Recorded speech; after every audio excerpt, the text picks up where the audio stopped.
Hey, anonymous private. Welcome in. Good to see you. How are you today?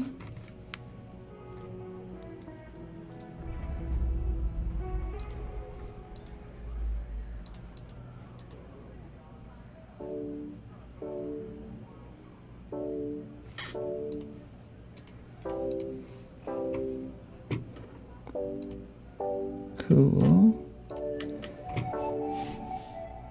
Yeah. Oh boy, it gives us a rattler to start with. Yeah, tempting.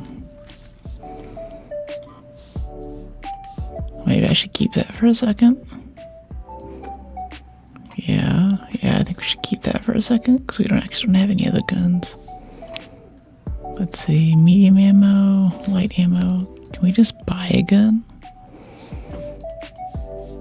I'm gonna have to start with total junk. I don't want these free kit weapons if I can help it, you know? A kettle, a stitcher. I think it's a pharaoh. Yeah. Don't have enough for a renegade, 21k. Yeah, let's get the pharaoh over here. Buy some heavy ammo. Hey Jorge, how you doing? Okay, we can only buy 40 shots. This is our first day after expedition, so we basically have nothing. But we are coming in with a lot more than we usually have. Because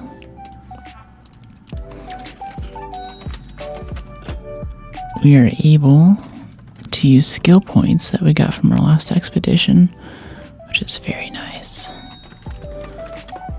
And that means that we have a skill tree that's actually much more filled out than it would be otherwise.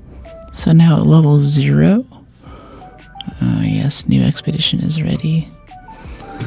But now at level 0, our skill tree looks like this. We have 16 points in mobility. I was able to buy Calming Stroll immediately. That was my 3rd expedition. Each expedition you get 5. So somehow I've gotten 15 points and then I got 1 extra skill point in there somewhere. I think. Yeah, I think that's how it works. So, not bad. While walking, your stamina regenerates as if you were standing still. I think that's the most important perk in the game, no matter what your build is. And having that's going to do so much to make life easier for us. Hey Mustafa, how are you? And right now our goal is just to get into the game and do something. Probably quests, if I had to guess.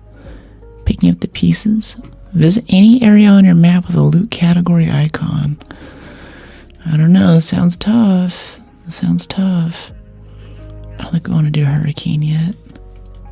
It's not like you get more XP for it or anything. Guess we go Buried City. We got a key, didn't we? Yeah. Let's get to it. Ooh, what's that? The torpedo set. A body cobbled together from spare circuits and scavenged steel, the torpedo clinks forward in defiance of obsolescence. Function isn't guaranteed, but style is. Yeah, that's really what I want to be. That's the kind of energy I want to bring to Arc Raiders. I look obsolete, but I make it anyway. Tempting.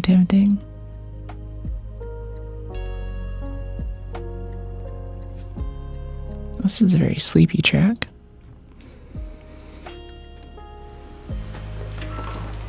I'm excited for stream today because in the time since I've been gone, I have not reached the far side, but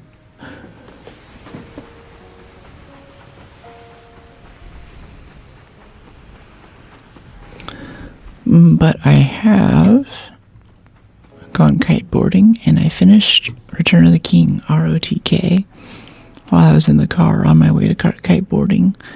Now I'm in the appendices, so I'm not all the way done. I feel like the appendices actually have some really cool information. Hey, thanks for the sub. Appreciate you, DNA. Thanks for supporting the channel. It's good to have you in. And check out the Discord. You get a subscriber-only chat access too. If you're in there, I can respond a little faster. Oh, we are so slow now. Our stamina bar is already out. First day post-wipe totally sucks. Oh, I couldn't even grab the ladder. And our stamina bar doesn't regen while we're climbing. Oh, that's so sad. That's so sad. Hello, okay. Yeah, totally. Thanks for dropping in. You're like, no, I'm just here for the ads. Oh, man. I can't even make that jump. This is so bad. Okay, I hear a turret up here. Let's go shoot something. Trigger fingers getting itchy. And I guess we'll go poke our head in Plaza Rosa for our very difficult quest to go literally anywhere on the map. Can we kill this with a Pharaoh? I've never shot one of these with a Pharaoh before. I don't really use this gun, you know. I'm not a rat. I have no use for such things. 180 damage. Trying to get that canister right under the barrel. I feel like we're the only person on this map. Like, I've heard literally no one else so far. Alright, we have to start breaching everything again too, so we get XP to level up quickly. Check every corpse. Breach everything. Oh, heavy ammo is so nice though. Oh no, is it still gonna get the call in? Yeah, it did. Great. Okay, so we want all of this stuff because we are so poor right now. We are so broke. Broke is a joke. Hey, Same, how you doing? This is our first day after expedition, and I was hoping I'd get some yoga in today because I also did 3 days of kiteboarding lessons the past few days as well, which was good fun, but you always have a few falls in there that kind of knock the wind out of you. But wow, my core, my abs have never looked better. Kiting really is a great way to develop some core strength. You're basically doing a crunch the whole time that you're on the board with a kite towing you along, so I'm quite pleased with with my physicality at the moment. It's very good. Oh, this little battery. I've never seen a battery spawn on this ledge like this. It's kind of cool. Kind of drop it over here. We're sort of close. We might go turn this in just for the XP. It's just a nice big pile of it. Oh! There's the dude down there. I think just drops out of the sky. It's weird. We killed that one wasp with one hit with this thing. I don't know if you can kill it with one hit with a body shot now. I always thought it was just thrusters. It's been that way forever. Ah, that was a body shot. That sucks.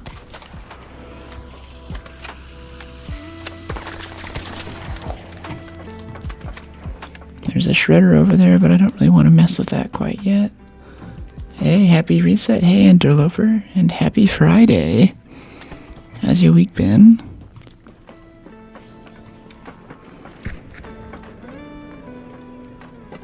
I want to loot all of that, but I don't want to piss off the shredder. It's not worth it.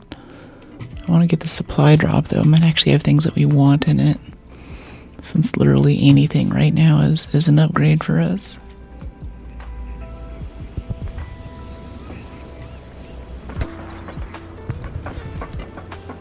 Okay, where's my supply drop? Please. I have no idea. I must have missed it. Oh no, it's still coming. Wow, that took forever. Gosh. Alright. Let's get this snitch. Wow, this heavy ammo. The bullet travel time is awful. That's one hit. That's two. Not hitting any fans though, so he's probably gonna call it in on us. Still got him. Arc machines destroyed. just drones, they're not machines.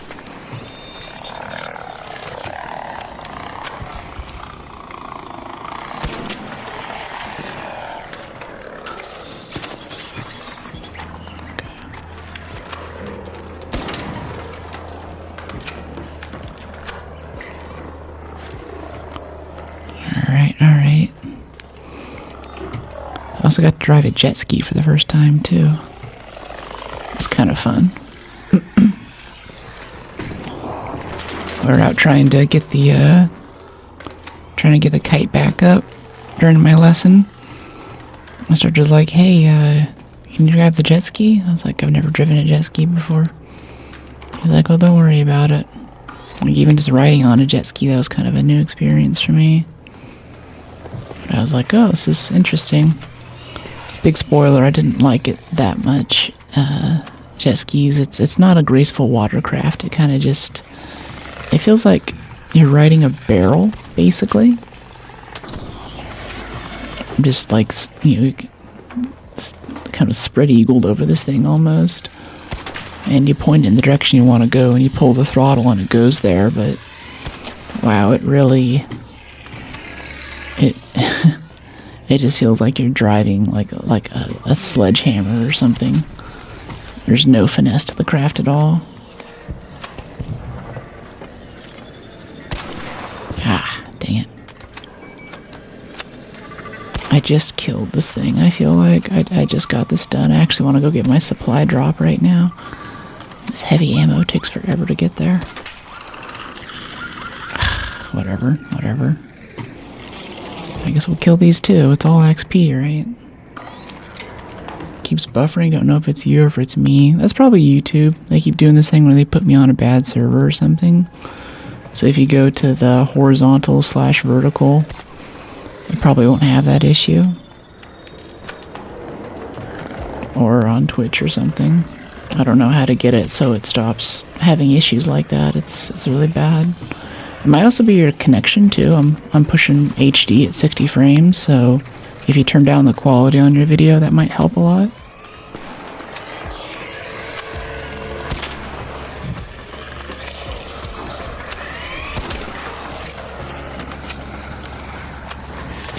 Okay, come here, little wasp's friend. There we go. Killing all the Arc. And I would really like to loot all of these Arc things too, but I don't know if we'll have the chance to before something else nasty shows up. Oh yeah, I miss my Renegade so much right now. This thing's awful. I don't know, that's actually okay. I like the Pharaoh a decent amount, but I don't rat. So, oh, now there's a leaper here. I really don't need that right now. I just want to go loot all this for the XP, you know?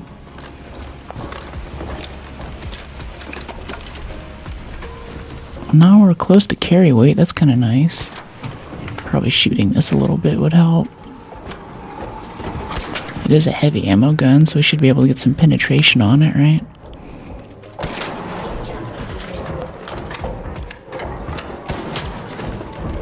I don't know if we'll be able to kill it with 12 shots. Probably not. Let's just go for our little supply drop thing. I think it's the best thing we can do right now. We just suck. We have no skill points. We have nothing. We are worms. Okay, apricots for Scrappy. That's good. Let's head over here.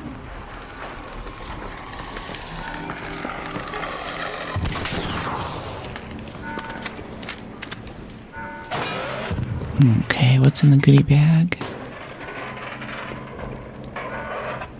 Here for the stream, at work as usual. Hey Papa, thanks for logging in. How you been lately? I hope you have a good shift, by the way.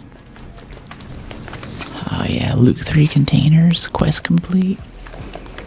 We're so good at this game. We visited any area on the map and looted 3 containers all in one round. The skills. Yeah, some grape mullein for some seeds. Give me the lemons. When life gives you lemons, you turn them into seeds so you can make more lemons. We can try to catch that train there, too. That would be lovely. Yeah, it's already gone. Way too late for that.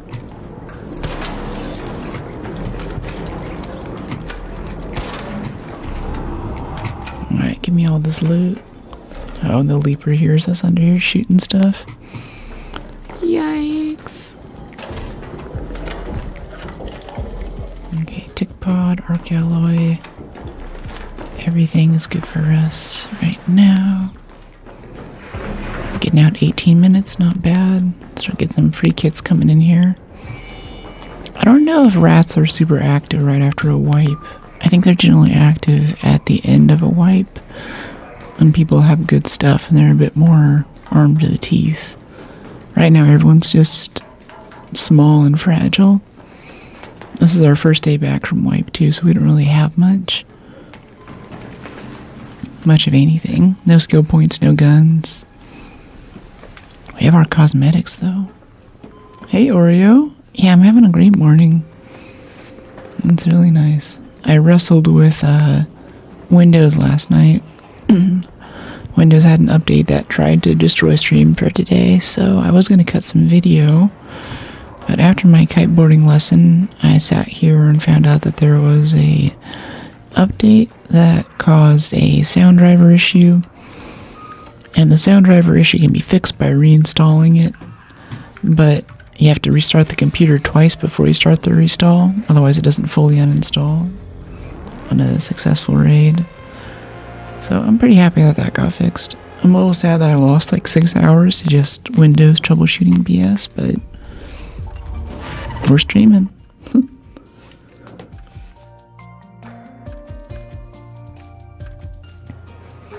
They've changed it to make it less likely to get rats. That's cool. It's very cool. Yeah, I love the shakas. Question mark specs for all the stuff that I use for stream. Okay, I was gonna go and recycle that other renegade. I guess we'll give these to Scrappy, right? Oh, Scrappy carried over the lemons from before wipe. That's interesting. Scrappy has stash pockets. Alright, we get 2 more skill points. What should we go for next? Yeah, carry the momentum. Yeah. Let me see. Effortless roll. Dodge rolls cost less stamina. Yeah, probably effortless roll. First 2 skill points of the wipe. We got them. We might need some of these. Let's go over and see who has quests. Loot 3 containers. We didn't loot 3 containers. Darn. I guess we just keep all of this for now.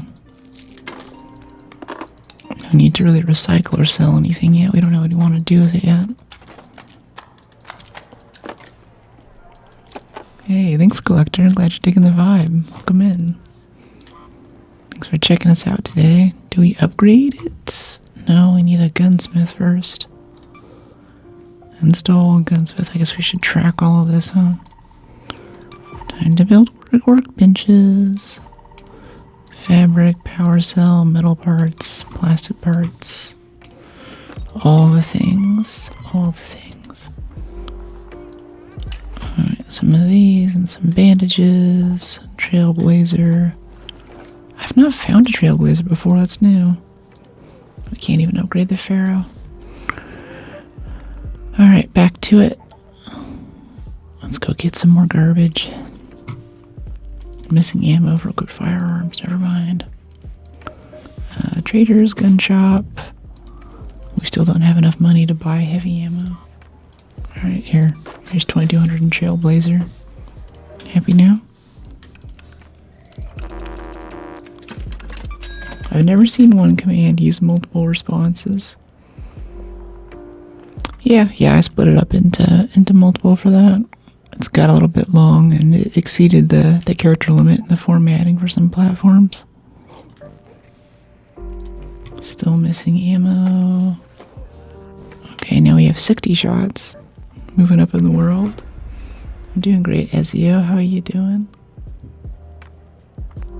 serious hardware. Yeah, it's not even the stream PC is almost done. We're going to be on another level soon. Right now we run the game at about, I think, max graphics 100 frames around. Maybe dips down to 90 or gets up to 120, 110. But once we get all of OBS stuff and my 4K camera lifted off onto a totally separate machine, I broke a nail, it's going to be much, much better for the game. And also if Windows has any issues, Windows can just restart and do its thing. Or if we launch Marathon and it blue screens Windows, this PC can just restart as many times as it wants to, and stream won't actually go down while that's happening. So I'm super excited for that. The reliability and overall experience for you guys is going to go up so much. A super tech nerd, yeah, I'm a turbo nerd, loud and proud. How long does it take you to place tops to the skills? I think you're asking how long does it take for me to get all of my skills? Well, at level 0, this was my 3rd expedition, I had 16 skill points, so we were able to get Calming Stroll right away, which is the most important perk in the game. That lets you regen stamina while you're standing still. So we sprint, and we stop here, and while we're walking, we regen stamina. You always regen stamina while you're standing still. So with that, that's basically most of my build. I think we'll get a few more perks, like for sprint, dodge, roll, and other mobility things, but after the next 10 levels, and especially once we hit level 25, I don't really have any other perks that I'm super keen on getting. And I don't max it out. I don't go all the way up to like wall leaps or vaults on vaults on vaults. I got those in my first couple expeditions, and I don't know if they're just busted or if it's glitched, but they don't seem to do anything, or if they do something, it's just not worth it. You can just put those skill points elsewhere. You have to be walking to get regen, right? You have to be standing still to regen normally. With that perk, you can be walking and still get regen, is the idea. So it just makes it a lot, you regen stuff a lot faster. Someone's already looted this, but even if we just go stick our face in every container, we'll still get a ton of XP. So a big thing that I try to focus on is not so much looting items, but just maximizing the amount of XP that we get. So we get those basic perks in that are always passively boosting our ability to perform well in combat and carry more and just all the basic boring stuff. We want all of that taken care of as soon as possible. I think last wipe we were able to get up to level 25 within 1 or 2 streams. So I'm hoping we'll be able to do that again. We also get some crazy XP boosts and things, so... Oh, that wasn't there when we were just here, weren't we? Yeah, we just looted this, and that just spawned in while we were in the elevator shaft, okay. That's cool, I guess. I think there's a Rocketeer up here. I concentrate on ranking up the workbenches and then quests, XPs follows. Oh, it's a turbine, great. Yeah, that's probably good. Workbenches is probably a good priority, but honestly, we made it to the end of last expedition without most of them fully upgraded. There was no reason to, really. I mean, there's a few things at the very end where I'm like, oh, I want to make this, this tier 3 grip or something, or I want to make a new Renegade from scratch. I couldn't do that, but for the most part, I didn't really care. Gosh, sit still. Okay, that should kill it. Did they buff that? I thought it was tested. People found that continuing to jog was the most stamina efficient. If you could post a link in the Discord, I'd love to check that out. Sounds cool. It also sounds like something that might have existed before they fixed it, like the whole exploit bug thing with just tapping W whenever you're down to the survivor kit, so you can inch toward the exit without actually losing any health. Like that was patched. I saw that one coming. It's not super surprising, right?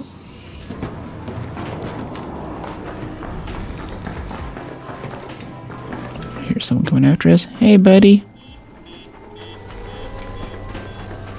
I think he has a free kit or something like it. I don't know if he wants to shoot at us. Yeah, he just jumped down. Hello.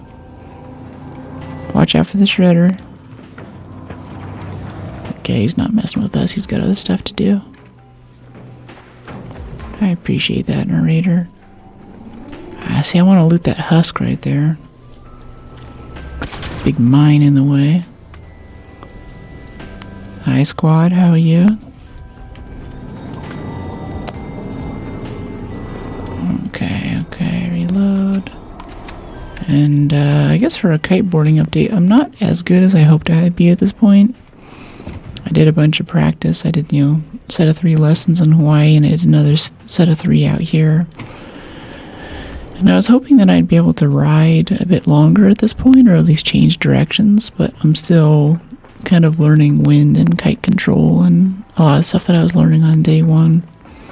I'm a lot better at it now, so I've definitely seen progress, but I'm not totally comfortably self-sufficient. But I am to the point now where I can just go out by myself and start learning a lot more and a lot faster. And of course I have all the safety stuff down too, so I don't get in trouble out there, and I can self-rescue and untangle the kite. Okay, here we go. Glad to see you. Good to see you too.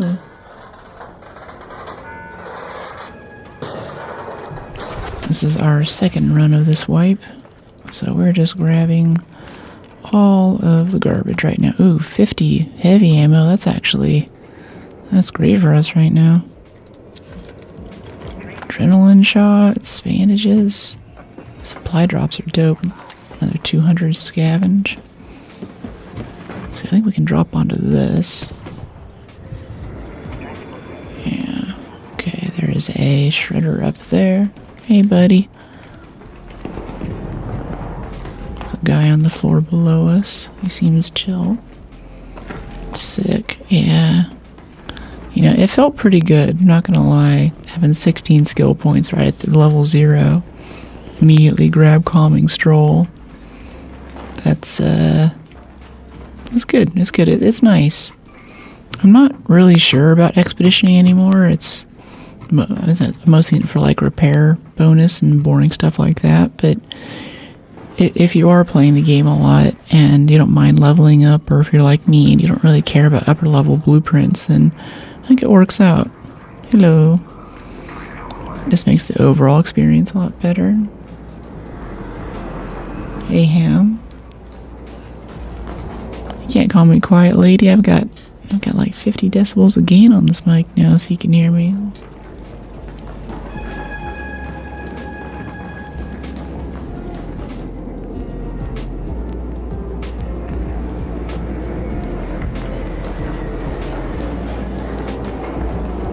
Yeah, we have 100 rounds of heavy ammo now. We're so rich. We're so tricked out. This guy over here is like, oh man, this chick with her heavy ammo. I'm scared of her. I'm looking out. Another successful raid. Soft spoken and still super clear. Thanks, Rod. Appreciate it. While I was in the car too, I finished Return of the King, and now I'm in the appendices, which are kind of a book unto themselves. The first hour was a bit of a slog, but now I'm into some really interesting stuff, like what happens to Arwen afterward. You're not eating the mic? Yeah. Thanks, I appreciate it. Glad you did it right. I put a lot of work into it. But yeah, it's basically there's this thing in Lord of the Rings where her dad Elrond doesn't want her to go off and marry this bad boy, King of the West, Aragorn. He's like, you'll inherit the doom of men. You won't be able to live forever or go to the Grey Havens like we will. You won't be able to escape Middle Earth. It'll claim your life, which he's very sad about. And afterwards, she actually stays there and has to die at some point. But she does have a long and happy life. They have a great time. They have kids together. It's fine. She has a good time of it. But there's also kind of the sad part at the very end where after Aragorn dies, she sort of says bye to everyone and goes out to Lothlorien and kind of lays down and chooses that as the time of her death as well. So it's a bit bittersweet, really, but it's interesting to see that come to fruition. Okay, so here's the things that we kept from last match, or last thing. These are our 3 expedition slot pieces: Survivor 3 Augment, and extended medium mag 2 blueprint, and a medium gun parts blueprint. We'll need some workbenches set up before we can get close to building any of those, but still, it's there, which is nice. Oh, that's right, we need a dog collar for the bird too. I forgot about that. We were just in residential, but I think it was already cleared out anyway, so there's nothing there for us. Okay, let's see what is kept. And start expedition 9 arc alloy. I think I'll keep that for myself right now. Nice. He was afraid Aragorn wouldn't be able to lead men to defeat Sauron. Kind of. I think he knew that it was a slim chance. He kind of believed in him. And by that point, he had basically adopted him. Elrond had basically taken him in as his sort of adopted son. So he was a good guy. He used to hang out in Rivendell a lot, and he knew who he was, but he never really knew or quite had, thought that maybe this guy could have a super hot daughter. So he's walking through the woods one day, and he's singing this ancient tale of a human who fell in love with an elf and suffered a similar doom. And while he was singing, for a moment, he thought maybe he had been given the gift of the elven minstrels who could sing, and whatever they sung, you would see, like it would kind of make you, not hallucinate, but you could literally get sort of a head picture of what they were talking about. And he's like, "Oh, you're the ancient. You're the woman of legend. You're so fair and so beautiful, so wonderful." Luthien and Baron. Yeah, that's right. Luthien and Baron. Money well spent. Thanks, Fizzle. I appreciate it. I appreciate the compliment. But they're talking, and he's like, "Wow, you're so beautiful." And at first she's kind of, the Silmarillion. Yeah, I know. A lot of people will tell me I got to get onto the Silmarillion next. Maybe I will. There's a lot of references to it in the appendices as well, which sounded interesting. But I was just interested in even finishing Return of the King, that whole part at the end with what actually happens to Sauron. Like in the movie, Sauron, they defeat him at Orthanc and Isengard. Or not Sauron, Saruman, sorry. Yeah, the cool dude. Rest in peace. But we kind of leave him sort of left there. They kind of just like lock him inside and walk away. And that's the last that we see of him. In the director's cut, he takes a flying leap and jumps off the top of Orthanc and dies. But in the book, he actually goes on and survives a bit longer. And not only that, but like Treebeard kind of keeps him locked up there, doesn't really let him leave, and he'll kind of talk with him and berate him a bit. But Treebeard is an Ent, and he loves nature and he hates having things be caged. So even though Sauron is a guy that he just totally hates, almost wiped out his race and did these terrible things to him, he still actually opens the door and lets the guy go, and lets Saruman go out and kind of just wander around and walk about. So he's out there with Wormtongue still, who's still just the groveling idiot he's always been. And while they're on the road, Galadriel and Gandalf and Sam and Frodo are riding together after they've talked with Treebeard, and they happen to see Saruman on the road, and he's this old hobbled over man he's like, "You've come to laugh at me and my poverty." He's in this very bad mood. And Sam offers him some tobacco, basically to smoke for his pipe. Finds out he doesn't have any, but in that moment Saruman kind of gets an idea.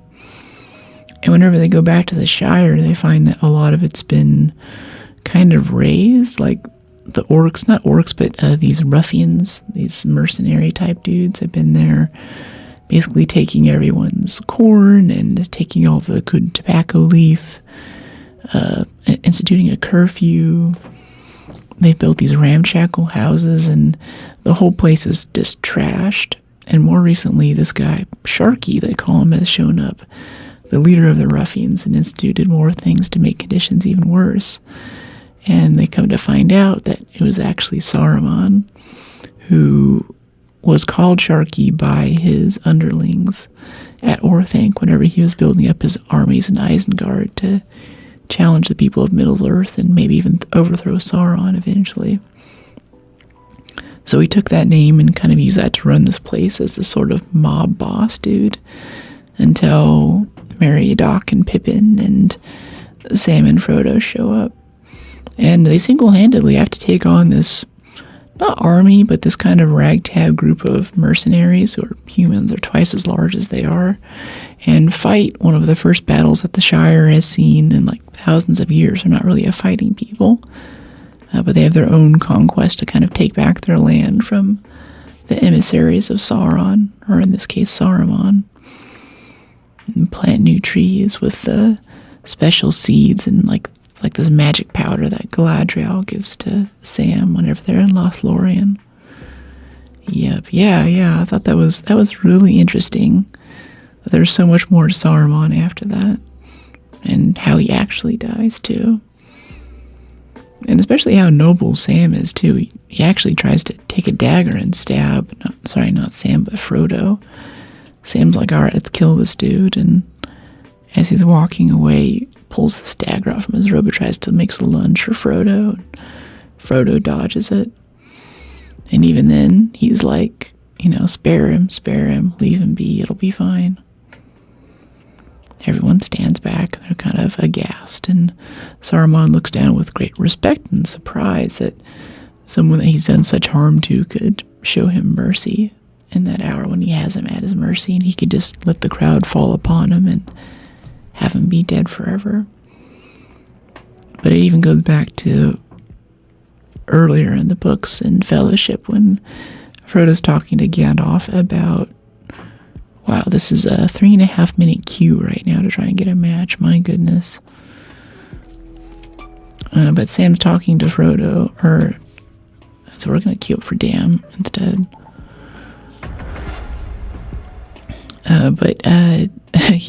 Yeah. Gandalf is talking to Frodo, and Frodo's like, Gollum is so terrible. Why don't we just kill him? He's such an evil dude. He has no value to the world. He causes so many problems.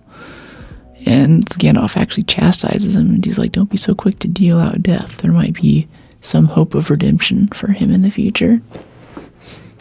I think that Frodo kind of picked up on that. He even shows Saruman mercy in an hour when he probably shouldn't. A few blueprints, whole Berletta, not really. Gotcha. Let me see. Fizzle, yeah, I'm not seeing any of those. Wipe happened today. Congrats on the 5-stream streak too, Ty. It's been good having you in chat. I've had an awesome time talking to you.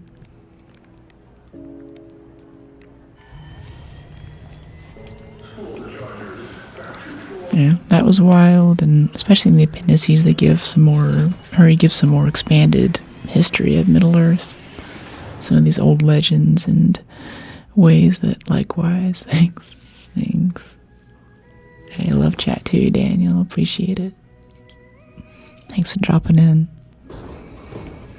He gives more information about the development of Rohan and the Rohirrim, and especially where the Corsairs came from on the coast.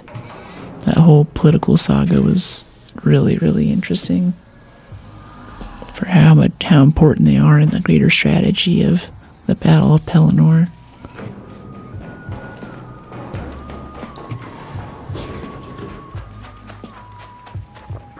Love the theremin on this track, it's so cool. I try to go for controlled access zone, maybe. I wish just take the low-hanging fruit, get these supply drops. Yeah, Raider Cache. There's a guy here clicking. Sometimes with the lo-fi tracks on, there'll be a lot of kind of clicking in the background of the lo-fi track. A Venator blueprint day 1. That sucks. I actually don't like the Venator. I'm perfectly happy to give that to someone else who's watching. If you're interested, join the Discord. Let me know. I'll give it to you for nothing. No trade necessary other than dropping in to watch stream today. Yeah, Venator blue. That's the big PvP pistol, right? Our breach is going to be so slow without proficient prior. Oh, that's painful. That's so painfully slow. Alright, let's see this one. Tolkien's son did some good books as well. Children of Hurin. Really? Was it kind of like, was it like the author of Dune? Frank Herbert's son, I think, went on to carry on the series a bit. It's not what it used to be, but yeah. Interesting. Crude explosives, metal parts. Yeah, we're just getting a big pile of loot this time. This is good. Damn, battlegrounds coming through. I want that small ship, though. Yeah, dump this gas grenade. Based on Tolkien's writings. That's cool. Yeah, I know that he had tons of notes, and he had other appendices and expansions to the Silmarillion, basically, that he had always told his readers he would get around to publishing. But I think it was more, he was so assiduous with the dates and inconsistencies that it took him a long time to get a new lore expansion out, basically. The Tolkien DLCs were long in coming. Obtain 6 wires, trash to treasure. Okay. Apparently that's a quest that is active that we are doing. And I knew that we had that quest and that I should pick up those wires for that purpose. Yes.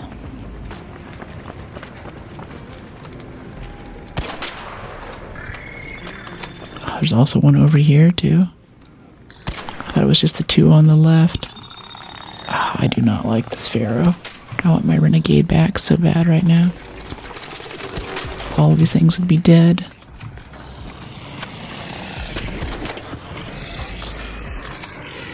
You're not dead? It's heavy ammo. Where's that penetration? LOL DLC. Oh, here comes a Rocketeer to finish me off. Okay, I think we'll be able to drop down here without taking too much damage before he annihilates us. There's a tick in here to finish us off. Yep, I see ya. I see ya.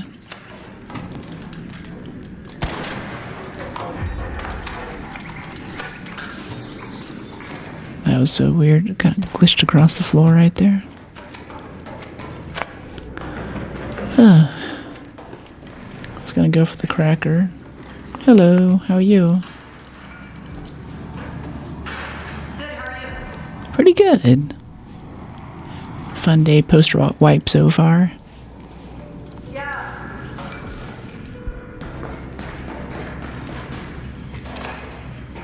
It's gonna go for the whole cracker blueprint. It's so easy to get from Tianwen.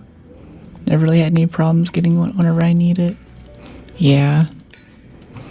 Yeah, at first I was like, oh yeah, whole cracker. Because like, I really like grenade launchers too. I think it's really fun.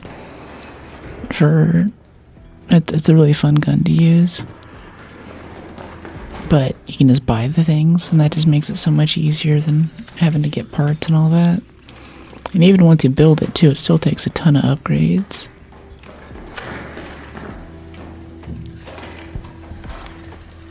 Am I cheating for claiming my lost PvPE kit after the expedition? Feels like cheating.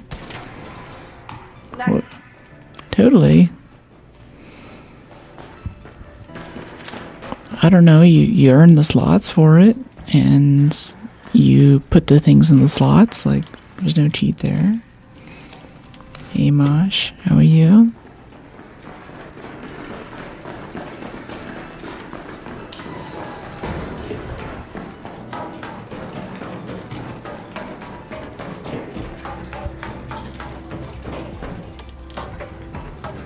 heard earlier that some people are getting some buffering issues. Is anyone else seeing that? Oh, wait, I can't be jamming adrenaline all the time. We still have more to do. Oh gosh.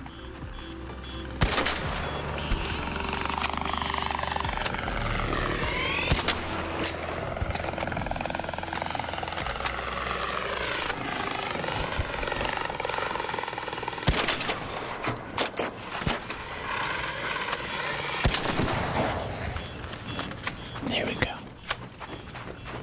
Server issues hurt the most. Hands off the thermostat. I clean them whenever I want. I don't know, do you mean like you bought a second account and traded all your stuff off onto them? That is a valid way to do it. I mean, it does support the game. It's more copies of the game being sold, so like that's fine. I've thought about doing that myself a few times, but honestly, with our medium gun parts and our looting augment, I don't see much of a reason to. That's basically all that I want. There's a little more that I could want in this world. Let's make some more room. Choo-choo. Too much grind, starting fresh feels better. Yeah. Another successful raid.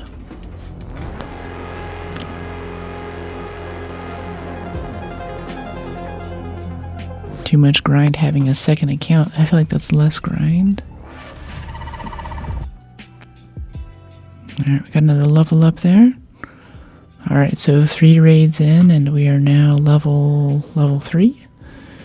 We already got up to Calming Stroll with our 16 points that we had at level 0. Let's get more effortless roll in there. I think the biggest thing we can do now is still just buy stamina perks. Wires, Vendor Blueprint. That's insane. Believe it or not, I bought 2 slots for Expedition Bank but forgot to use them. Oh no. How does that make you feel? Let's get the seeds out of these herbals. Medium shield we'll use later once we can equip it.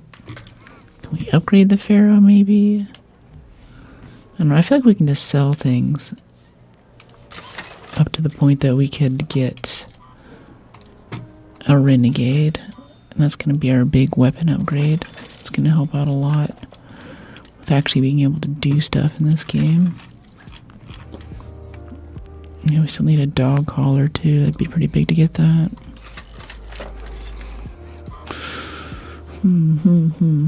Makes me feel really bad, but it's okay. I lost my snap hook blueprint. Hope I find another one.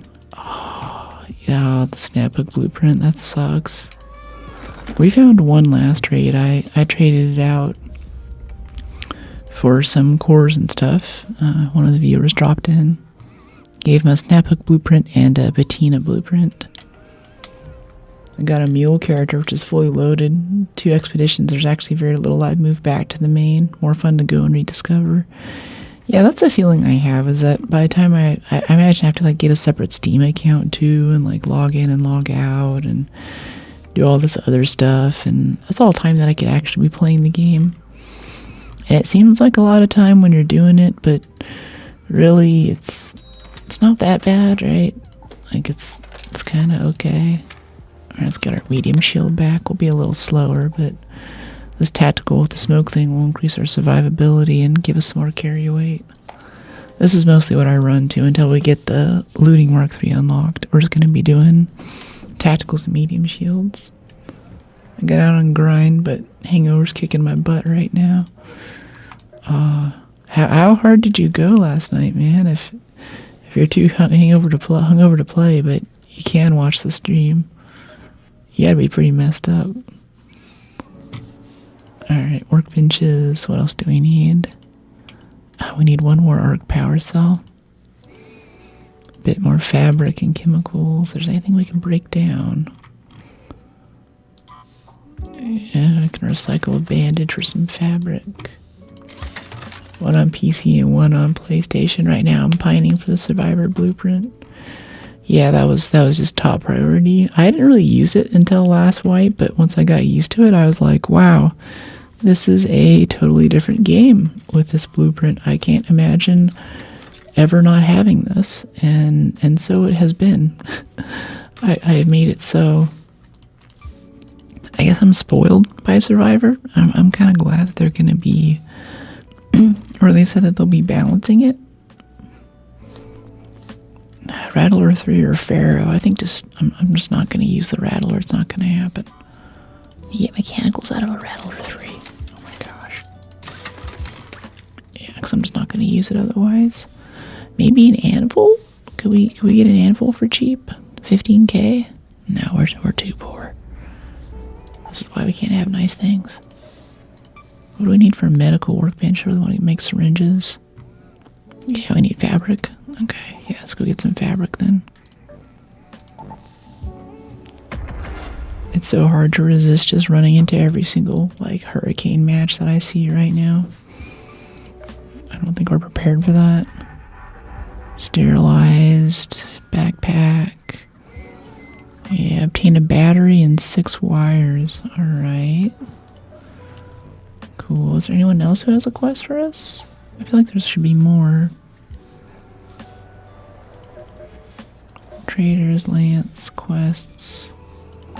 Apollo. No quests, no quests. There's our next expedition vault. Another 12 expansion slots.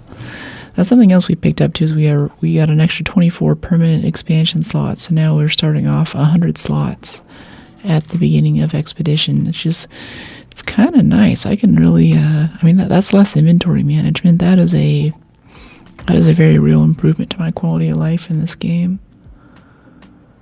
Sell the sterilized. Oh yeah, definitely. Yeah, we'll be doing that. I'll get it on the next run.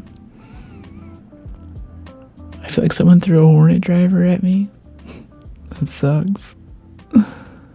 We need new decks. I sold 3k blue credits. This is actually the first deck that I bought, this Richetta one.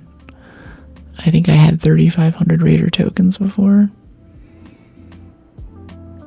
I don't think you can have more than 800 blue credits too. That doesn't quite make sense.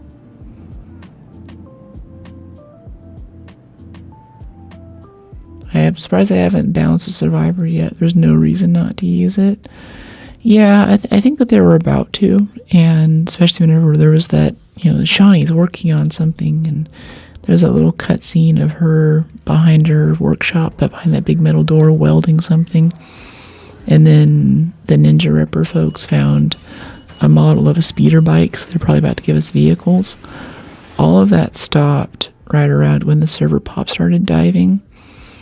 And I think we had that update with the turbines and stuff that didn't do much to keep up the server pop. And shortly after, they announced that they're moving to a longer update cycle. So I think all of that's going to happen at once in October. And hopefully the people who put the work in now and get expeditions in and all of that will have some permanent benefits that no one else does. I kind of doubt it. I think they're going to rework the skill tree along with it too. I mean, they definitely confirmed that that's coming. So all of this could just be for nothing. Like they could kind of just rug pull everything that we're working for right now. So I'm not too attached to it. But it's still fun to get, and it's still a fun game. And it's pretty, and everything else you see me talking about in the comments online. Get out of bed soon and hydrate. Nice. Yeah, a little potassium from a banana and green tea. That's good stuff. Ooh, we got a silencer. And a spring. Nice. That's good, good, good. Let's go up here to Old Battleground. I used to go here a lot when I started playing this game. Especially for leveling up quickly. All of these husks all the way through this area. You guys know I call these loot pinatas. Even at the end of Expedition, I always grab them, because a lot of times they have hole cracker ammo in them. Yeah, see, there's 2 hole cracker right there. So if you hit 2 or 3 of those every match, you're coming out with like 6 or 7 hole cracker, which is almost enough to kill a medium-sized arc, right? Is this literally just Oh no, yeah, the outpost is further up there. Alright, canister, maybe like a light bulb out of this drawer. Chemicals and fabric, I'll take it. Yeah, so we run up here, go to the old art graveyard, get a few more husks in. That'll be good. Probably shouldn't be sprinting with this, we don't have a big sprint bar. We can't have nice things.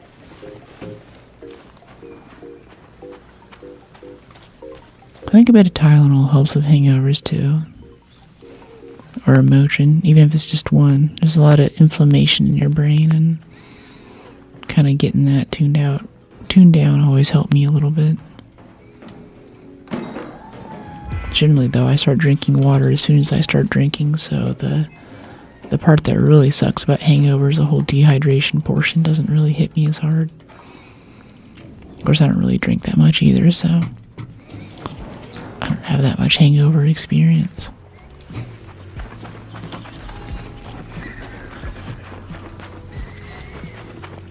Alright, someone's doing the barren husk over here, which might mean that all of the other old Rocketeer husks are already looted out.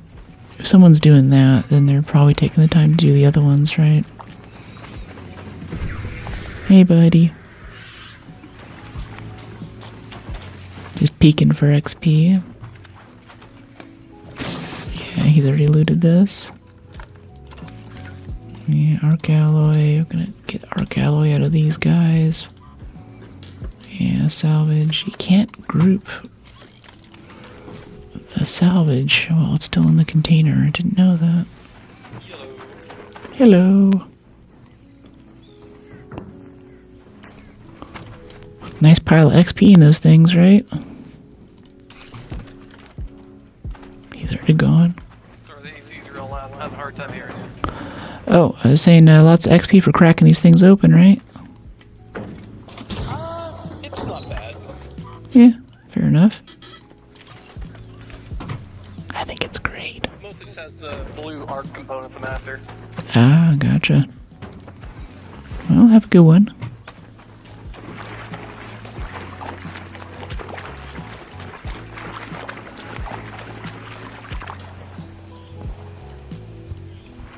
Do you match your streaming PC specs to your gaming one? Not really. The big thing with the streaming PC is just to offload the GPU. Because right now the GPU has two jobs, which is to make the game happen and also to composite my green screen on top of the game and do that in 4K at 60 frames per second. So it's got a lot of work right now.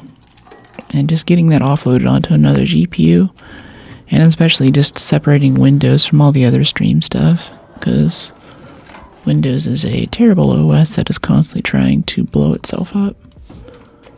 So getting some segmentation there means that if we ever have any issues on stream or something, then like I can restart my machine or something, which is usually the fix for most things that go wrong. With the pile of toothpicks and rubber bands that is streaming setup stuff, I can restart it without stopping the stream and I can still be talking to you guys. I totally agree about Windows. Hey Storm, you had the last message in for last stream. It's good to see you here at the beginning of this one. How you doing? Wow, we're getting 5 whole cracker ammo right now. This would have been so great 2 weeks ago, but right now we're not going to see a whole cracker for like another few months. But yeah, this is how I level up a lot, is honestly these guys right here. If I can climb on top of it. Here we go. It takes a little bit to breach it. The loot isn't that good. Crack it open, we get some arc alloy, get some power cells, whole cracker. 700 XP right there just for peeking in that thing. It's really good, I think. Alright, Rocketeer right there. Kind of waiting for him to mosey along. Hey Spencer. Good, headed home from work. Good, did you have a good shift? I didn't get the final skin. I don't know if it's still up. It actually looks really cool. We saw it in an elevator. I was like, dude, where'd you get that? And he's like, Azimuth Finals. And I was like, oh, that's what chat's been talking about. I'm really liking this pink one that we bought though, so I'm not too into the idea of going to grind in the finals. I'm probably halfway there. I've played enough offline. I can't imagine I'm too far off. Just don't really care that much about cosmetics, I guess, is a big thing. Easy peasy. Yeah. Up to 18 on New Expedition. Didn't play till yesterday due to traveling. Nice. 18 already, that's cool. I think last time we got to level 25 within the first 2 or 3 streams. So hoping we can top that this time around. A lot of folks earlier were saying they prioritize workbenches, but I really like to get those perks in. So I can sprint more and recover faster, and if we get into PvP I can roll. So I feel like that I might go through and get a workbench done, but if I'm not surviving matches, then it doesn't really matter.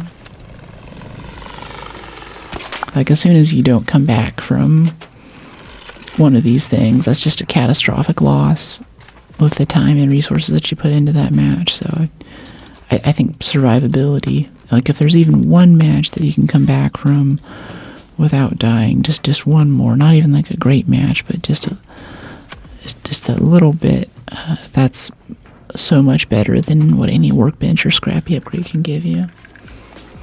It was actually fun playing the finals. Yeah, another successful raid. It's long been one of my favorite, or probably I think the best PvP, competitive PvP game on the market, and it's free. The graphics are good, it's balanced, people are kind of friendly. Whenever I heard that they were making a extraction shooter, I thought it was going to be like a finals expansion pack, but Arc is totally different. It's third person, but the finals is really nice. It's a fun game. I'm surprised that it hasn't gotten more popular, given the exposure that it gets from all the promos that they're doing in Arc to bring people over. And it's funny, the subreddit's full of people who are mad about PvP and stuff, and like, you know, there's like a whole other game made by exactly the same developer who, you know, it's really good. You should definitely try it, and you even get bonuses in this game for going to play it a bit. Like go play that. You know, it's whenever you die, you don't have to sit in an inventory screen the whole time rebuilding your kit. It's quite nice, and it seems like folks just aren't doing it. I don't know why they're so adverse to the finals. It's a great game. Okay, do we have like 25k yet for a renegade? No, we have 16. Alright, skill points. Yeah, effortless roll. This is what keeps us alive, is the ability to roll. Always rolling. Always rolling in combat. Okay, can we get this medical bench in yet? No, we still need more fabric. Utility station. I really just want the medical bench so we can make adrenaline syringes. And we need fabric for that. Can we go buy some from Celeste? Because I'm desperate. This is what seeds are for. Buying fabric. Medical. No, we need like 17 more fabric for that to work. I don't think we have enough seeds to make that happen. And where's the fabric in here? Oh yeah, we do. We have 18 seeds. We need 17. Okay, now we have enough for a workbench upgrade. Alright, medical lab install. And now with the medical lab, we can create adrenaline syringes and get around faster. This whole game is stamina. Unpopular opinion. It's not shield, it's not loot, it's stamina. It's managing stamina. Everything else is secondary.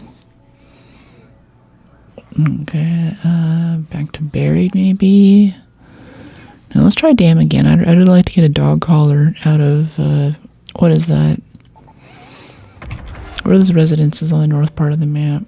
What expedition? I just did my 3rd expedition, so I guess this one coming up will be the 4th. And speaking of which, I haven't really looked at this yet. I'm up to 5 Step by step when you take part. Extra stash space, permanent rewards, zenith. What is kept, unlocked.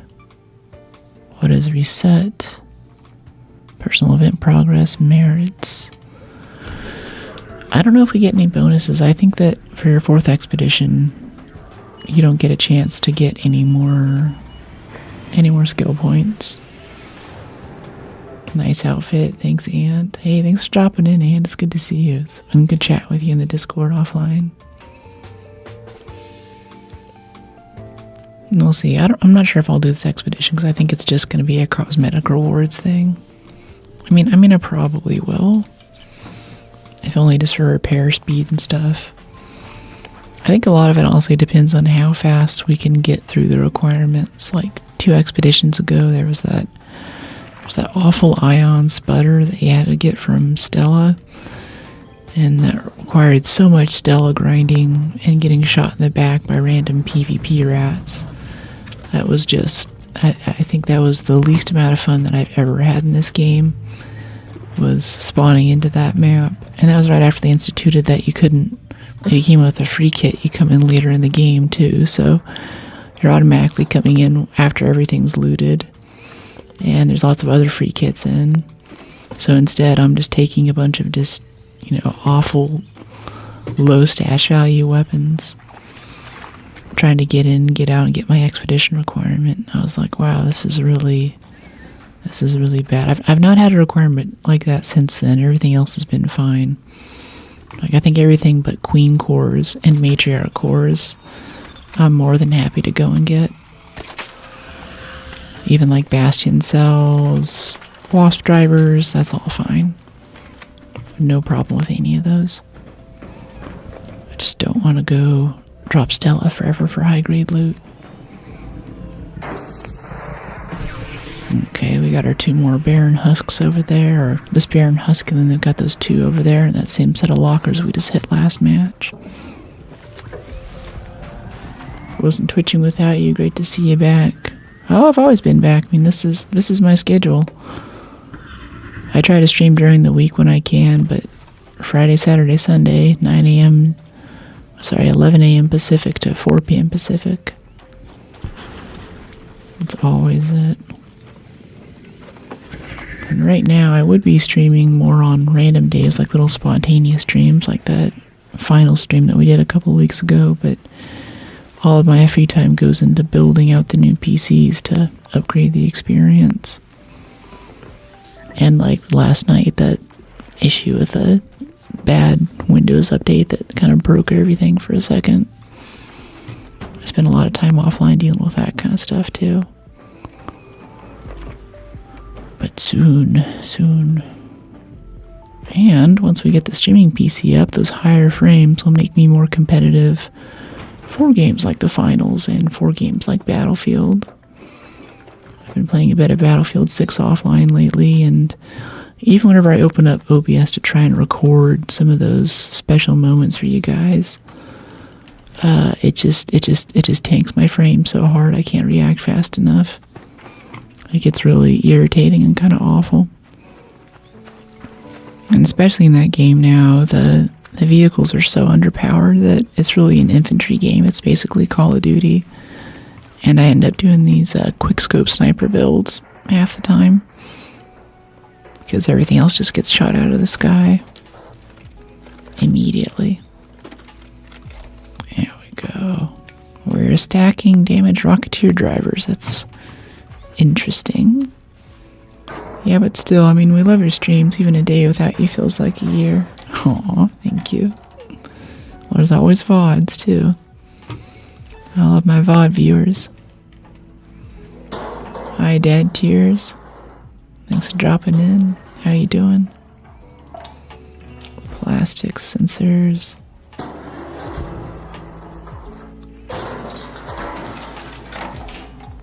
Aw, thanks for the hype, KQ. Hitting the like button.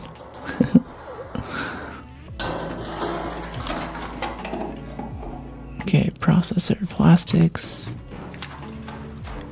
Yeah, I think we could try to go for apartments and get a dog collar. kinda. We already have so much stuff, though. I'm fine just getting a few more husks and heading out. I think that's gonna be more than enough XP and loot for this run. Yeah, we don't need to loot all of them either, just the ones on the way to the elevator.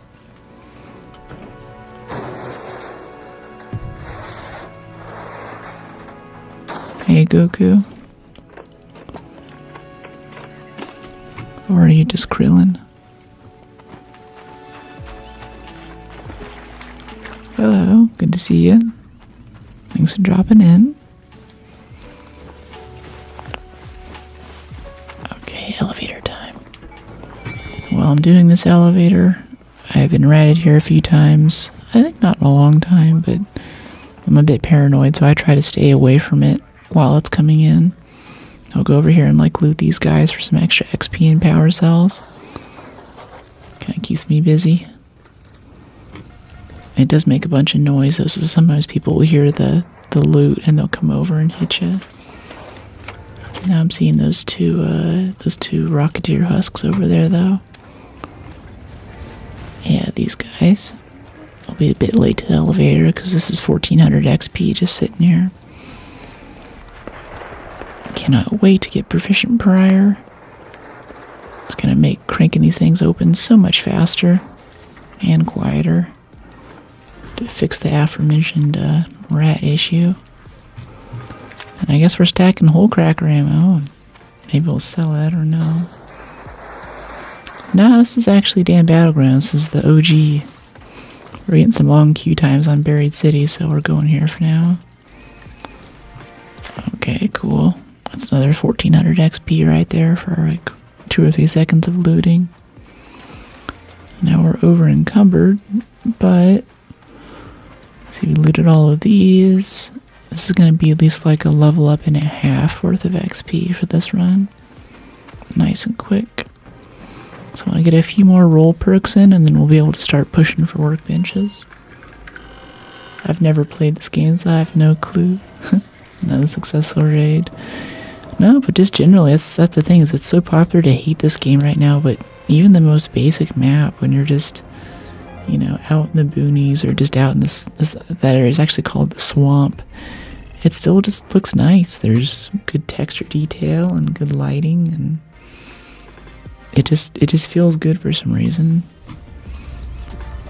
And I've said a lot in the comments on, I think YouTube especially now, there are so many games where within like 2 weeks of it being out, you know, like you drop like $60 on a game, they institute some kind of stupid pay-to-win thing, or they put in some kind of unbalanced BS that just makes it super not fun to play.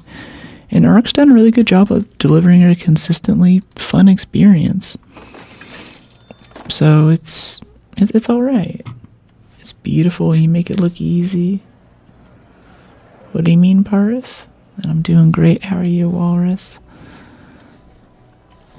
Alright, let me see if we got some quests done there. I think we did. Maybe. I think the quests are just exist and keep breathing right now. There we go. Another dodge roll skill point. And then over here for, not customization, but quests. Like Shrek, what kind of quest? Obtain 1 battery. I don't have a battery yet. How long have I been streaming? Been at it for about an hour now. It's like an hour and 15 minutes. But you can find that yourself too if you look down toward the bottom of the window. Both platforms have the uptime.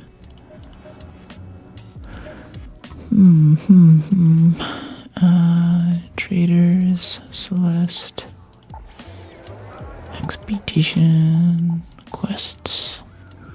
Yeah, we still need to get a battery to get our next quest unlock. Alright. I guess if we get a good spawn for residential, get the dog collar for Scrappy. Hey Floor, how are you?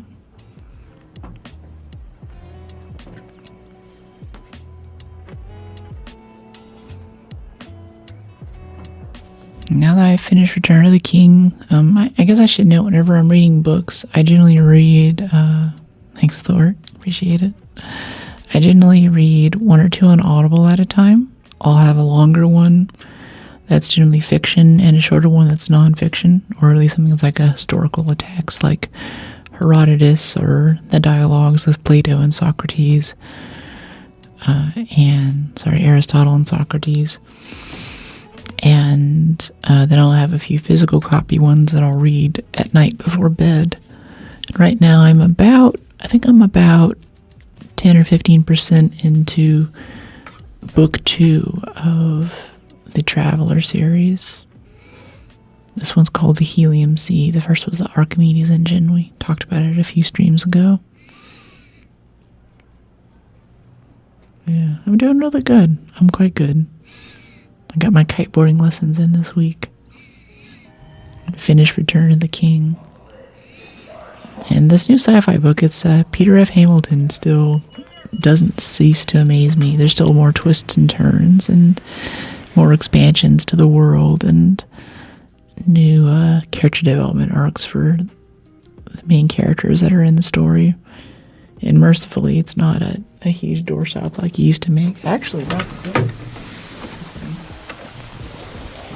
So whenever I saw the Instagram ad for this book that I'm reading now, this Helium Sea book, I recognized the author, but I was surprised to see that it was him, because usually this is what he makes. This is one of the books in his last trilogy.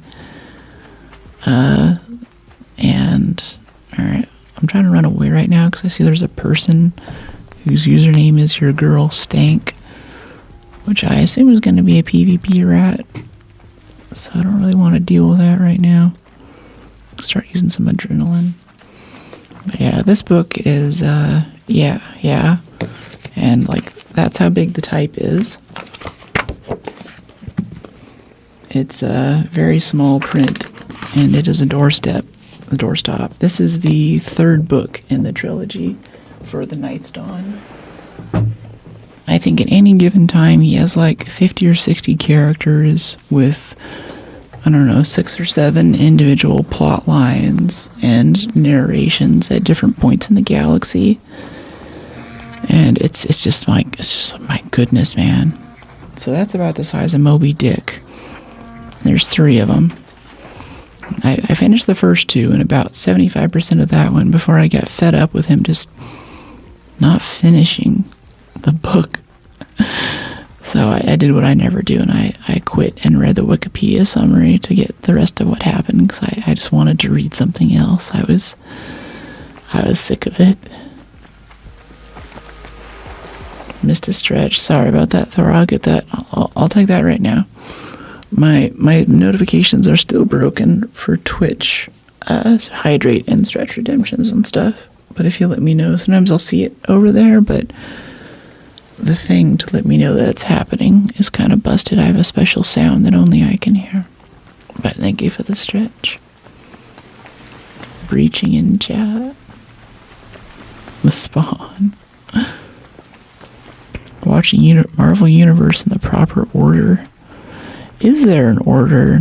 I kind of stopped. I've seen a few of them, but I think right around, like, I never saw Endgame. Now they're on to Galactus and stuff, so I feel so behind. And I was never really into cape and cowl stuff for comics or lore sets or anything. Good vibes, you got this, thanks.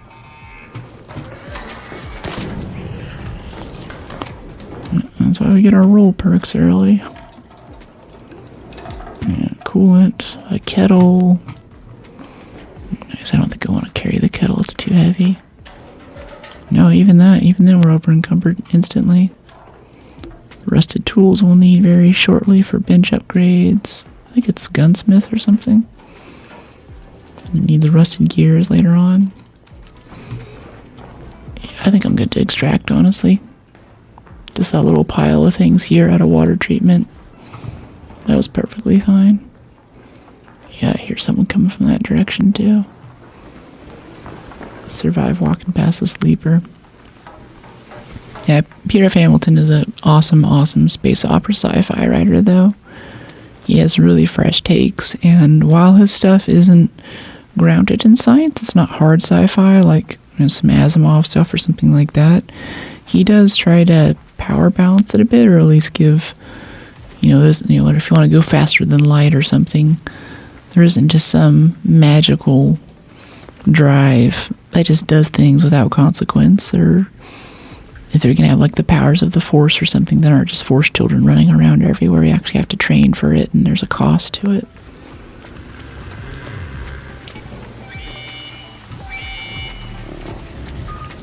I think he's an awesome author, and he has a good job of making very original and compelling storylines. Okay, Leaper. I don't really want to fight you right now. If I had my Renegade, I'd totally fight you, but I don't know if 100... Well, I don't know. Would 100 shots of a Pharaoh kill a Leaper? Maybe. I think let's test that theory. Oh, he's looking. He's looking. Throw an impact grenade at him.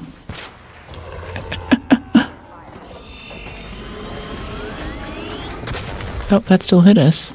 Okay, I thought we could roll away from that, but I guess not. I guess we don't have the perks to reduce the cost of being over encumbered yet, so I can't play it that fast and loose. Oh well, first down of the expedition. Playing with the Leaper.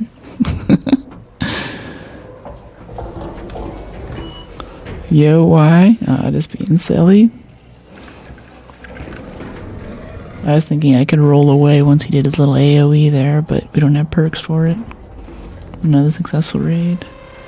No biggie. Hey, Tim, welcome in. Hope you're having a great day too. Lol. Yeah. I think I'm too used to being at the end of Expedition when it's just, you have lots of stuff. And right now we actually have something on the line. We got something to lose, but I'm used to just goofing around still, doing all kinds of wild stuff for no reason. Okay, we're keeping the rusted tools. We'll need those shortly. 16 seeds, yeah. And yeah, we'll run double bandages. Yeah, that only took our medium shield down to 81. That's fine. It's perfectly fine. Okay, residential spawn. Let's go. Let's go.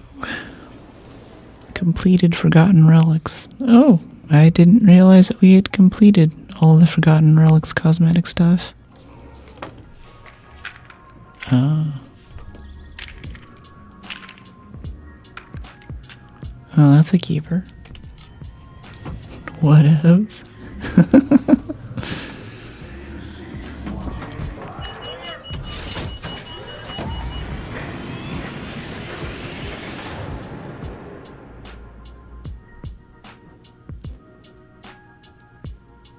Now I'm to the point with kiteboarding where I need to start going out by myself to practice more.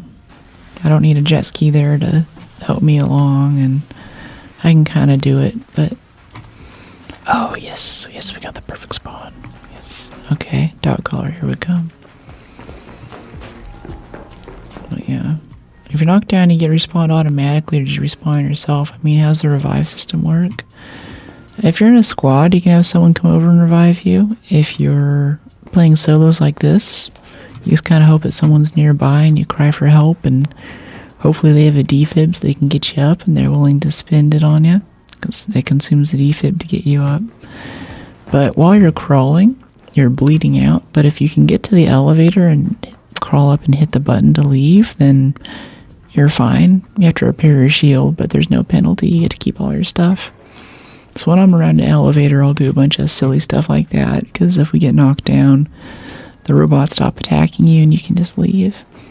But there's always a chance someone else could come over and finish you off, or someone takes the elevator and, it just leaves before you can get out. A lot of bad things can happen, so it's not a great risk to take, but for the most part, you'll be okay. This will be day 2 for anything great damage heatsink stuff. Damage heatsink. I like how you can find anything when you're looking for it, but when you are, there's nothing. Yeah, exactly. I think so much of this game is like knowing generally what stuff is difficult to come across. Like, oh yeah, damage heatsink. I should hang on to that. for the next 3 weeks. Just in case, or like this toaster here, we're gonna need this pretty soon for a bench upgrade. When I first started playing this, I was like, oh yeah, toaster, yeah, I'm just gonna turn that into metal parts. 5 minutes later, I'm like scrounging the place for toasters. You have 2 options, either you leave the elevator or you cry for help, kind of. There's also raider hatches, which don't require the waiting period. With an elevator, you have to call it, it has to arrive, and you have to crawl in. And you have to trigger the little lever thing to make it leave. And that all takes time where bad things can happen. If you have a hatch key, then you just put the key in and you dive down the hatch and you're instantly out. It's all over. But you have to make one or buy it or bring it with you, and you know, it's a little more interesting.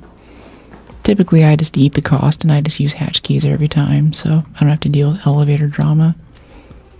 I have more than 200 hours topside in this game now. I think Steam says that I have 400, but lots of that's just having the game open and troubleshooting stream stuff. Hey buddy. Got a friendly in Prox chat, right? What'd you say? I said I didn't realize somebody was already here. Oh, it's all good. I'm looking for dog collars. How about you?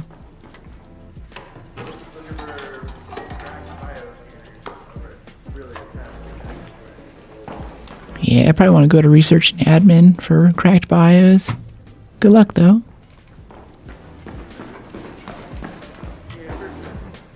Once you hit the elevator button, you have 45 seconds to survive. Yeah. It can be pretty nerve-wracking. Hatch keys are the key. 3 toasters, yes. Now we have 2 toasters. If we get 1 more, then we'll have whatever. I think it's the explosives bench upgrades. It's something random that needs toasters. And not for any reason, just because the game just decided that toasters were necessary to make that happen.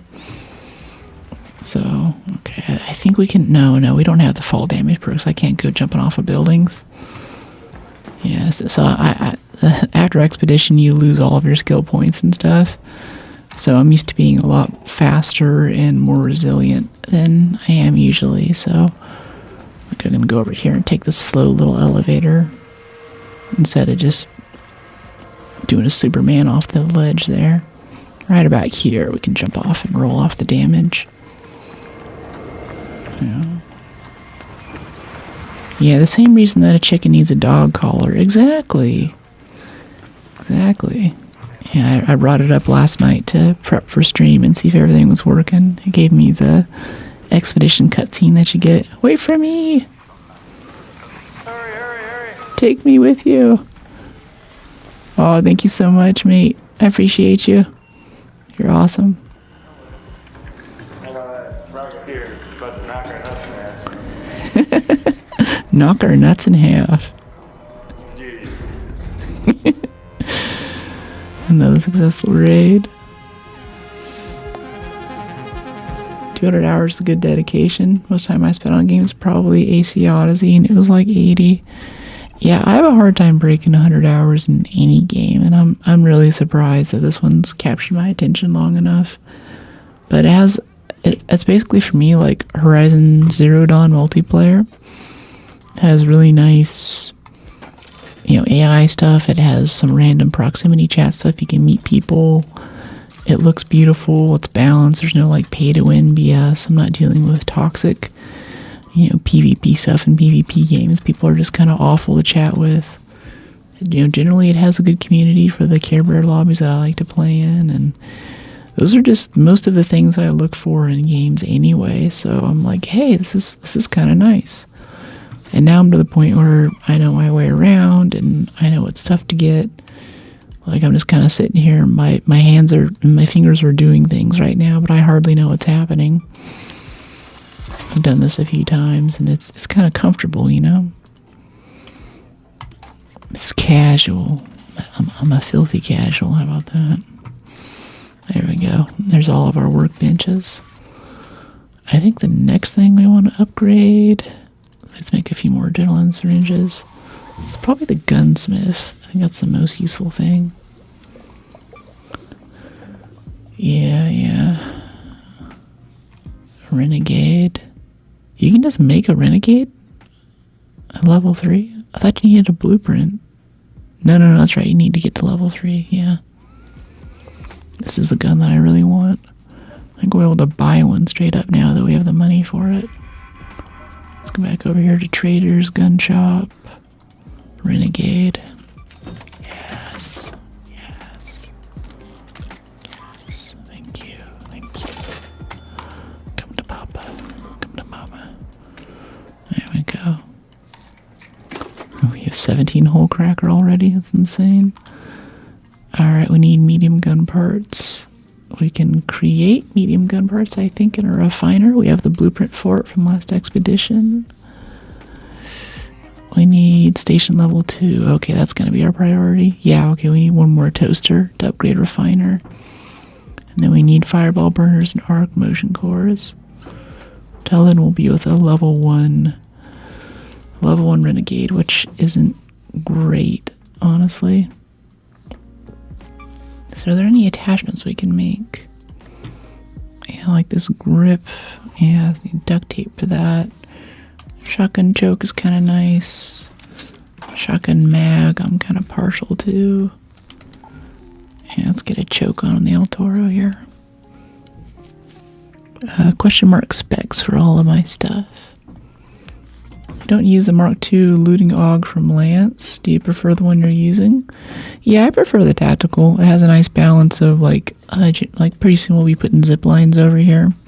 It's got that smoke grenade that automatically pops when our shield breaks. I can put a medium shield on it. It's easy to access. I could probably do the looting AUG you're talking about, but honestly right now I'm just kind of making a beeline for getting our survivor augment. That's kind of my long-term goal, is once we get a Renegade with fully upgraded with the parts, survivor augment, and an El Toro that isn't terrible, I'm basically at full build. So I'm just kind of gunning for that. But a lot of that just means XP right now. So we're at level 6. This is our skill tree. We already got up to here at level 0 from our previous expedition points. And today, I'd like it if we could get to like level 15 at least by the end of stream. Get the rest of these. Well, I guess effortless roll is maxed out. We don't need to go up here. These are no good. But probably start buying the perk that reduces the weight of shields, because I always run a medium shield. And just being able to move around and get more out of my sprint bar, even with the medium shield penalty, is really nice. Nearly 8,000 hours in Division 2. Jeez. I thought that was someone at your house speaking. That's fun.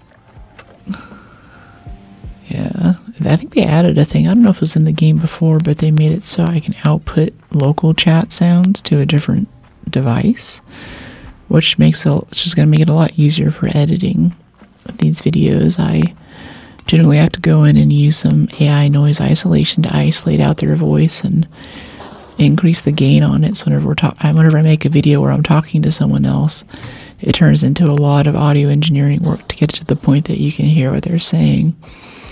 But now having it on its own track means that you guys will be able to hear it much easily, because I can mix it separately. And in videos, I won't have to go out and stare at waveforms for like 3 hours trying to get this guy's garbled, heavily accented, proximity chat echo voice to show up correctly on the video. Alright, there's 6 wires for our quest. We should actually be looting the rest of this, because we can get a rusted gear out of here for that, what is it, the Gunsmith 3 workbench upgrade, I think it is. Yeah, there's like cars and oil through here. Yeah. Hey, Warhead. 771 hours topside. Every expedition, one of the best games I've played in years. Yeah, especially when having to loot so much at the beginning. Yeah, I tend to find that if I'm something else about the tactical augment is that it makes me leave sooner. And especially in the beginning, whenever I'm getting a lot of XP, I think it's the short, humble runs that help you That's what gives you regular XP and helps you level up more. And if I have a bigger inventory, then I'm less likely to think, okay, I should start heading for the exit. Like I'm kind of doing that now. We have a hatch key, so we can just leave over here at Baron's hatch. I'd like to stay and do more, but really it's just like that consistent, just the bonus that you get for extracting and getting out of the match is already so much more than what you can get for doing quests or literally anything else actually in the game. This raid, don't leave early. Why?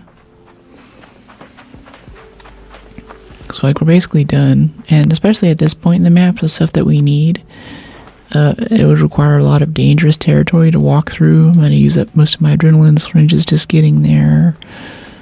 There's no reason for us to hang out right now. The best thing that I can do is just go jump in a hatch and reset it for another raid. And of course, the longer you stay in any match, the more likely you're going to start running into free kits who are just there to kill you. So it gets more dangerous the longer you stay, and more arc shows up, the turbines come in, you know, things like that. I want to see your gun skills. I think you're seeing them. Happens often enough.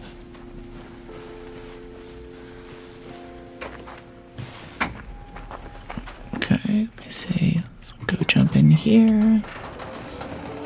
Another successful raid. Let's go fix something over here.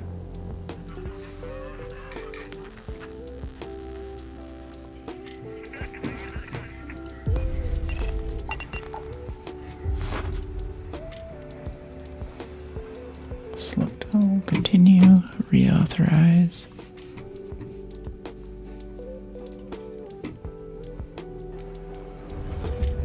All continue.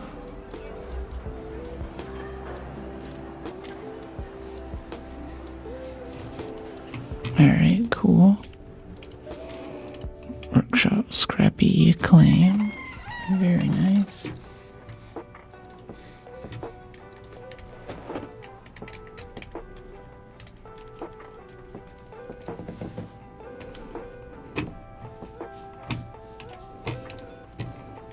Hey Dame, how you doing? ASMR lady, I like that.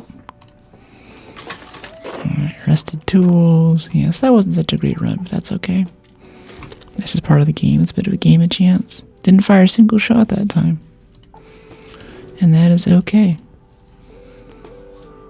I'd like to go back over here. A little bit better for quicker runs like this where we just want to get in and get out. It's so close together. It's always been a bit ASMR for me, lol. Yeah, that's the vibe. Really like having something going on. Something happening on the screen. Yeah, effortless roll. Yes, next we're going to get used to the weight. Which means that by level 11, I think the levels start slowing down around level 20 or so. So the first 15 levels are where I really try to get these perks together. Yeah, sprint, dodge, roll. I used to go over here for broad shoulders, but this is not worth it anymore. But yeah, used to the weight, and then I think I want to go early for proficient prior and unburdened roll over here in the conditioning tree. I mean, technically unburdened roll, we don't think about it, but that's really a stamina perk.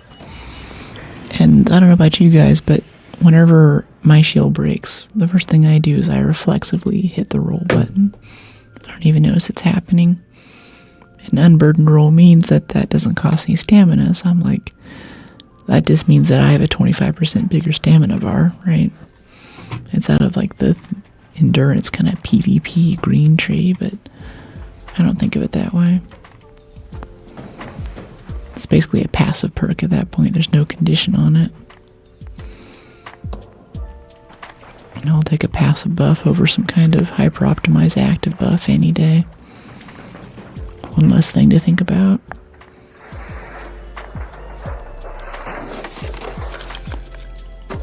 Okay, Rocketeer Driver, Power Cell, bit of launcher ammo. I don't don't know if I'm going to sell the launcher ammo. I'm tempted to keep it for way later. Maybe by the time we get to Expedition this time, we'll have like 100 launcher ammo just chilling in our inventory. I'll be like, I don't need motion cores. I've got all the launcher ammo I need to make Expedition damage.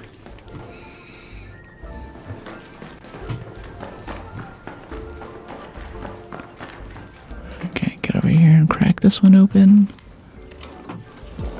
This dresser's a little bit far away from the others, but I feel like sometimes it has good stuff. Looking great. Thank you, Peter. I'm doing great today. How are you? Kind of hoping we get some duct tape out of here, too, so we can make some more weapon attachments.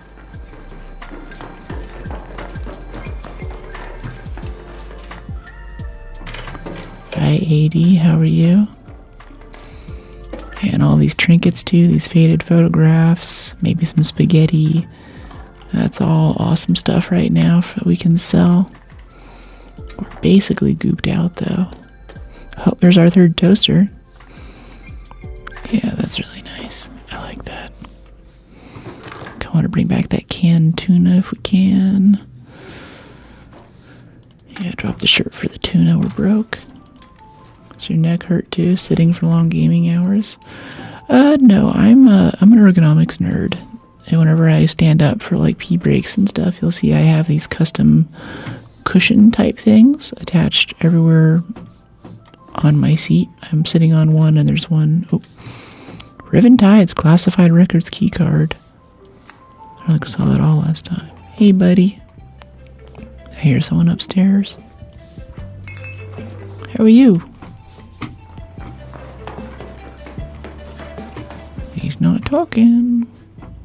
I'm from LA originally, but I broadcast to you from San Francisco.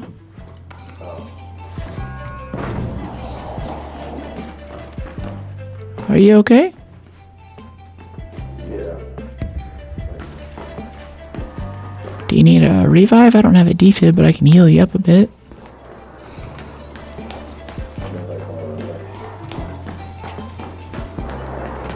I can barely hear him. What chair? I'm a chair nerd. So I'm about to replace it. This is actually one that I got from a very expensive furniture store. This is the floor model. Last of a set of 4. So it's made out of steel. Looks really nice. It gives me great back support. Especially hard to find a chair that actually comes all the way up the back. But I found that it's hard for me to wear my hat that I usually wear at cons and stuff. So soon this chair will be going to Goodwill.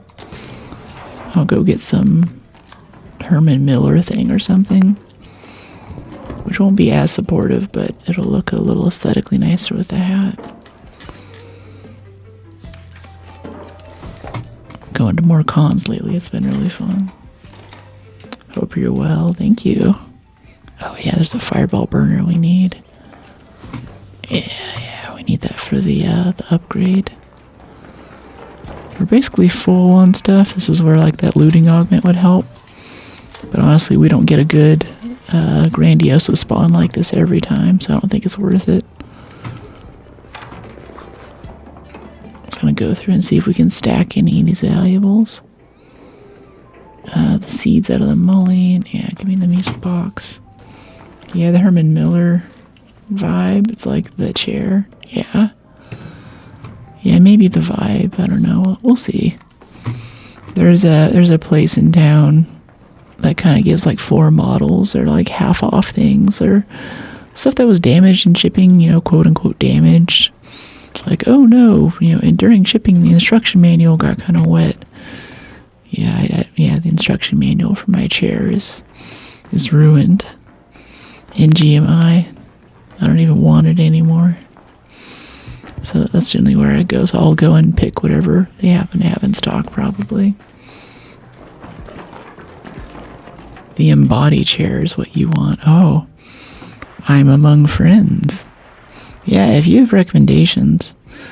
I'm not so much for armrests. Part of my ergonomics thing is that I have little clamps that attach to my desk. So you'll see like this arm is it's wrapped in green screen tape so you can't see it, but there's kind of an attachable armrest that comes off my desk, so I have an uninterrupted level of support between my elbow and my wrist where it meets the desk and goes to the mouse. So that entire area isn't under strain. That's cool, yeah. What other games do I play? I play stressful video games with an ASMR voiceover. It's been a lot of Arc. We did some finals a few times. I like Alien Isolation. I like Callisto. I like Battlefield.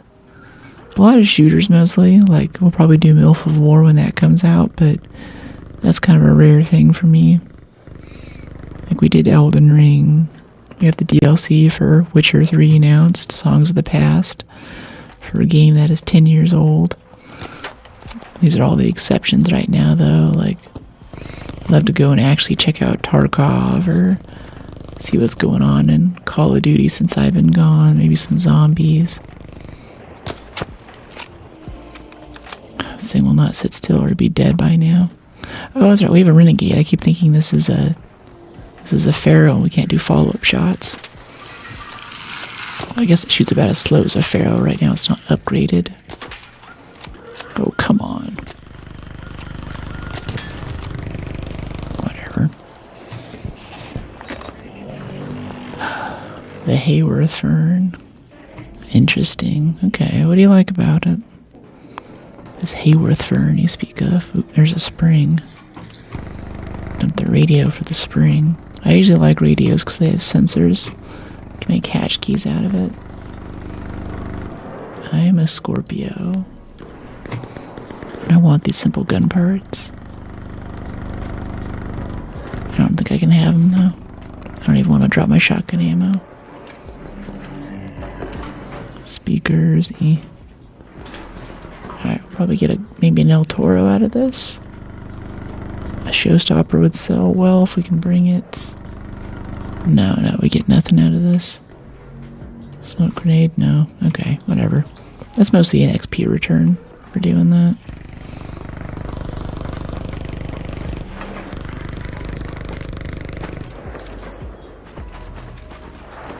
I want armrests out of the way and back straight. Yeah, exactly. Head over heart, heart over pelvis. Goes all the way up the back, but without a headrest. You can just drop the arms out of the way. Made of titanium. Very comfy and ergonomic. Another successful raid. That sounds nice. If you could drop a thing in the Discord, I'd love to check it out later. If there's like a link to what it looks like, I'll see if they have one of those in stock. I can also let the guy know, like, hey, I'm looking for this Hayworth Fern chair, and he can, like, send me an email if one comes in over the next few weeks. Then you get a really good deal because, like, he's always cutting deals with other people, and if he knows he has a place that he can sell it to right away, then he can grab it for a really good price. No inventory cost. Okay, toaster, lemon. Yeah, I got you. Yeah, I got the links here for the cord. I appreciate you posting that too. It sounds really nice. I'm a little bit afraid to get a new chair, honestly, because I've had this one for so long. But slowly, like there's even a headrest behind me here, but with the new back attachment for ergonomics, my head basically can't touch the headrest anymore. And yeah, it's just not going to work with a hat and everything. We need station level 2. Oh, we need damage heat sinks, snitch scanners, and electrical components. We have none of those. How has this happened? How about the gunsmith? Do we have some other upgrades? Gearbench, electricals, hornet, power cable. Gunsmith, we need 1 more rusted tool and 8 more wasp drivers. Not even sure we got this far last time. Not a fan of headrests. I feel like they're always in the way. Me neither, but I've read that it's good, even momentarily. Like if you like, I don't know, say you're like writing some code, something just won't break, and you go like, oh, like that. That little moment of just having your head held by something and not forcing your neck to keep this bowling ball on a stick, you know, aligned for the entire part of the day is really powerful. kind of makes sense. So I always try to get one. I don't feel like I use it. What I really want though is like I'm 6 feet tall, so I prize actually having a backrest that comes up high enough to support my upper shoulder blades. And that generally means a headrest type chair. Ooh, prospecting probes. That's a lot of XP. Loving your hair color. Thanks, Peter. Yeah, I need to get it. Done. It's generally a bit cooler blonde, but it's pretty good. So it's the Embody chair and the Hayworth fern. Okay.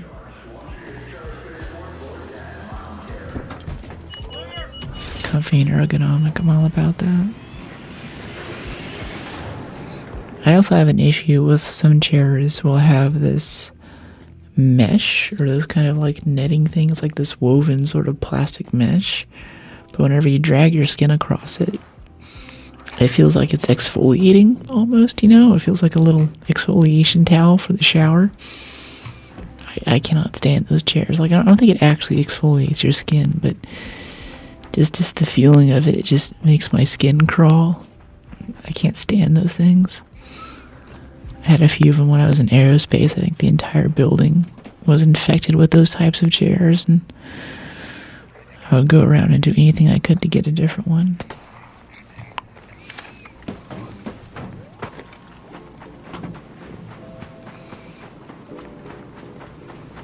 I feel like most jobs, though, aren't actually fully OSHA compliant with the type of desk chairs that they provide you, though. Even for stuff like programmers and stuff, it's really hard to find a decent one. And after, I think, almost a year of waiting, I basically got the idea that my employer was not going to be OSHA compliant and purchase the chair that I had asked for, because it was the job of the procurement officer to not do his job, because that saved money. So I just went ahead and bought my own chair, brought it into work one day. Everyone was like shocked. Like, wow, you spent your own money you bought your own keyboard and your own chair. This is sacrilege. Wow. And of course, manager comes by and she's like, "Oh, I'm sorry. I would have gotten it for if I knew it was that important." And I'm like, yeah.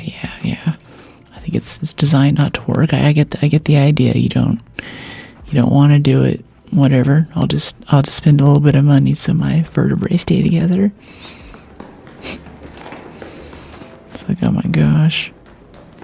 It's worth it though. Like, if I spend all day on a keyboard or a chair, like it's most of my experience, then I think it's worthwhile buying those upgrades, even if I have to pay for them. Woohoo! I expected it to go down a little faster with how much that guy shot at first. How you doing, buddy? Sun Wukong. That's cool. I saw the Sun Wukong opera here in San Francisco, actually, at one point.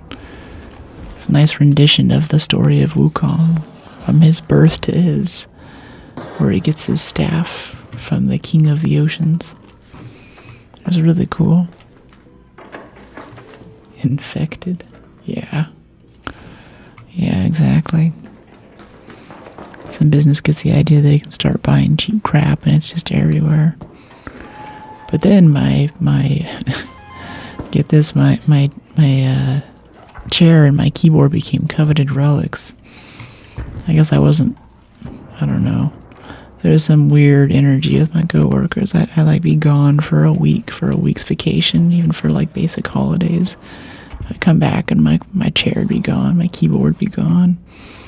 I'd have to hunt around and be like, okay, has anyone seen this keyboard? It's very distinctive. It's split down the middle. And everyone's going like, oh, I don't know. I haven't really seen it. And eventually someone's like, yeah, I might have seen it over on that corner of the building. And it's that one corner of the building where only one guy really sits.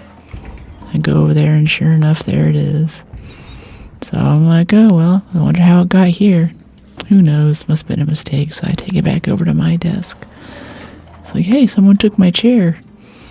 I'm like, that sucks. Wonder how that happened. Someone took my keyboard. Hey Nito, how you doing? It's like, yeah, that's my chair. I bought that. Hello, L Beast. We have the milestone for opening containers in the hospital. Lucky us. I wonder how that happened. Yeah. Gotta keep the honest man honest. I thought about putting an air tag on it at one point. I could take a vacation. I was like, yeah, this is how I need to optimize my work thing now. I can take a vacation and I can improve the amount of work I'm able to do whenever I get back, because then I don't have to spend 2 hours hunting around the building for all my stuff went while I was gone. If I have an air tag on it, then I can hunt down my stuff faster, because whenever I'm gone for more than a few days, it just grows legs and walks away. Oh, I thought that you quit. No, I just had to go see my family for this little known holiday known as Thanksgiving. Thanks, Beast. Yo, Stretch, hello. Hey, lol, sorry about that. My Stretch notifications are busted. There's some visual notifications, but I don't get the sound alert that I usually rely on. That'll also be a fix with the streaming PC that I'm building. I'll get a better stretch once I'm on the actual train here. And I'm not walking right into a pop who's sitting there, like, staring at me. Pop's like, Mom. I'm like, no. You're too nice. You should have brought out Gangster Brooke. Yeah, I've since become less of a doormat. I've done some therapy, and I've developed a sense of injustice for when people do injustice against me. A sense of anger, almost, but productive anger. I don't raise a big stink or anything, but I do fight back. Proximity is still on. No, that's just a party chat. Like if I push down this key. Oh, no, you're right. Yeah, it was stuck on there. That was weird. I don't think the mouse button was stuck. I don't know why that was doing that. Thanks. Thanks, 1 ounce. That's really strange. I've never seen that before. I used to have a party chat active, and I kept looking down there thinking, oh my gosh, my party chat's active when I don't need it to be. Turn that off. Gotta let people know when they're not acting right. Too many people get away with stuff. Yeah. And in relationships, I seem to attract exactly the complete opposite of the person who has no problem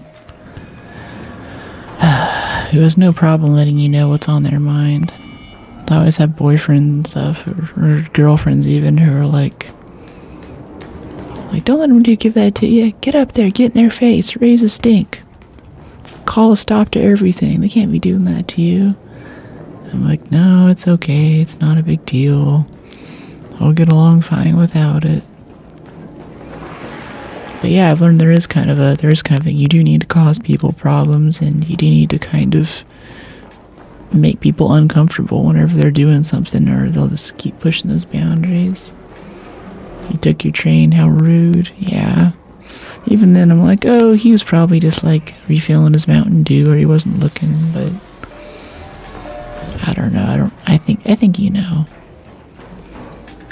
It's not a big deal, though. It is. Yeah, exactly. Yeah. Another successful raid. That's just a whole other part of managing humans in social situations that I don't appreciate, though, is having to sit there and, like, I don't know, do people, like, strategize? Like, what are all the ways this person can hurt me? And what can I do to instill fear and respect in the minds of men around me, so I'm never questioned? Is that how that works? Like, how do you do that? I would never really suspect anyone of malice. I assume we're both at the same job, and we do generally the same things, and if you're taking chairs from people, that's gonna cause issues for you, you know? The word's gonna get around. But no, you gotta make it an issue. And then the deterrent will be received.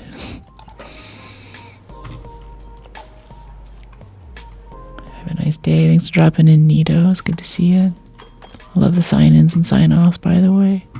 We still need a battery. Oh well. Alright, here we go. Yeah, let's get to it. Trash to treasure quest. Yeah, we still don't have a battery for our quest. There we go. Let's move a little faster. Used to the weight perks. I'm working. Nice. Hope you're having a good shift. It's always nice just to be nice to people. If someone acts poorly toward me, I certainly let them know how I feel about it. Yeah, there's letting people know how you feel about it, but if you do that nicely and try to do the whole, like, you know, sandwich strategy, say something good and then say something negative and say something good at the end, that doesn't really work. It seems like you have to make it hurt a little bit. Or you have to do something so it really lands home, you know. I love chat too, Strawberry. Welcome in. I feel like I get over stuff fast too. Like, people do something to me and I'm like, alright, that was in the past. I kind of live in the moment. Today's a new day. Let's just put that behind us. Let's move on. Like, some of my exes would talk to me. They'd bring up something that happened, and I'd be sitting there, and I'm like, "Yeah, that did happen, didn't it?" Or some perceived slight or something I said, and I'm like, "That was like 2 weeks ago. How do you remember that?" And then she gets super pissed, and she's like, "You don't remember?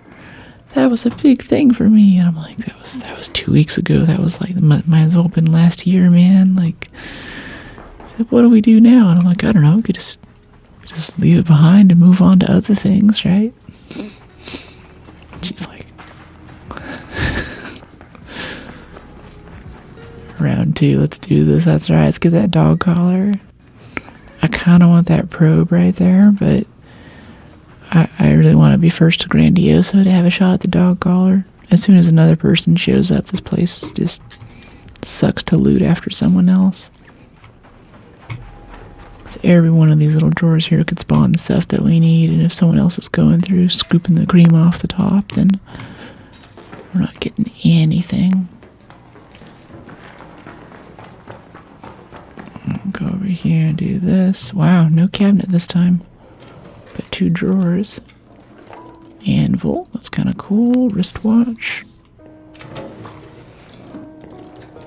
And a silver teaspoon set. Instantly over encumbered. Great. It's the anvil, isn't it? Nope. Gonna make you into simple gun parts, not drop you. That's most of what we're getting out of that anyway. And over here we have no drawers, no cabinets, and 2 drawers here. I think it's about the same number of drawers, they just put them in different places. There's the dog collar, cool. That's our first Scrappy upgrade. And Scrappy, for those who, looks like we have a few folks in here who aren't too familiar with the game today, he's the rooster who's kind of out always picking up scrap for us while we're in game. That helps us a lot with, like, keeping up on metal parts and plastics and the grocery shopping stuff that you used to have to do before they added Scrappy. Boy, did they always have Scrappy? No, before they added the fruit mechanic. I think after they added the thing where you have to feed Scrappy to increase the bonuses, he became much more relevant. Okay, lots and lots of lemons here for Scrappy. Any extra lemons we can turn into seeds. And seeds we can use to buy medium gun parts, whole crackers, anything else that we need. We also got a hatch key, which generally I wouldn't be so flippant in the use of, but if I can just hatch out right here with a key I didn't have to walk in with. 4 minutes, got our dog collar. Quit while you're ahead. Another successful raid. Wrist. What about it?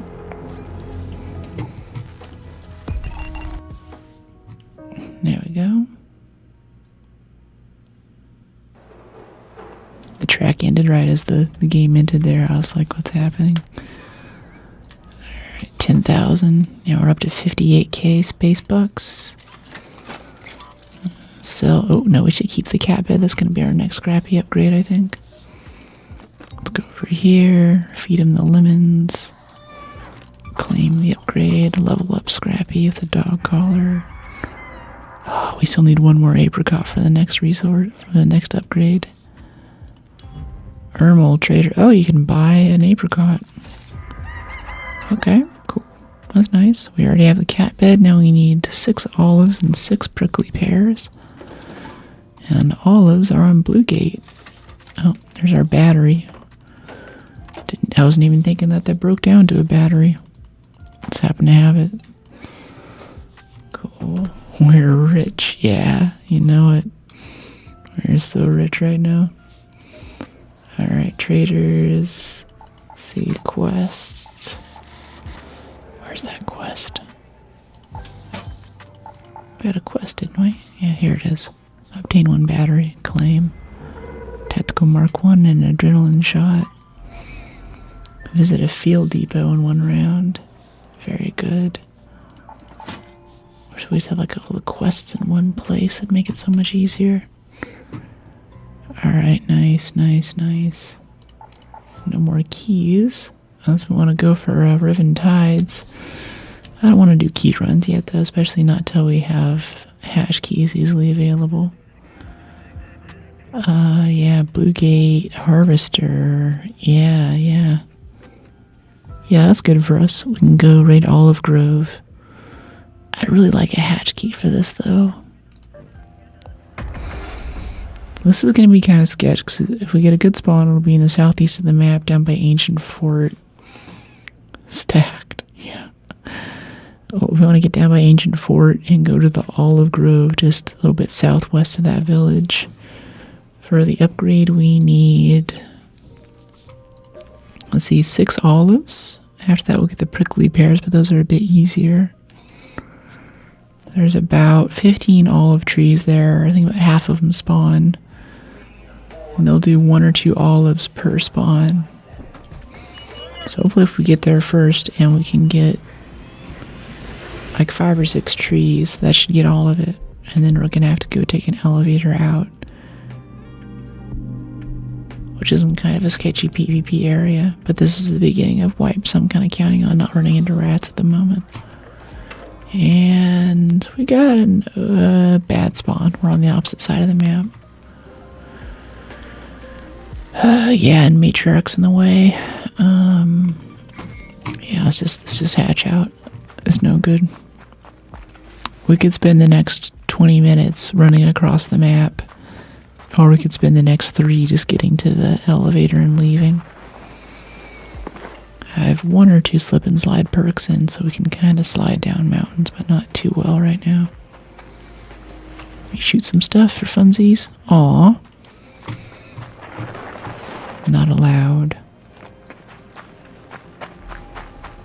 Maybe stick our head in here and get this turret. Did that hit it? Yeah, okay. No turret.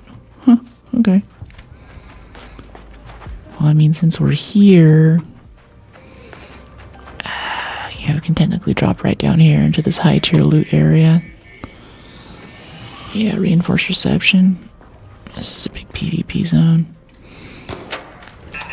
I'm not really geared for this, but... if we can poke our head in and grab a few things and get out, that might be really good for us. Good stuff. Have a good stream. Catch you next time. Thanks, Interloper. Is it single player? No, we randomly run into people. Whether they're not your friends is left to question, so you never quite know what you're gonna get. There's also this battery puzzle here, so if you see batteries on the ground, let me know. Let's see, let's do this little thing here. If you type on this computer and you wait for it. Yep, okay, this one will turn red, so we gotta follow the red line on the ground. Up this direction, I believe. And there'll be a little doo-doo-doo noise that tells us where the loot thing that we just unlocked is. Get the metal detector. That was close. Surprised it didn't hit us. Breach room for sure. I guess I don't do it this. I'm usually here much later in the match. Okay, that little doo, that little flashing thing on the wall is our loot box. We can just get that and get out. I'll be pretty happy. I don't want to be down here any longer than we have to be. Look at that, it's a first-person game. Oh, that's a burner right under us.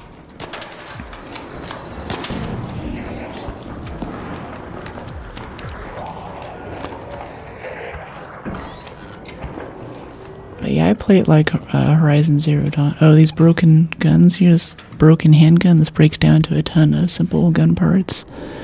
If you can get it back to Speranza. Thank you for answering. Yeah, pleasure. And I'm always open to questions in the chat, stuff about the game.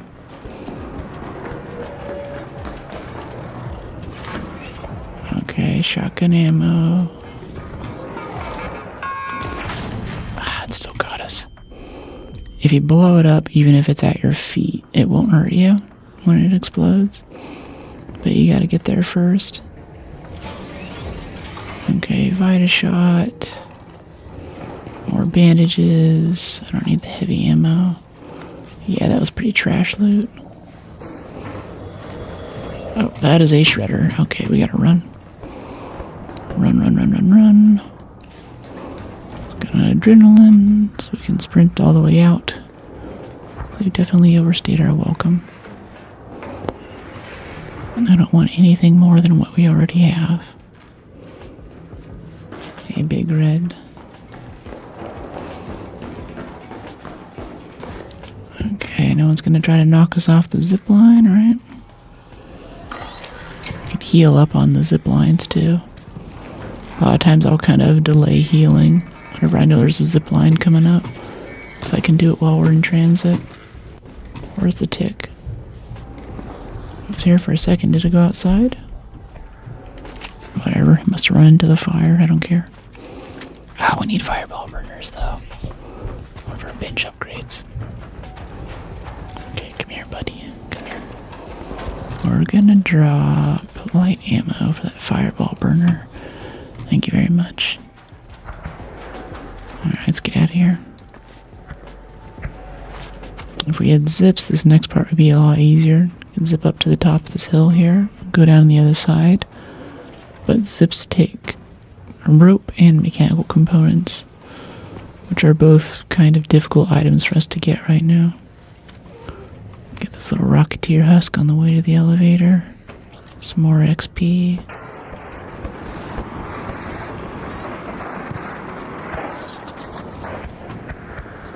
Arc alloy, launcher ammo, power cells.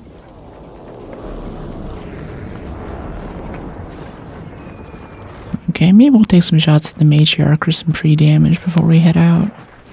We don't quite have a way to dodge the missiles and stuff though, or at least we're not very good at it, and we're over encumbered, so if we get knocked down here, it's okay, but I'm down to farm some damage.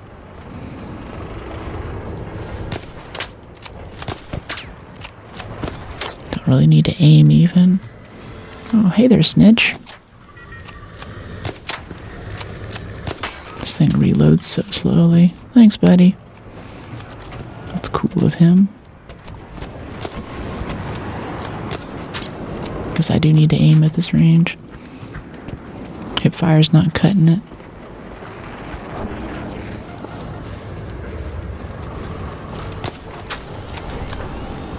We're not really doing any meaningful damage.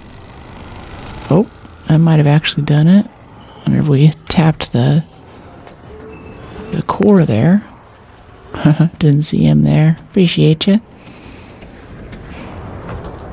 I would go loot that for the XP, but I'd rather make sure we get this elevator. Okay, GG. Another successful raid. I skipped the breach room. Yeah, I don't really know that area too well, especially getting toward the breach room, toward the tunnel. It's more PvP heavy because a lot of people go there, so I was just happy to come in and get the XP for doing that little computer puzzle thing. We probably could have breached the room, but say like that shredder showed up like that one did. It just starts getting, it starts going downhill so fast down there. We don't have perks. We don't even have a fully upgraded renegade to repair ourselves. There's not a lot we can do at the moment. I'd rather live to fight another day. I think that's the best thing you can do in this game too, is kind of quit while you're ahead. Go in with a goal and leave once you got it. You're good with this, thanks. Appreciate it. Alright, this Vita shot we're just gonna straight up sell because it sells really well. I don't particularly like them because they take too long to use. Look at that, 17 launcher ammo. I don't want light ammo, I don't use it. 20, let's split that to like 10. It's a little bit heavy, especially shotgun ammo. Repair our shield because we found a battery somewhere. And let's get some more adrenaline in there. Maybe some more bandages too. Fabric's already taken a hit. Fabric is a precious resource on this stream for how many basic bandages we make. Electromagnetic damn battlegrounds, you know I want to. I'm gonna go be boring and crack open probes instead. Alright, one more skill point. Yeah, used to the weight, wearing a shield doesn't slow you down. That does great for conserving stamina, helping us in combat, looting. Hey Shaq, thanks for dropping in today, how are you? Just give me all those stamina perks. Let's see, now for here, so we got the apricot. No, we were still doing blue grade. I want to try that again, actually. Oops, too late, we're already departing. I wanted to go get olives for the next scrappy upgrade. I'm doing great. Need any blueprints? I'll donate. No, I'm okay, Relic. I appreciate it, though. Sorry I missed your message a couple minutes ago. Last expedition, we got medium gun parts and survivor augment. And medium mag, too. So, I'm good. We're almost at full build. 2 hours and 19 minutes into the first expedition. And even now, too, like the medium shield and a tactical augment, I'm already pretty happy. Have a great day. Thank you, Hazel. You too.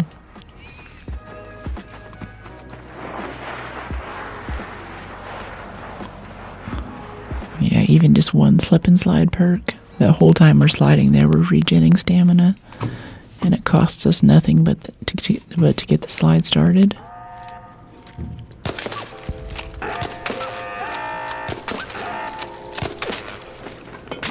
Oh, I thought I had the dodge down. Dang it. I guess I'm used to having them at a greater range, so I have a little more time to dodge the bullet.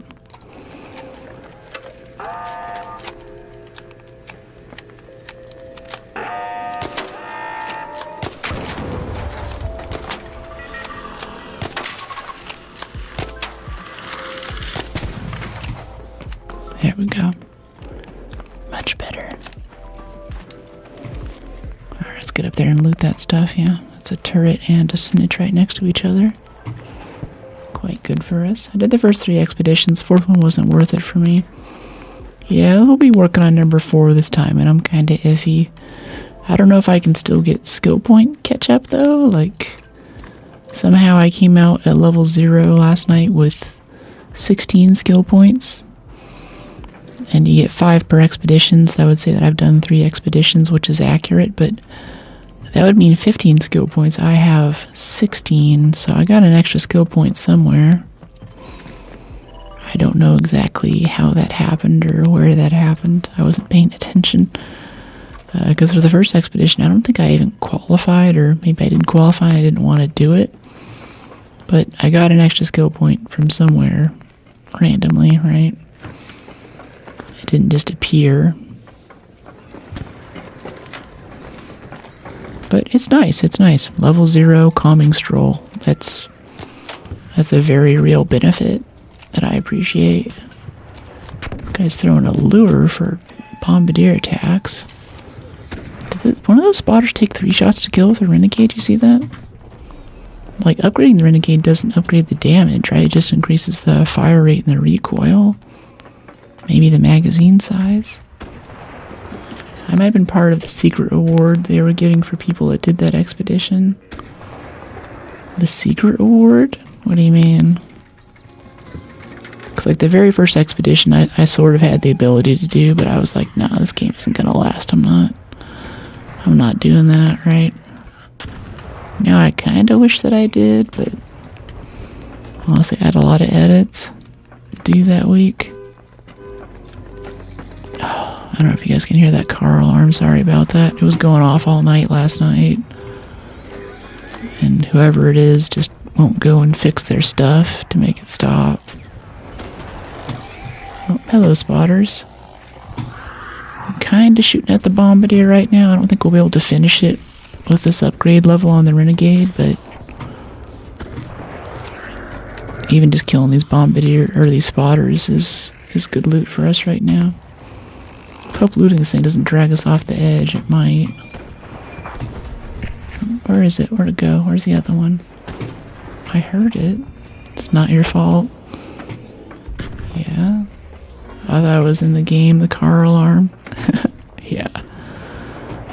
Yeah, I think it went off 6 times last night. And I think they go out there and they must be resetting it because it doesn't keep going for hours, but I was sitting here trying to get Windows working and I was like, my goodness, like, please let it end.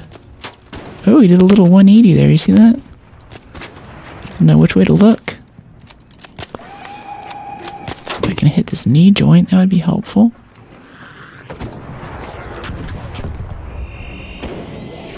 Oof. Yeah.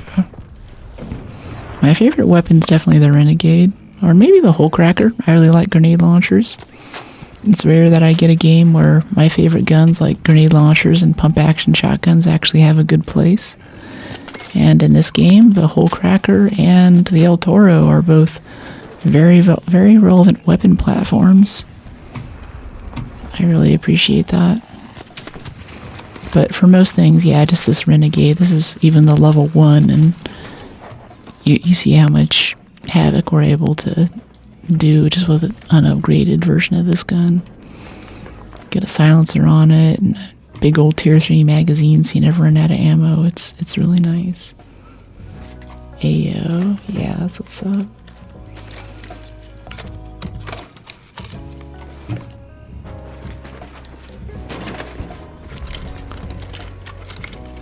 Spotter relay, arc cell, over encumbered. Yeah. I kind of want to loot a bit of the bastion there, even if we can just peek it for the XP. We're way too early to start collecting cells. Hello. Hello. Mostly just peeking for XP. Are you looking for cells or anything? I was trying to do that online trial. Ah, gotcha. What do I say? Oh, just peeking for XP. Cells would be kind of nice. Get ahead on the expedition, but mostly I just want to get my levels up now, get my stamina perks in. Let's see, arc alloy. Yeah, drop the rubber for the performance steel. For sure. Yeah, these two, they like the flex rubber and the performance steel off these things. Particular? Kind of flex rubber, performance steel, maybe some cells, but I just like the XP for glancing at stuff, honestly. That's my most valuable thing right now. Here, I've got a extra cell here. Oh, thank you. Appreciate it. Yeah, you're welcome. Yeah, you're awesome. There we go. That one's going in the safe pocket. Very cool of him. I already have security breach. Oh gosh. I stopped doing security breach. By the time I get it, everyone else has it too, and whenever I'm in the perfect situation where I have inventory space and the time and the security to actually breach something, I crack the thing open and it's empty already. Or I get there and it's already done.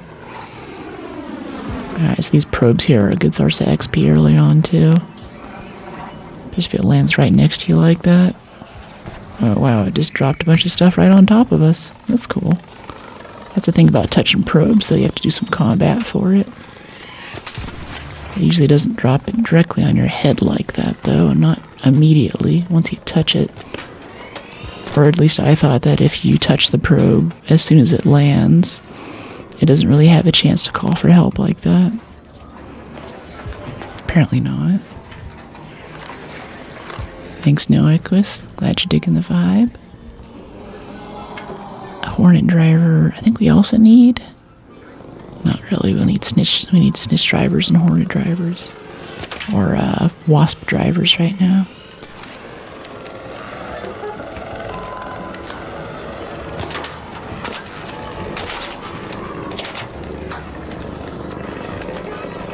I wish these Hornet drivers still worked for stunning the Rocketeers like they used to. That was so much fun when that was in the meta. If there is a meta in this game.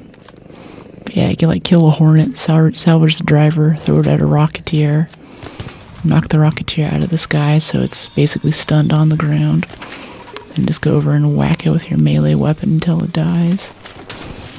It was super fun. And it feels good whenever there's actually a good reason to scavenge stuff like that too. Like, I really like whenever we run out of, what do you call it?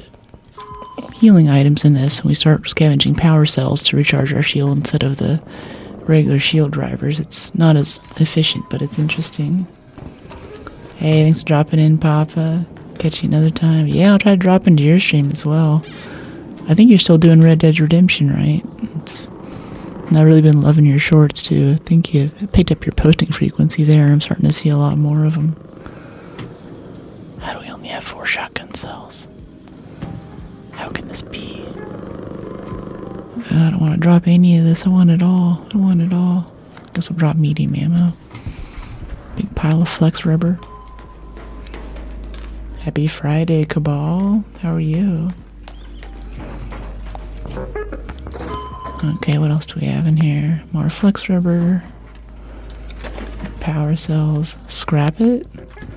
Yeah, I'd like to take it back to the workbench for the full benefit of the recycle. Scrapping stuff in the field just isn't the same, you know?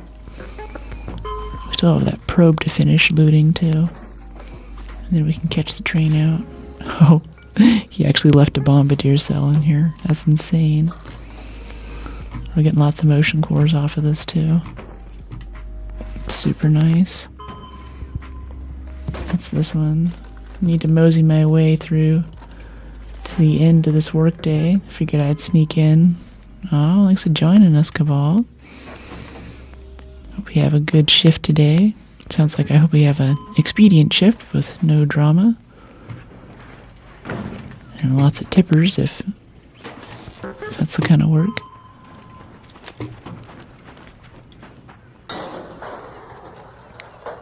Okay, let's pop this open. If we get like some circuitry out of this, especially some batteries, I'd be pretty happy.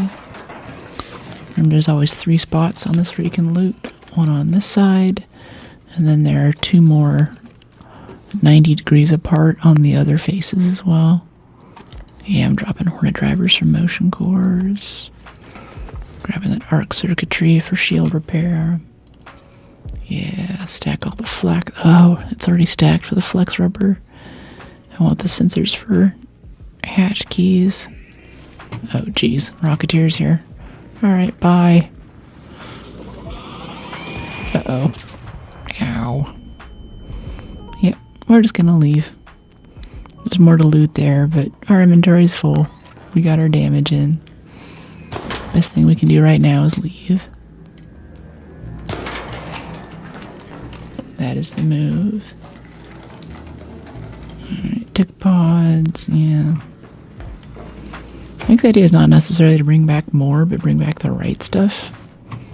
A lot of times even having a less optimized thing, like as soon as you're sitting in your inventory, like trying to pick like, oh, should I do this? Should I do that? Should I swap this out?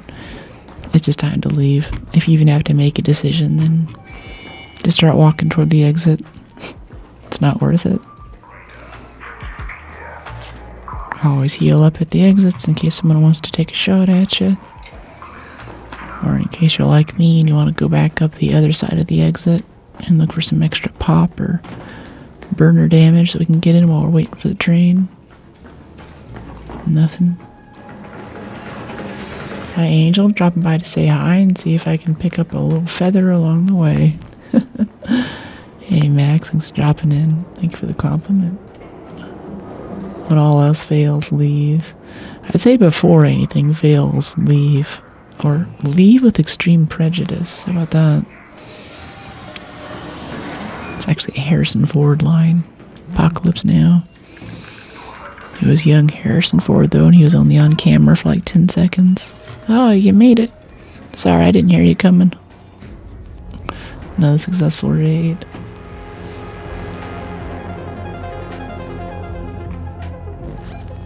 Yeah, it's a good one.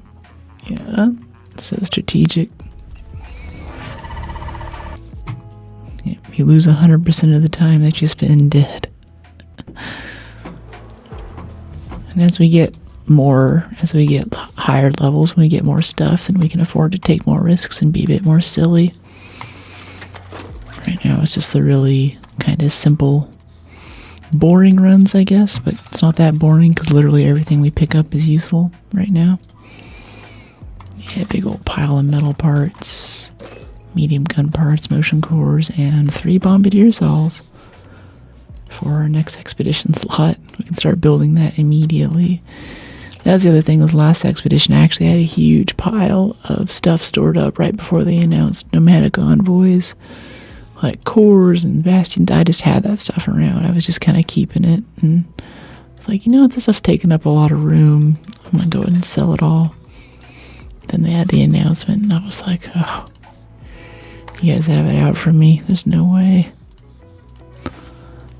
Alright, stack a 10 shotgun. Yeah.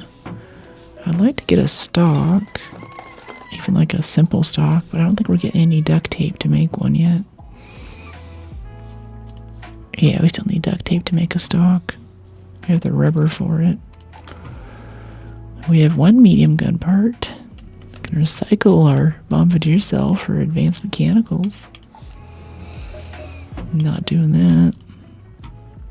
Let's go ahead and buy some springs. Yeah, spend all the money on springs. Oh, there's duct tape here. We can buy a little bit of duct tape. It's not going to hurt anything. Yeah, for just like a basic stock over here. Had a gunsmith. And a vertical grip. That'll help us if we get into PvP. This is only a level 1 El Toro, but just a basic grip, basic stock does so much for making the gun not awful. Yeah, let's go ahead and put the magazine on there too. Get our full 10 in the clip. Free up some inventory space. I feel like I come back washed. What do you mean? Haven't played Arc in quite a while. Why does he say terminate with extreme prejudice? In Apocalypse Now, he shot this movie. What was it? What's the director's name? Wow, Shotgun Choke 3 right away. That's insane. We're breaking that down from mod components. It wasn't Coppola who did it. Was it Coppola who directed Apocalypse Now? Anyway, there's basically this rogue commander in Vietnam who's become so obsessed with fighting the enemy and so obsessed with winning the war that he's gone off and basically gone rogue. And he's out there still fighting the Viet Cong, but in the process, he's also driven all of his soldiers under him kind of insane. And he has this, he tries to become the enemy. He's even like brought on other locals to fight for him with this sort of godlike reverence. They sort of worship the man. His name is Colonel Kurtz, and he's played by the immortal Marlon Brando in his last role. and he's basically gone insane. So they bring in this guy who is Martin Sheen, plays him. He's a special forces, really rough and tumble, kind of scary guy.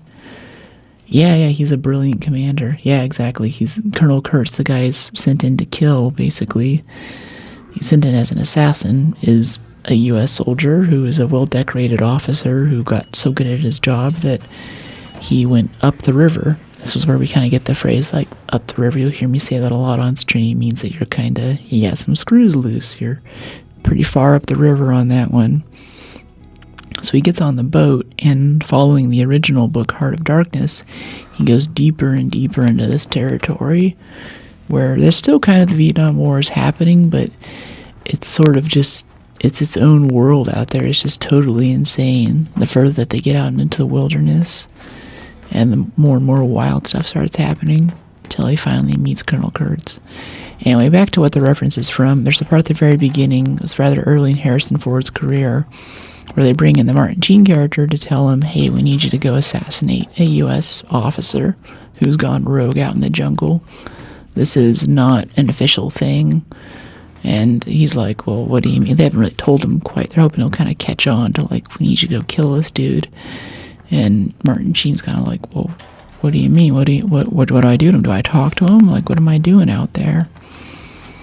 And the commander goes, terminate him. He's like, terminate? And Harrison Ford goes, yeah, terminate with extreme prejudice. They're like, we need you to kill this guy. He's causing issues for us. We need him off the map, and we need to have you go basically clean up our mess for us, because this guy's out of our control. He was actually drunk. That scene, whenever he was drunk and he punched the mirror? Yeah. Whenever there's a scene where he punches this mirror, he's in this hotel room, basically in Saigon, because he's been off duty. He's been on R&R for a bit, but he's so used to being out in the jungle and fighting that he just can't stand to not be fighting someone and to not be sneaking through the bushes with people out there to kill him and stuff. That's just what he's been so geared for at that point. So there's a scene in this hotel room where he's just like staring at the ceiling fan, maybe tripping on something or is trying to get out of his head because he's fighting his demons. And he punches this mirror and this thing just shatters, goes everywhere. And in reality, he actually punched the mirror. It wasn't in the script. And these massive shards of glass came off. It wasn't tempered glass. It was these big knives, basically. Is what this mirror turned into, and just cut up his hand. And this is a movie where you're in the jungle. You know, they're kind of out. They're on location. They're out in the middle of nowhere. It's super expensive. And I think this is pretty early in filming. It's a bit like Aragorn in Lord of the Rings when he kicks that helmet right after they think that Merry and Pippin have been killed, and there's that pile of Uruk-hai bodies. He kicks an orc helmet and he screams. That's actually Viggo Mortensen breaking his toe. In the same way, after Martin Sheen punched that mirror, he totally messed up his hand and started bleeding everywhere. And they're like, oh crap, it was like a total filming disaster they didn't think was going to happen. But they got it, you know, the camera was rolling, they got it on film, and it was awesome. Yeah, Andy suffered a heart attack during the movie. Yeah, and him and Marlon Brando was kind of getting to the end of his career. He had some screws loose. He was really not doing too well there. He was kind of coming apart. And he's a method actor, so he gets into the role, so you're kind of on set with Charlie Sheen under such huge amounts of stress, just sweating bullets, staring still, looking at a ceiling fan, and this legendary, like, god-tier actor, Marlon Brando, who's also kind of going nuts, because he's playing a guy who's going nuts. And you have this insane director who wants every shot to be perfect. And they're out in the jungle. It was a really rough shot. Yeah, Brando's whacked out by that point. Yeah, he was gone. He was really gone. He was like Jack Nicholson levels of gone from The Shining. He was really, even beyond that probably. But great acting. What was it? The horror. Really good stuff. Marlon Brando showed up for that movie. That's why you never see his actual body. He showed up fat for the movie. Yeah, you can tell he's a little chubby in the jaws if you're looking at him. He doesn't look like a fearless commander of this, you know, I don't even call it an army, but like this tribe of bush people out in the thing. Yeah, you're an errand boy sent to do a job by a grocery clerk. He's so scary, he's so disturbing. He does it so well. Apocalypse Now, that's it, yeah. Montagnards, what? My brother took me to see that movie when I was like 8. I didn't understand the movie at the time. It's a lot. And around the same time, like, I think Wind Talkers and Platoon, that kind of stuff was coming out. There were like movies like Saving Private Ryan, where it's more of a heroic thing. It's sort of a glorification of war and what men do at war. Apocalypse Now is a horror movie, or, you know, it's just like a, you know, Full Metal. I guess it's a little more heroic. Like Full Metal Jacket is the full-on horror movie experience. But it definitely doesn't paint war very, very kindly. SOCOM used him in the Vietnam for guerrilla warfare. The guy from The Matrix, what? Good stuff, good stuff. That was Lawrence Fishburne in the first movie, too. Oh, Mountain People. Yeah. Lawrence Fishburne, yeah, it's like the red pill, blue pill guy. Yeah, he's awesome. I think it's incredible how many African American actors have such a huge place in sci-fi, too. Like, oh gosh, what is it?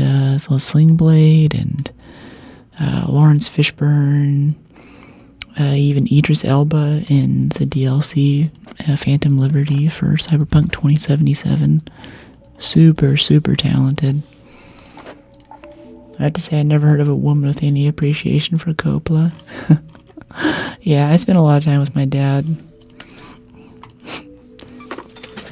But I also dated this chick. She was this indie film director in LA who was maintaining the Alien fan site. So I did a lot of Alien stuff, a lot of Ridley Scott knowledge and stuff. But also we went to go see classic film a lot. So she was living in Hollywood and I'd stay over. And we would get these awesome tickets to like a midnight showing of The Thing, double featured with like Flash Gordon or something like this. So whereas I dated other people in Hollywood that worked on like bigger productions and stuff, this was more of like the indie kind of Sundance, you know, the art and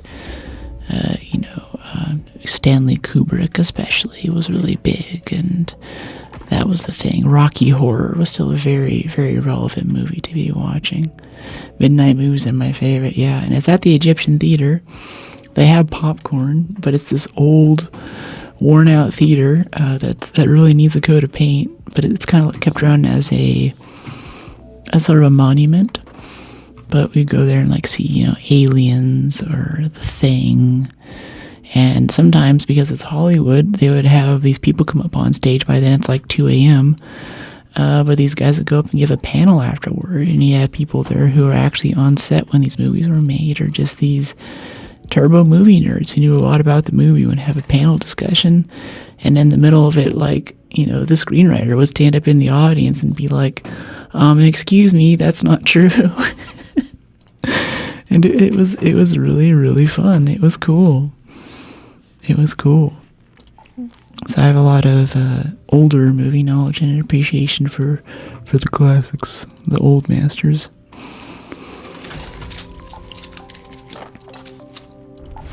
The Thing's one of my favorites as well. John Carpenter might be my favorite director. It's good.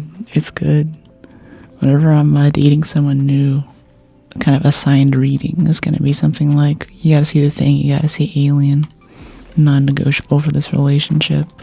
They're sitting there like through Alien at first or The Thing, and they're like, okay, this is kind of an older movie, but it still gets them scared. You get to that point in the middle where the monster's out there to get you, or you can't tell who the monster is or what's going on, and they're like tense up and they're like, oh my gosh, what's gonna happen right now? That was so scary. And I'm like, yeah, dumb old movie from 79, don't want to watch it.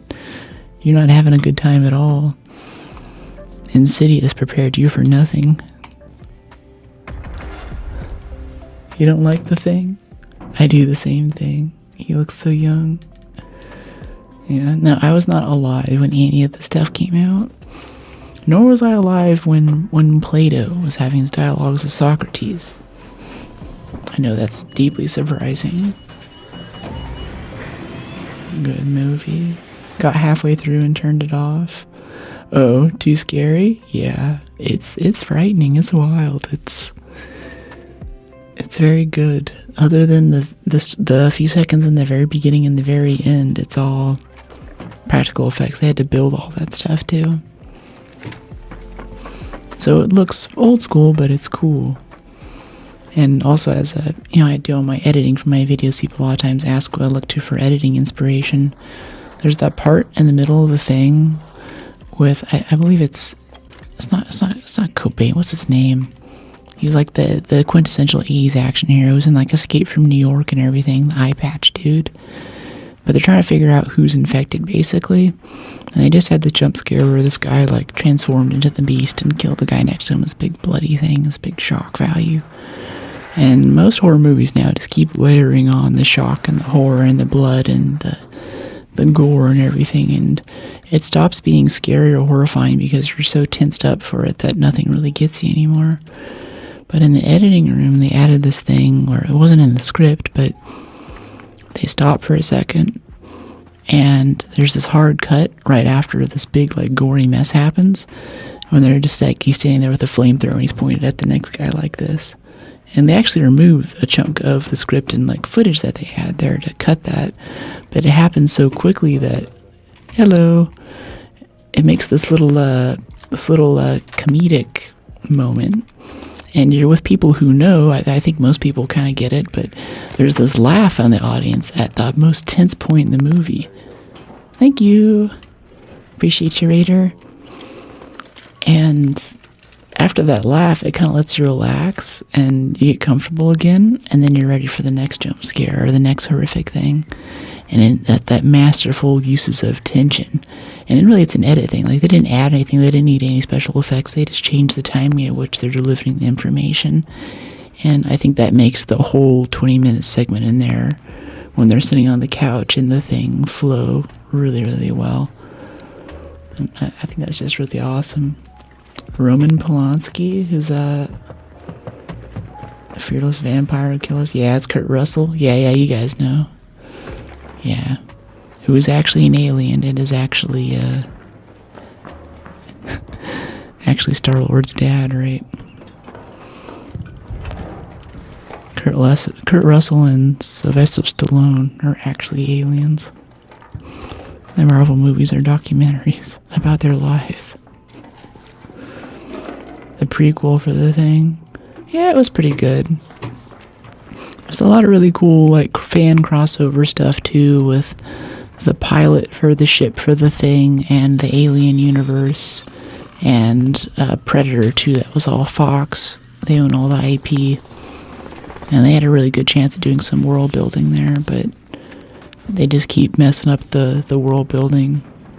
And I think that studio would have had a much better financial outlook now, with, you know, AAA movie studios really pushing for, you know, everyone wants to own Avengers. Everyone wants the movie series that'll never end, where you can just keep cranking it out, and the characters and the stories have already been set up, and the interactions between them, a lot of the dialogue's already written, like it's all storyboarded out by these comic book artists that aren't really super alive anymore. It's just asking to be made into a movie. It has an existing audience. It's already proven commercial success. They're trying to push for that, and I think that if they did more work to make these worlds connected and to make them consistent and to not totally mess up the storyline like in Prometheus and what that movie could have been, they would have had a Marvel level success, you know, multi-billion-dollar success by 2020 at least. Not 2020, 2000 I'd say.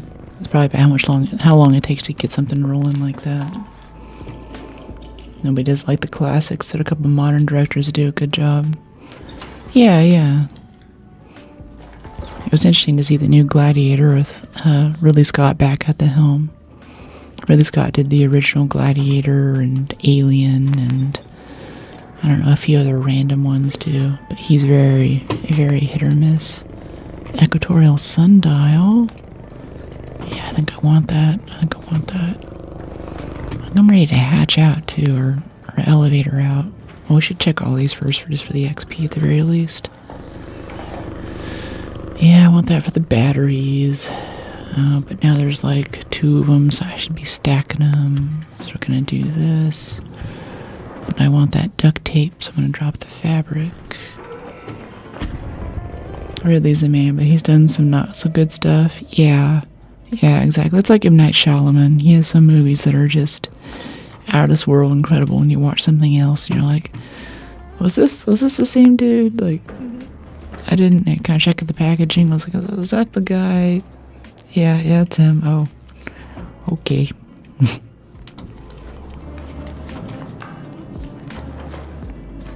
Denis Villeneuve is probably my favorite modern. Yeah, he did a good job. I think the big breakout thing for him was whenever he picked up Blade Runner. I had very little hope for that. I had about as much hope for Blade Runner as I did for GTA 6, where I'm like, the expectations are too strong. You should not be touching this. You should go do something else. This is not a good idea. Even if you do this well, no one's going to be pleased. But it was good. That was good. That was nice. They didn't lean too heavily on old IP or, the quest to kill Harrison Ford in every movie that he originally starred in. It was cool that way.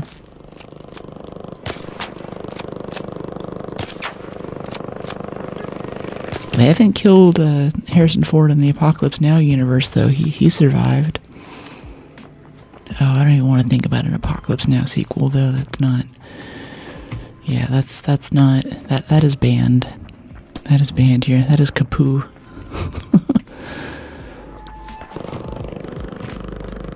The 8th Passenger. What on earth is that? Is it like an anime thing or something? I've seen all the movies. Oh my gosh, is it? Oh.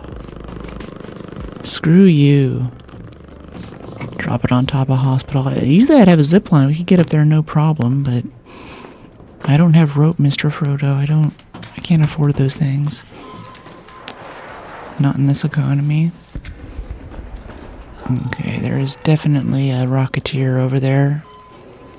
I'm not going to take on this. If I can walk away from this comet without him coming after us, I'm just going to walk away. I just want to extract right now. Hey, buddy.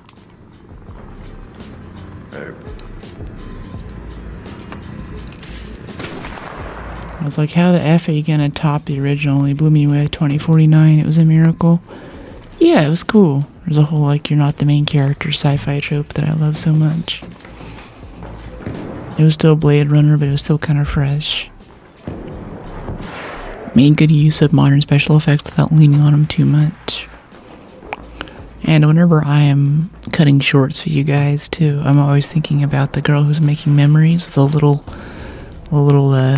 cool little, I don't know, I have a speed editor here. It's kind of the equivalent.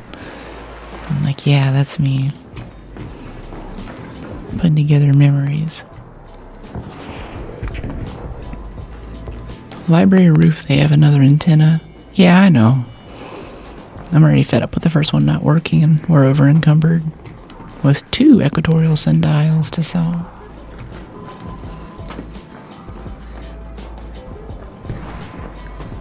I don't know, I might have it wrong. I always thought it was Denis Villeneuve way, but I don't know if I've heard someone else pronounce it.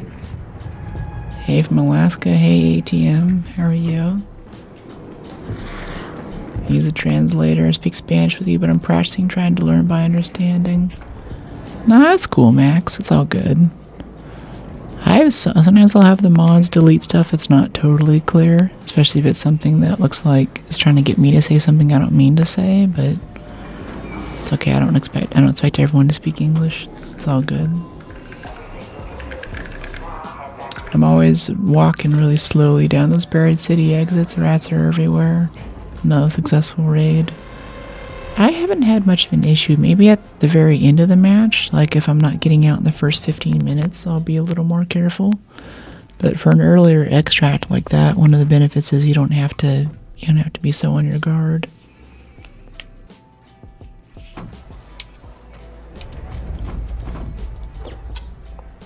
Alright, we want to sell all of our valuables here for a grand total of 16,000 space bucks. No, 18,000 actually. With a power bank that recycles into 2 batteries and a couple of wires. Snitch scanner. Yeah, that's quite good. We have a level up 1 skill point. Yeah, I almost have our skills maxed out for lighter shields.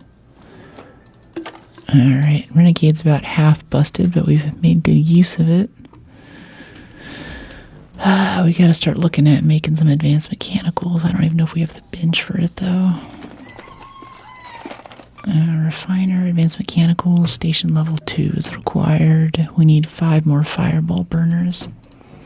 That'll probably be our priority here. Get the bench upgraded. Get a few more springs and mechanicals. Then we'll have advanced mechanicals so we can repair the Renegade. And let's see. Yeah, I don't think we'll get to level 15 today, but we should get pretty close. Metal parts, 150. Hey Gooey, how you doing?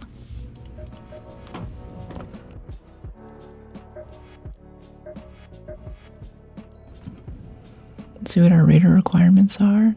How you doing, Gooey? Oil, durable, motion cores, turbine compressors this time. Nice, nice.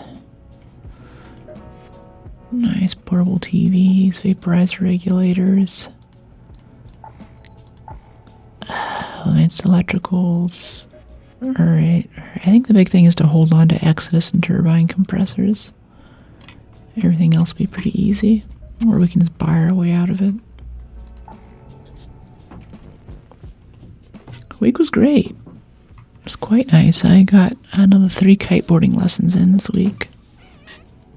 Not as skilled as I had hoped I'd be at this point, but I'm getting closer.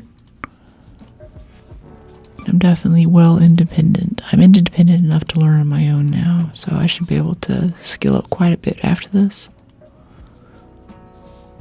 Can we upgrade our El Toro? No, we need heavy gun parts. See, the first expedition I was spoiled. We had blueprints for heavy gun parts, medium gun parts, light gun parts, everything. We had tons of advanced mechanicals. There's nothing that could stop us, but now we're lucky if we get 1 medium gun parts blueprint the entire expedition. Progress, yeah. There's a huge learning cliff at the beginning, so there's lots of falling on your face and getting dragged through the water, but as you get past that, you start getting so much better, so much faster. And I'm kind of on the beginning of that next slope where you just get exponentially, or I'd say even logarithmically better at the sport. Wow, 2.5 minutes. No match yet for Buried City. Okay, let's try switching it up. We've had trouble getting matches today. It's the first day after expedition. I don't think it should be this... It shouldn't be this dead, you know? Oh, we can just buy some stable stocks too. They don't cost cred. Is NorCal good right now with the heat going on? Yeah, it's okay. It gets kind of spicy in here, but... the Bay Area, especially San Francisco, has its own little microclimate, and the Bay will kind of trap this low-lying fog marine layer type thing that protects us from a lot of the heat.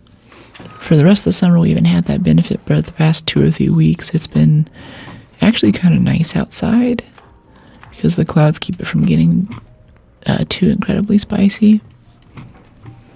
I tend to spend time in a lot of the hottest parts of the city, though, so I'm more exposed to those issues than other people are. Or at least when it happens, I have less places to run to. And for some reason, no one here built any of the apartments or houses with air conditioning, and they still don't, so everyone just kind of cooks.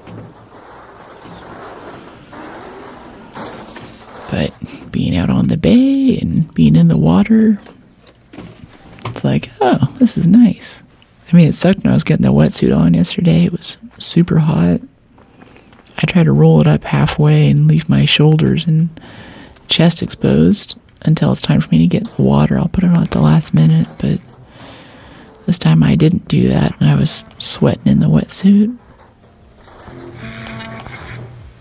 Do you ever hang out at the piers? Not really. That's kind of a touristy area.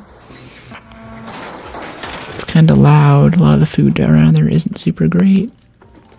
Except for like right off Embarcadero, there's actually a couple of nice, I don't know, you could say it's a bar, but it's more like a well-decorated gastropub thing with good food and also good cocktails. I forget what it's called. I think it's called Boulevard or Brocade. It's some kind of fancy B word like that. But if you ever come to SF, if you just like walk away a little bit from that main touristy area, you start getting into some pretty cool restaurants. It still sort of has a view of the bay, and you're not sitting on the water, but most of those restaurants where you sit on the water are not that great. But if you just want a snack and you're in the Embarcadero building, Senior Sessig is a local chain that's like Taco Bell on steroids. They have things like a Crunchwrap Supreme, but it actually has lots of chicken in it and a lot of really high quality cheese. Lots of protein. You can add extra protein if you're like me and you want to have a high protein diet. It's, you know, quote unquote healthy in that way. It's not really fried or a burrito that's not mostly rice. Senior Sissig is kind of a nice Mexican-ish food source. I always try to tell tourists to drop by there because they have a thing right in the building. And they're fast too. Like, you order your stuff, and even if there's a massive line outside, you'll have your food and be walking out to go eat in a park within 15 minutes. Meanwhile, if you go over to like the Bowden sourdough factory because you want to get some San Francisco sourdough, you're probably going to wait for like an hour. You'll sit down. Your clam chowder might be cold. The bread might be made that day, so the bread will probably be the best part of the meal, but it's just not a great experience. Another gem too is if you go to Ghirardelli Square. I think most people go there for the chocolate experience or something, but a Michelin-rated dim sum place is actually right there. I forget what it's called, but everyone just knows it's like that one dim sum place that's in the middle of Tourist Central, and for some reason makes great dim sum. I think they're at least listed as a tasty thing on the guide. That's an awesome place to go if you're in that area. Now that I'm thinking about it, I want to go there. I haven't been for a bit. I can't shoot fast enough to kill these things today, jeez.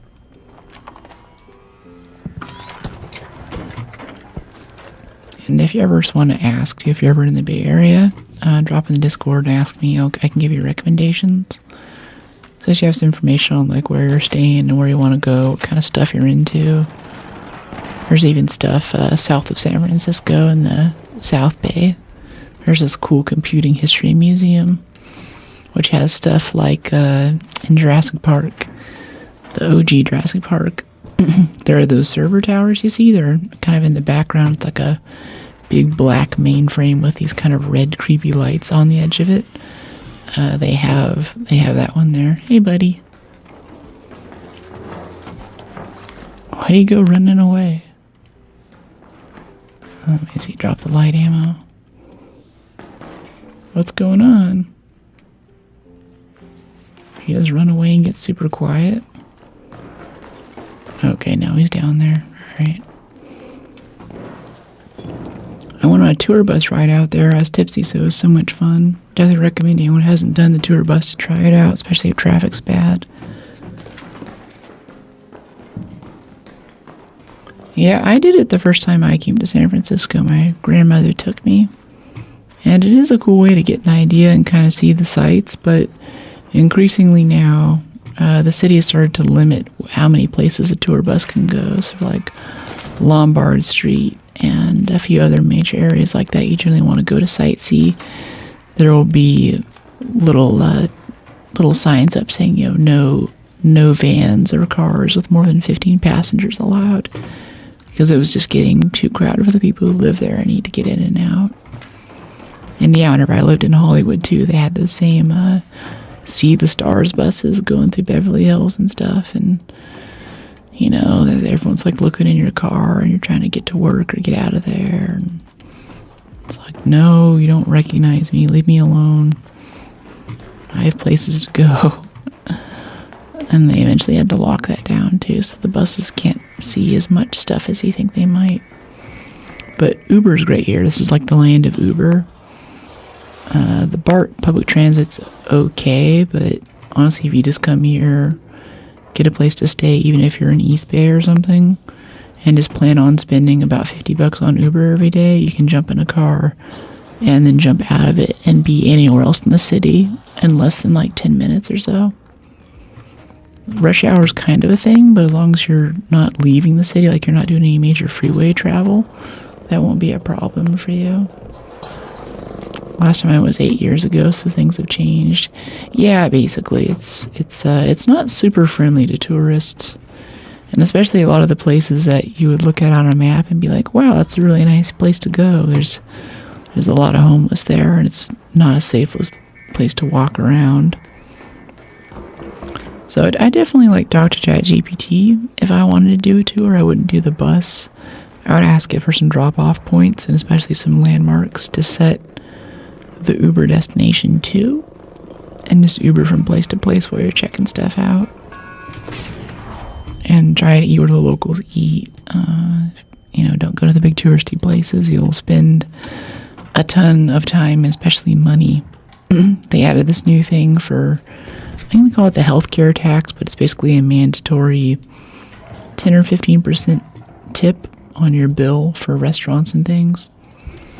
So on top of it being expensive in the first place, it's already more so on top of that.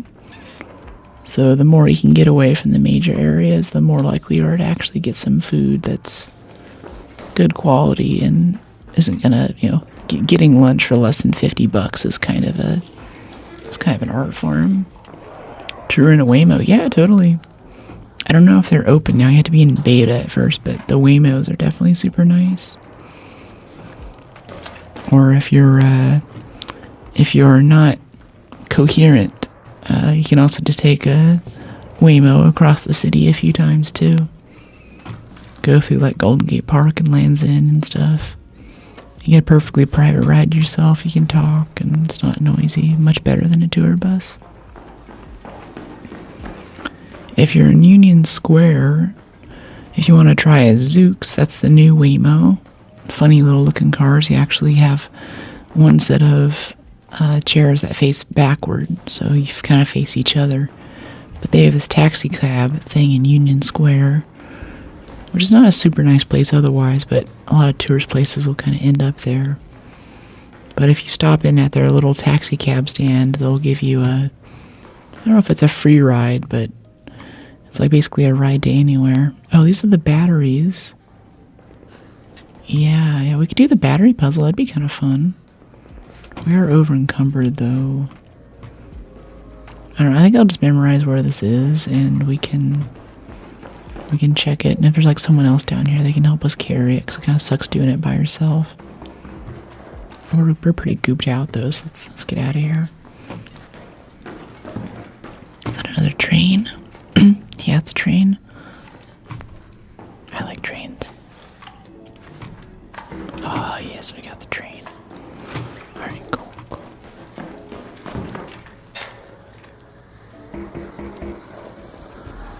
3 batteries in the red station? Yeah. Yeah, I just figured that out. I thought you had to go look around for them on the ground, but I guess they just spawn in the little Tesla wall charger there. Where are you from? I'm in the Bay. I'm in San Francisco, but I grew up in LA. I still can't bring myself to say that I'm from San Francisco. I've lived here for like 6 years now. I spent so much time in LA. I think it tells you a lot more about where I'm from and what I'm about, Gives you a better idea of like where I'm coming from.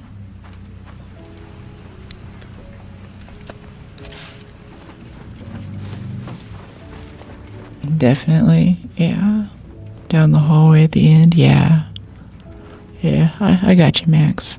I just wanna, I'm already like gooped out and it's starting to get free kids spawning in here, so it's just better to head out. Quit while you're ahead. Maybe next time if we get a spawn there, we can go for the battery room.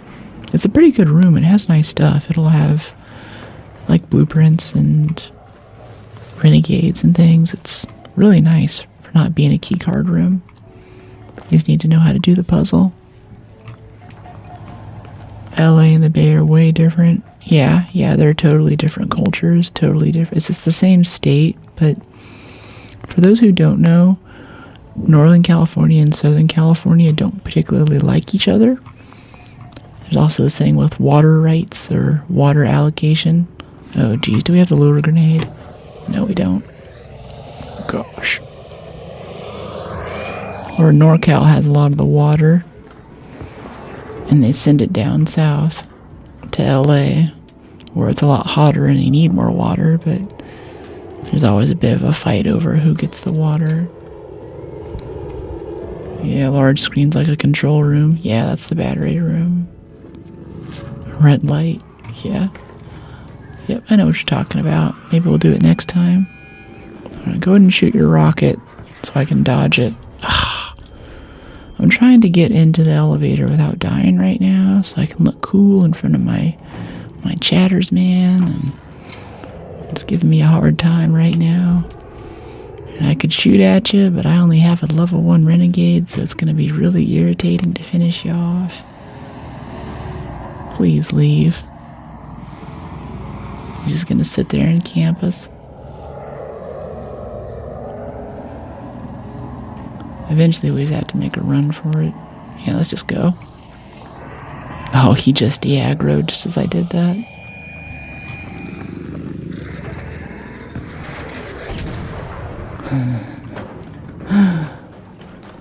Cutting it a little close. Another successful raid.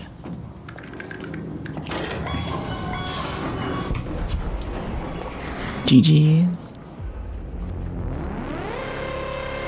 I have friends in San Diego. I'd love to see LA and SF, but I don't think they're quite what they used to be, so I don't know.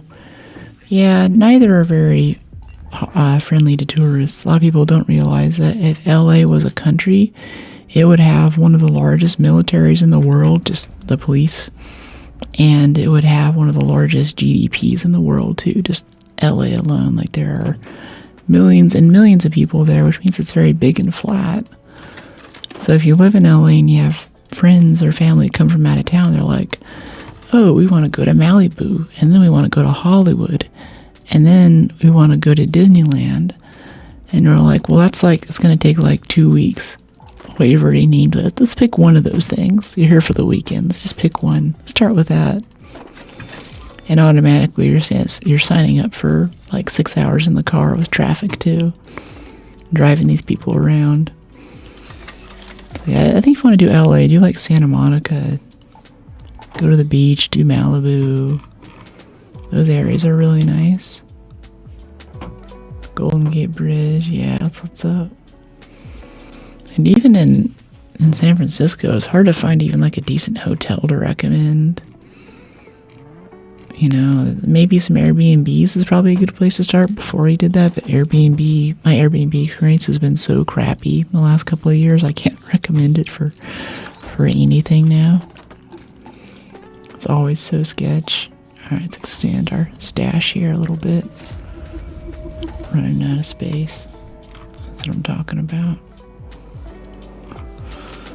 Oh, I want to keep that, Yeah, we have like the next 2 or 3 levels of upgrades stored up in here, but we can't spend it all, so it's starting to take up space. Yeah, it's the San Francisco. I'm a mountain guy. Yeah, NorCal, Tahoe. Tahoe's nice. Great hikes around there, great lake. You can kite on that lake too. Good mountain biking when I was into that. You guys have heard my mountain biking spiel. Let's see some bandages and some adrenaline syringes, yeah.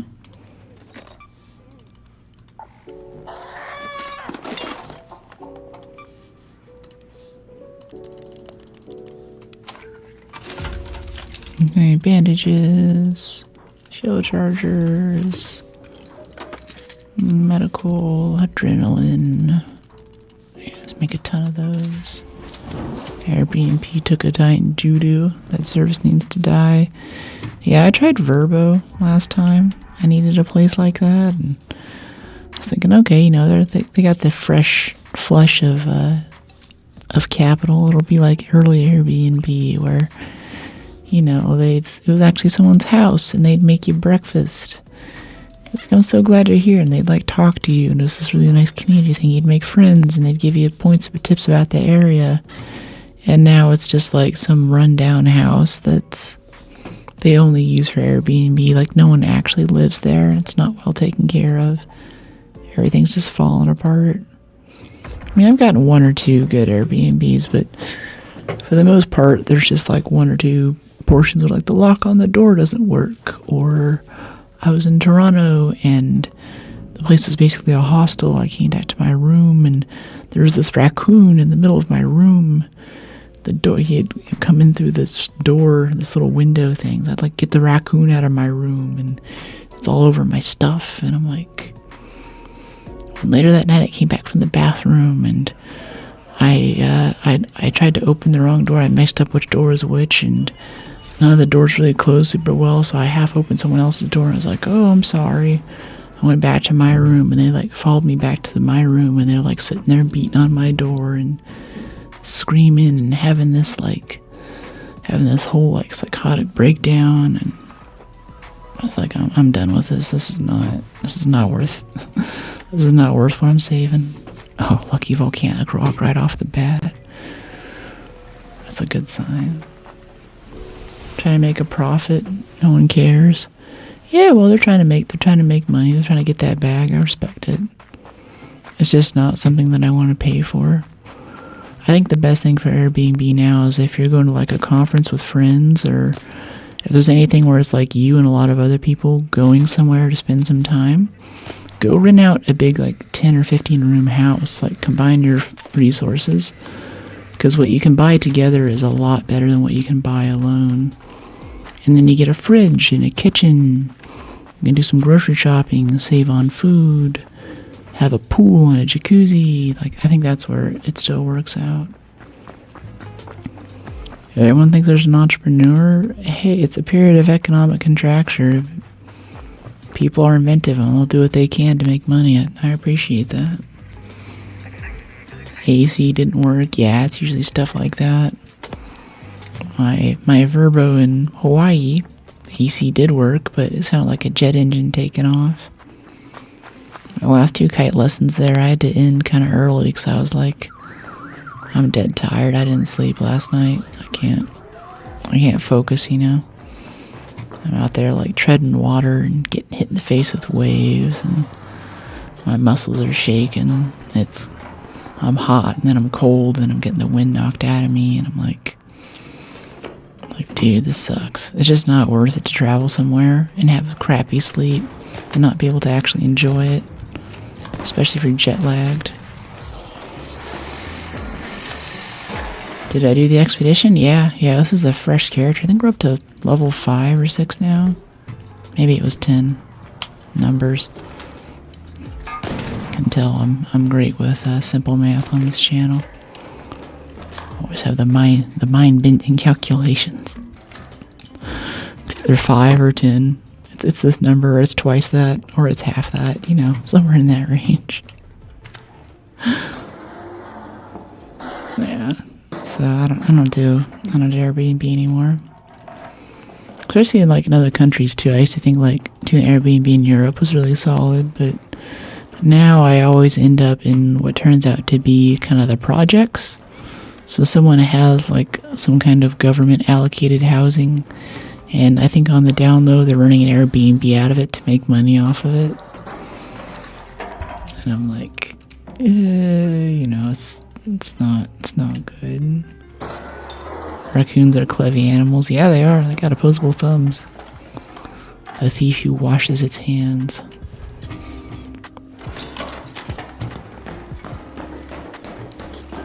They can mess you up too. It's interesting, if you look at the way that a raccoon walks, it's kind of like a bear, where they have these really big scapula, and most of their weight is forward on their forepaws. It's kind of cool.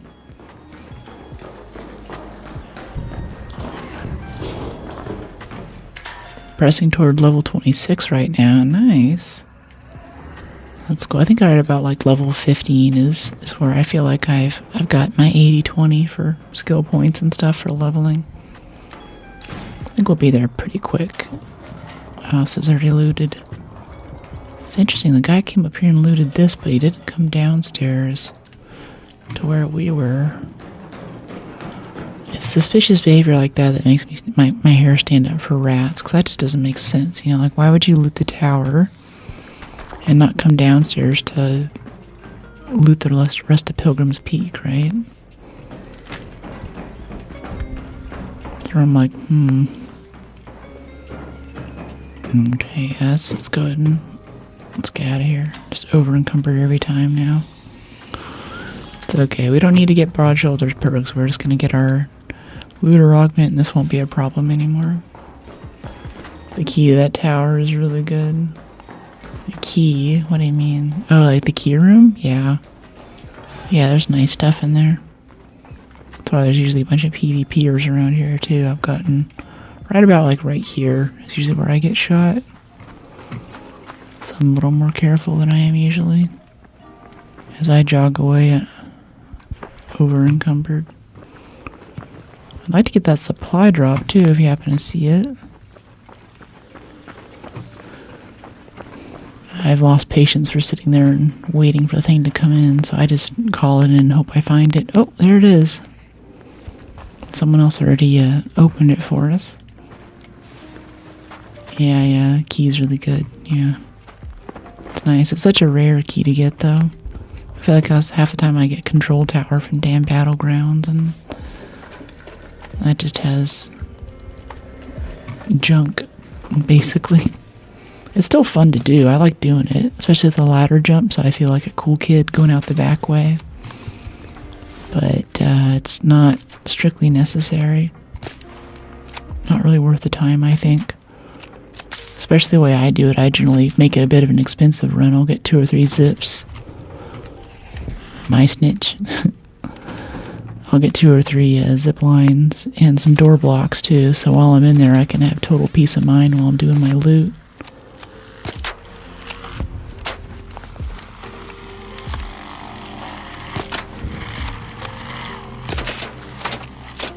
This Renegade fires so slowly at tier 1, it's painful. It's only slightly better than the Pharaoh. I don't think we're going to repair this, honestly. I think we're just going to buy a new one. Because I think we're going to get this to 0 durability before we have the stuff to upgrade it even. Oh, there's our PvP.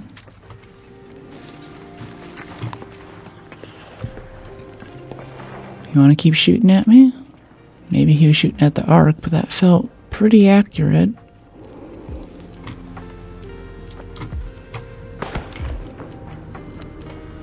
Make sure our heel's topped off here.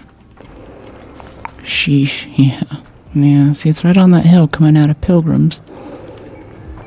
It's where stuff happens. I would just crouch here and wait, but then other people will walk up on you from behind and assume that you're a rat. So it's good to act a little bit like a little bit bad or a little bit unaware of your surroundings. Like, I'm kind of guilty. I think that I suss people out a lot because I'm always trying to, I keep moving left and right off on the keyboard and keep myself moving so someone can't just pick me off with a headshot. But while you're doing that and you're talking to someone, it's kind of like, yeah, totally. Thanks for asking. It's so polite. Was that at you? Yeah, I think it was. We were shooting some arc, so maybe it wasn't, but appreciate you. That felt pretty accurate.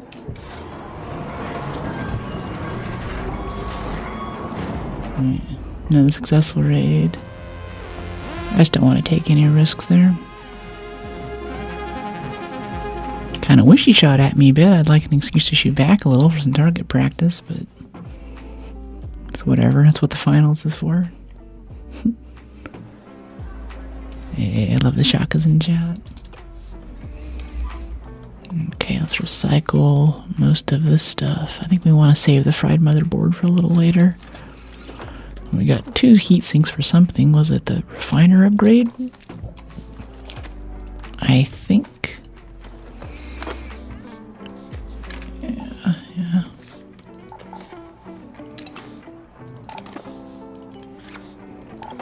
Okay, I want 2 stacks of adrenaline. Still not getting the good spawn for the olives for the scrappy upgrade though. It keeps putting us up on the top of the map.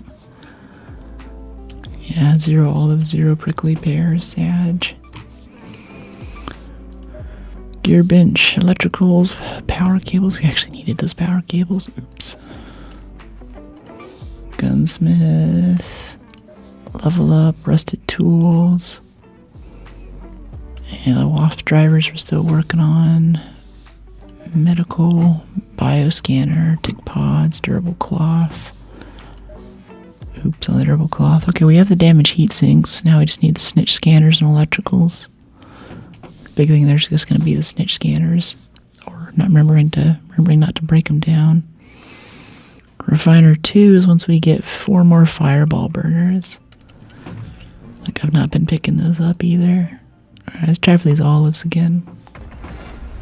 So my first mark through survivor for the expedition, still a night medical. Yeah, that's probably why I never find those things. I'm not going stealth. If I'm in stealth, I'm not going medical, and I'm definitely not there on night raid. I think we did a grand total of 3 Stella things last wipe.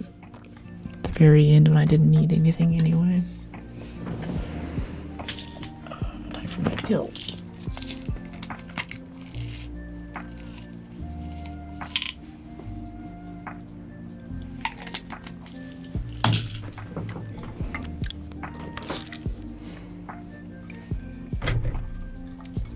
Sweet air. That's right, Space. Trying to keep up on it so I don't get super flimmy. Wow, it's getting hot in here.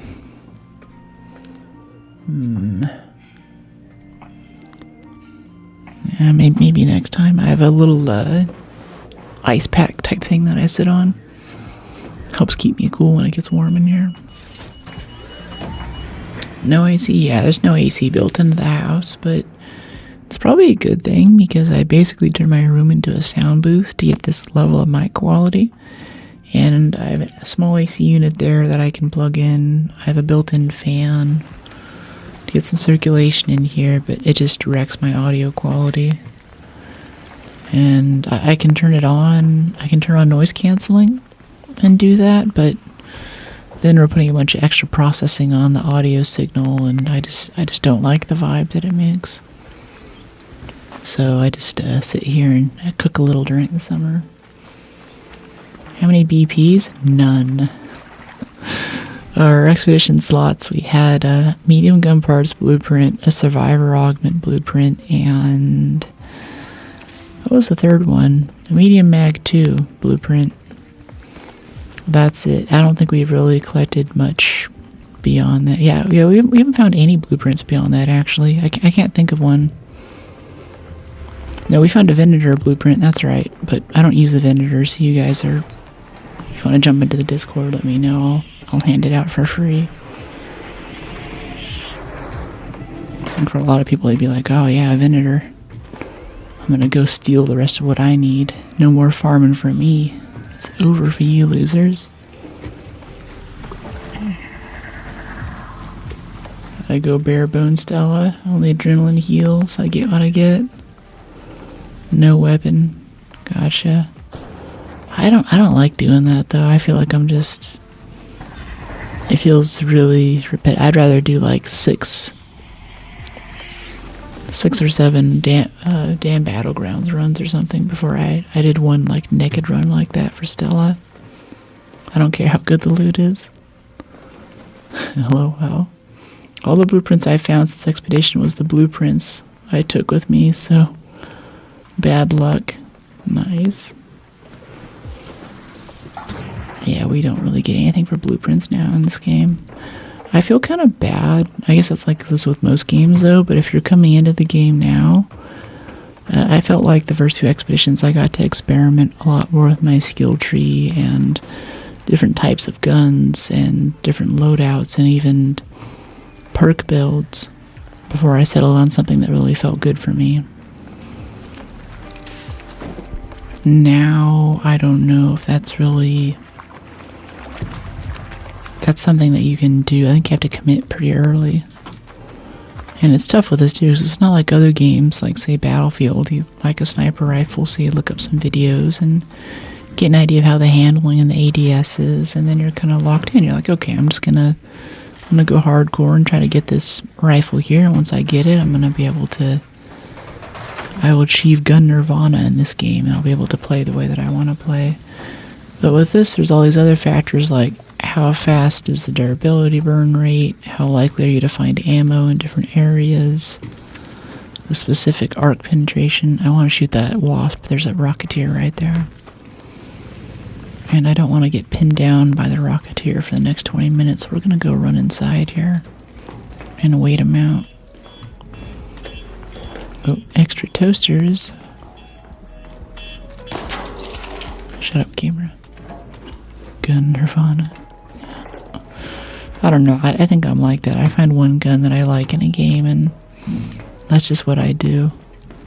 I think it comes from whenever I only did healer and support roles. The closest thing I could get to support for FPSs was using support weapons, especially when they started to add like suppression mechanics to Battlefield.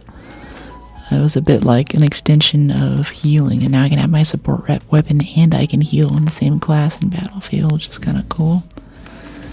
But I thought that if I just spent all the time that I could with one gun, then I should be able to go up well against other people who play the game more than me, because they might have more hours, but I've spent more hours with the particular loadout that I'm using. So I always try to like min-max my skills that way. Aww, I love chat too. Thank you, Overworld. Appreciate the hype. Christmas factor. What do you mean? Nice term, yeah. Yes, for a long time it was just like Mark 240 Bravo, M60. That's all that I would use. Finner is my favorite till the devs broke it. I use Anvil 90% of the raids. Yeah, I'm quite pleased too with the Renegade, because through all of the balancing changes, the only major change that they've had was when they briefly made it so it broke if you breathed on it. The repair cost was just so ridiculously high. But they had a fix on that pretty quick, and it breaks a little faster now. But in the patch, the Renegade was actually higher than any other gun for the amount of repair, or for the amount of durability burn that was shaved off. So it probably burns a bit faster, especially because it's a blue gun and it takes advanced mechanicals to maintain. It's not cheap to run this gun. Definitely not as cheap as an Anvil or something like that, but it does what it needed to do, and that's what's important. It relates to hematology.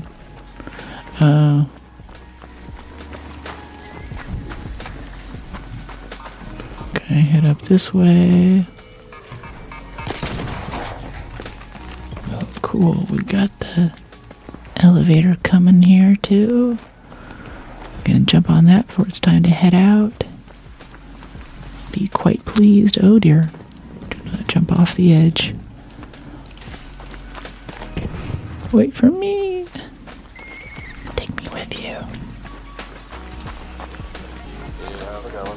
Hey, going well. How are you? Can't complain. You know, doing quest, trying to get back into it. Yeah. I got 15 levels about, I think. How about you?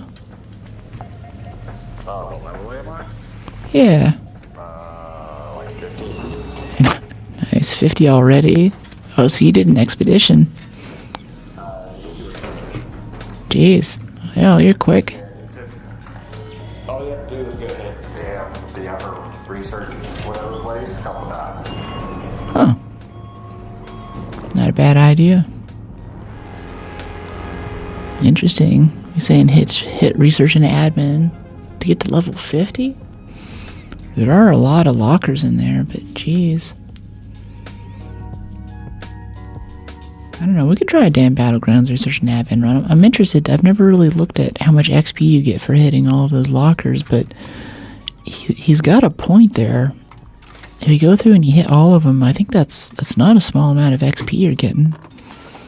I'm loving all these vaporizer regulators that we're getting right off the bat too from the couriers that we're popping open. That's awesome. Yeah, that's what's up. Yeah, power cables. Plastics out of the speakers, advanced mechanicals. Yeah, let's go check out that research and admin spot.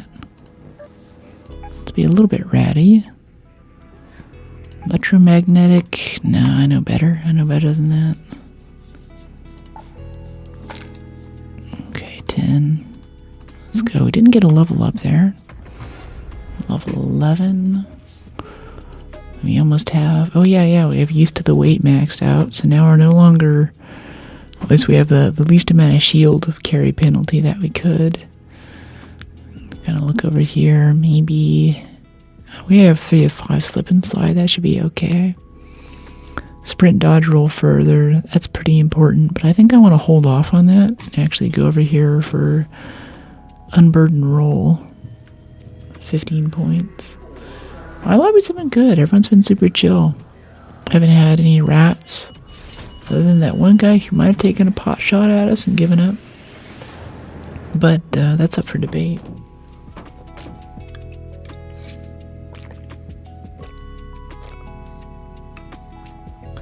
Either way, he missed, and for that I am thankful.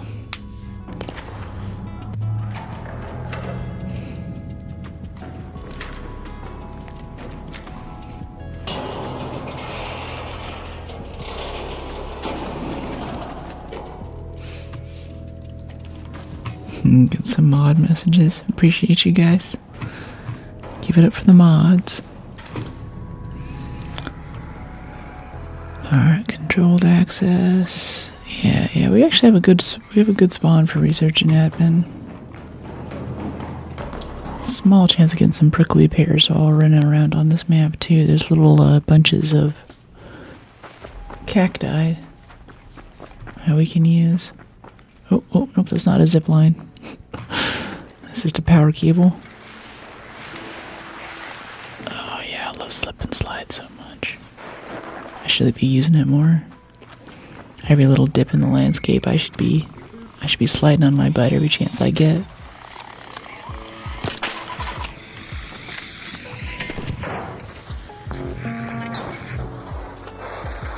Let's see, what did they leave me in here? It's probably gonna be damaged arc circuitry, but it's still good XP. I cannot wait to get proficient prior. Look at this, a wasp and a snitch can show up in the time that it takes to pry this thing open. Did he finish the call-in? I think it's the wah. Oh, there's the leaper coming to spoil the party. Great. Oh, this isn't good. Alright, he's coming this way. We're actually gonna take this way down. Get away from that leaper. Oh gosh, we have these things now. Miss. I'm choking. This game always has a way to stay interesting. Right when you least expect it. And as things get bad, they can get worse. So don't let them start getting worse. Quit while you're ahead and all that. Alright, a little bit here. Don't care about the other one. I just want to get out of this little murder hole situation we're in. Good moves, thanks.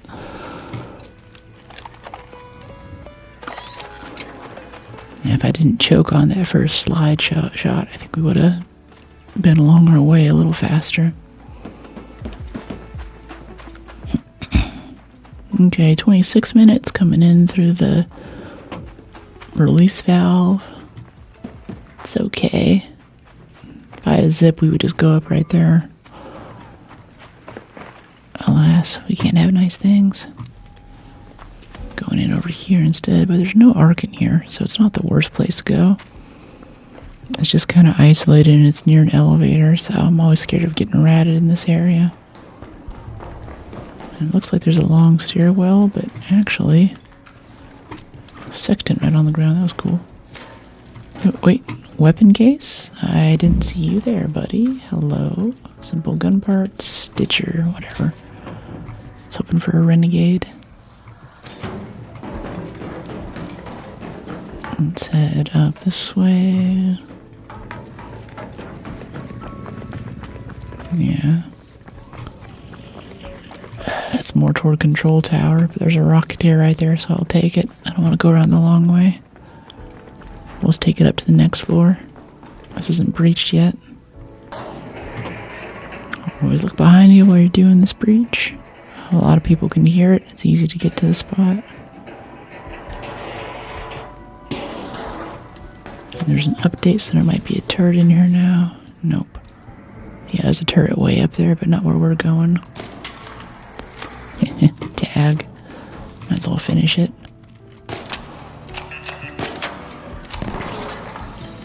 Honestly, we could go do control tower. Go to the ladder jump. That'd be fun.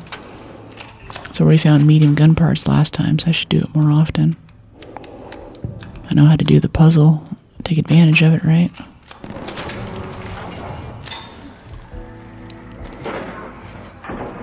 Do it. Alright. You convince me.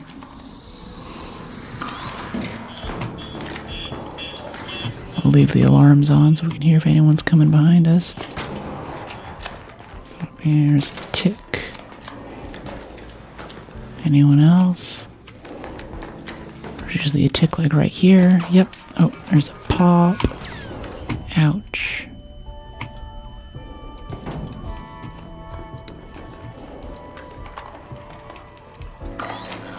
Keep your flashlight off so people don't see you. Moving around, getting hurt. 24 minutes. Oh, this breach is going to take forever. I didn't start at a good angle, so I can't look behind me.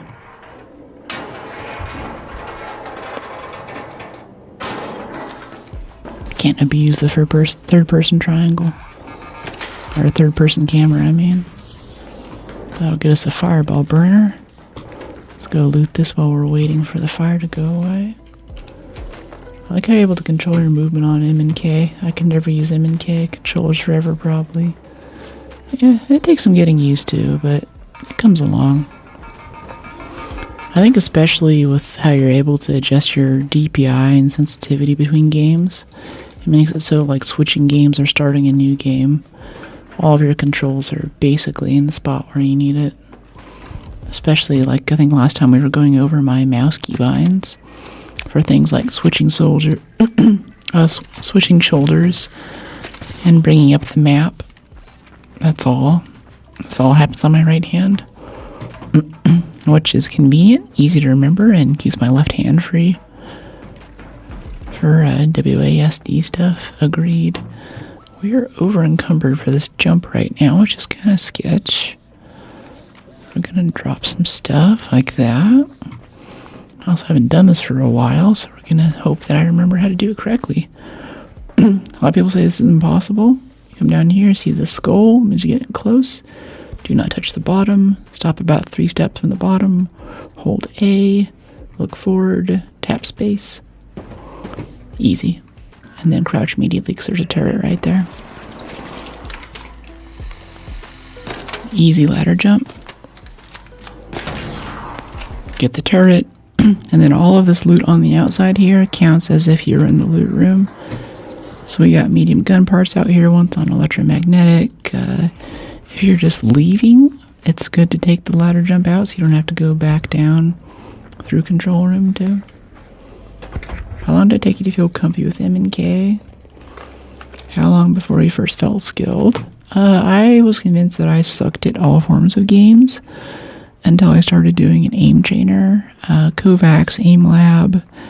Just get more practice in. Playing the game is, you don't get enough reps in to actually get down the hand-eye coordination. So for about a month, I think maybe 4 or 5 years ago, I practiced for about 20 minutes a day in Kovacs.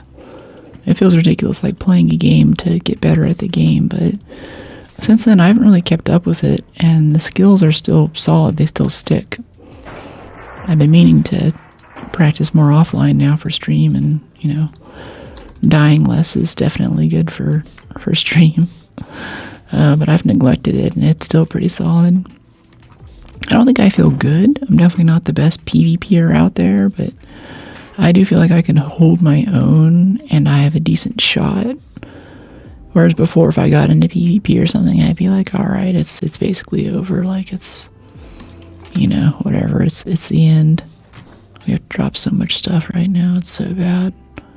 I want the extended shotgun mag, though. Guess we lose our renegade. I want the fireball burner. I want the light bulbs. Because we're dropping ammo at this point. Yeah, for that extra half pound. And then usually we take zip lines down to get off of here. But since we know the ladder jump, we can just go back and do that. As long as you can hold yourself down, that's all that really matters. Yeah, I just want to feel like I have a shot whenever I get in a fight with someone. I don't have to win everything, but yeah. Now to get this back, you can try doing the opposite of what we just did, where you stand here. Oop, don't fall off.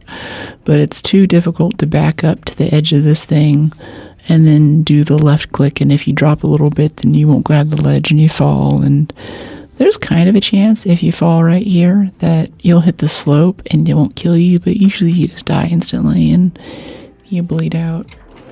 And even for me, getting back on this ladder, this is like, I have about like a 60% success rate. So the way that I do it is I stand right here as close to not this outer flange, but this little flange right here. So I can kind of run, and that's like the edge of my runway. So I'm going to back all the way up here. And I like the camera on the right side for this. I'm going to jump. Yeah, and I missed it. Oh, but we got a good hit on the slope there. So we didn't die. And it didn't take down any of our shield. Interesting. So yeah, we just kind of face planted off the edge. But yeah, if you get it just right, then you hit that instead of that. And that's the difference between living and dying. So, yeah. I used to be better at that, but about half the time I can actually, you'll see the prompt for like a half second, and if you hit that, it'll magnet you onto the letter. A, that's right, yeah. But yeah, medium shield, you know, basically level 5 right now, just, that's still survivable if you do it right. You still have a backup. And arguably the way we just did it is the faster way to get down anyway. If you have a zip line, then set it up on that corner and set the end of the zip line here, and you'll just zip right down to this roof. And then this is the big PvP spot. People like to stand up here and shoot each other to make TikTok reels. So getting down from this spot is a little bit trickier. Right below us is actually the main kind of lobby area, research and admin. So what I like to do, since our original goal is actually research and admin, I'm going to try to drop down here and grab this ledge. This is our thing. If you fall down that main hole there, it's a long drop, and there's generally a bunch of burners and pops at the bottom waiting to finish you off after you take a bunch of fall damage. So I generally do this. I'm going to play Ring Around the Rosie with this burner here. Oh my goodness. He knows.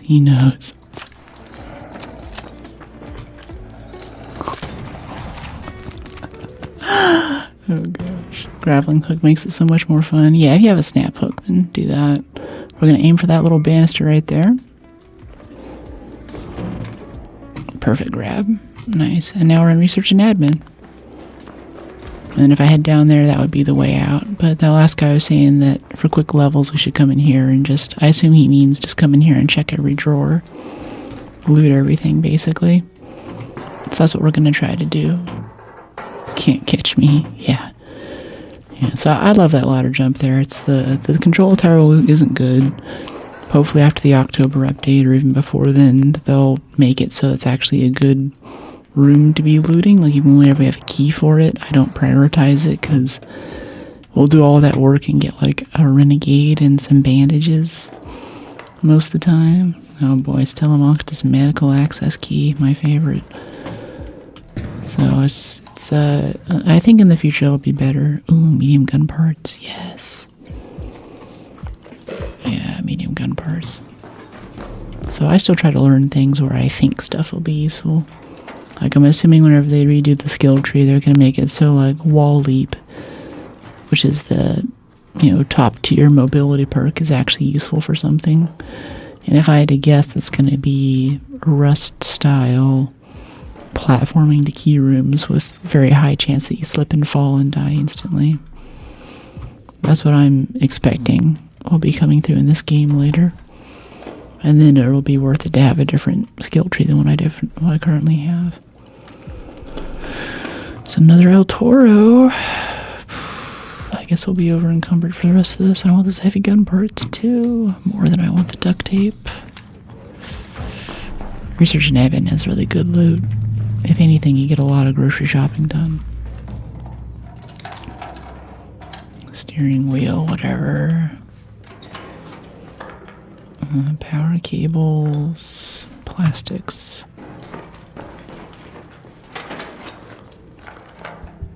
Plastics, film reel. No. Yeah, he is right. This is a ton of stuff. I think we're already up to like 2,000 XP for the stuff we've peaked. 7 batteries. That's nice. Music box. Swapping out that tick pod.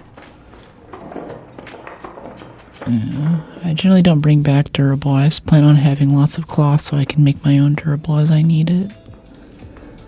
Oh my gosh. Oh, glitched up on the thing, making noise. Nice, yeah. Spaceport control tower key. Yeah, drop the power cables. Getting 2 key cards out of this. Yeah, canister. Yeah, for the pop triggers. I'm trying to save pop triggers. I know we need that at some point for a bench upgrade or something. But that'll be for another day. Another power bank. We could have been stacking those. We just have a big fat stack of batteries. Oh my gosh. I'm gonna mute my mic.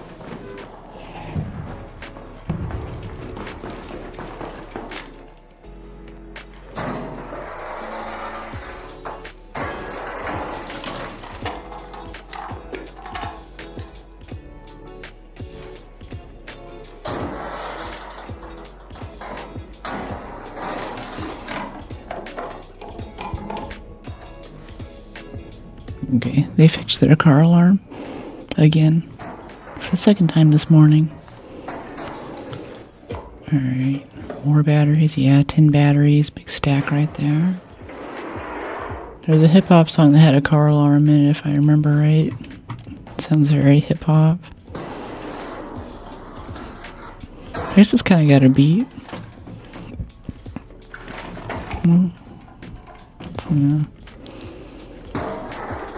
Yeah, I think I get what this guy's saying about research and admin. We're getting, it's just a lot of stuff you can open right next to each other. Even if the loot isn't perfect, it's great XP. Maybe we do want broad shoulders. No, we got the looting augment. Hello, what's going on? What's that? Not really. Just opening stuff for XP, really. How about you? I just found this cracked bioscanner if you want it. I had a lot of difficulty finding them. Oh, yeah. Yeah, I'm down. Thanks. You want the Stella key? The what? Stellamontis key?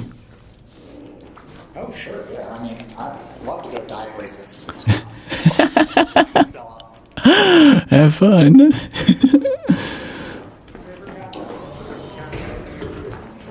What's that?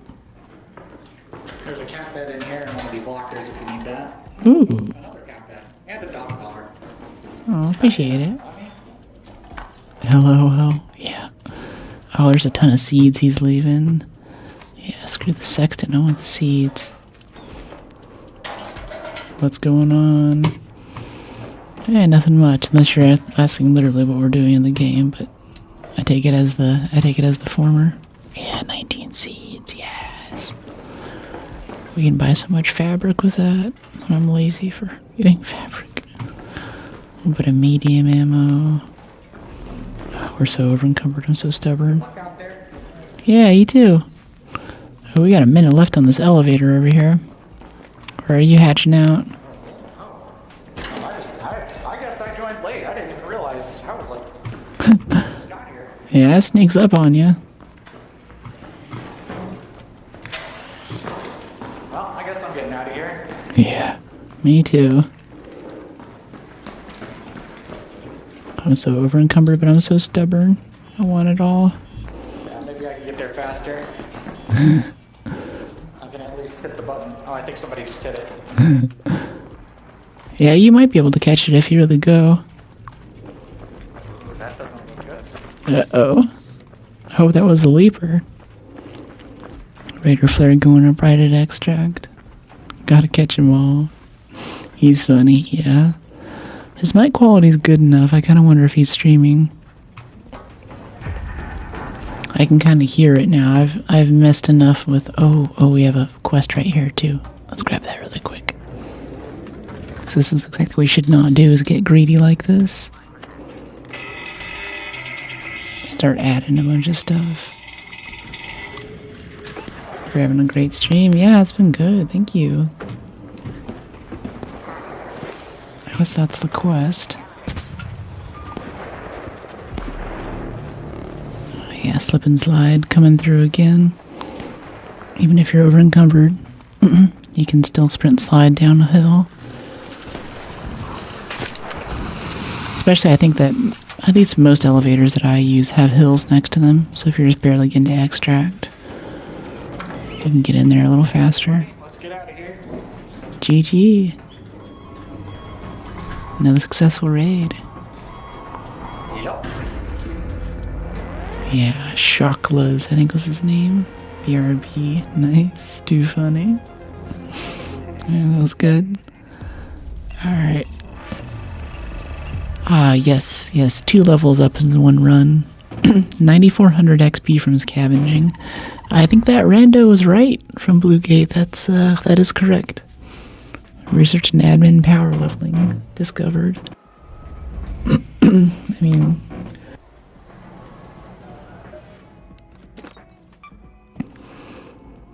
mean, I wouldn't mind having level 50 from day 1. We're really out of lemons? How did that happen? Where did they go?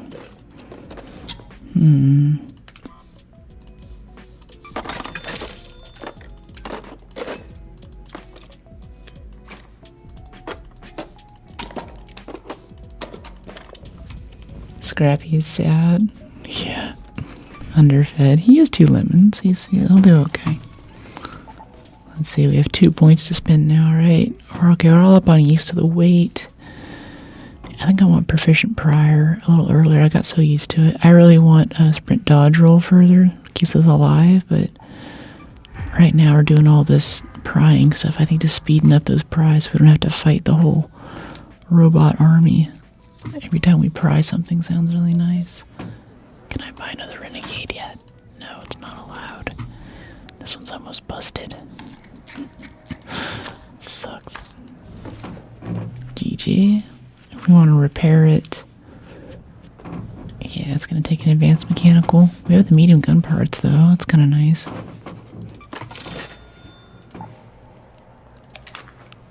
See that. Recycle. Repair the shield.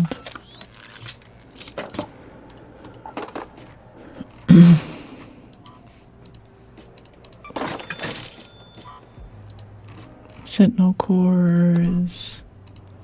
And sell this toaster so we have 1 extra.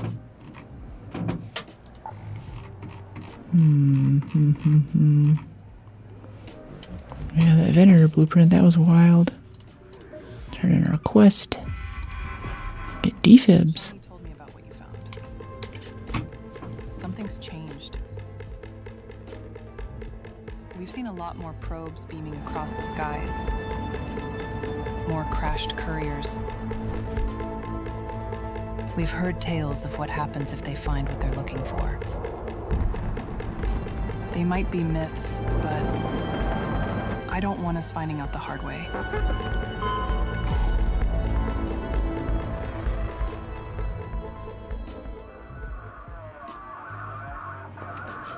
Nice little progression cinematic there.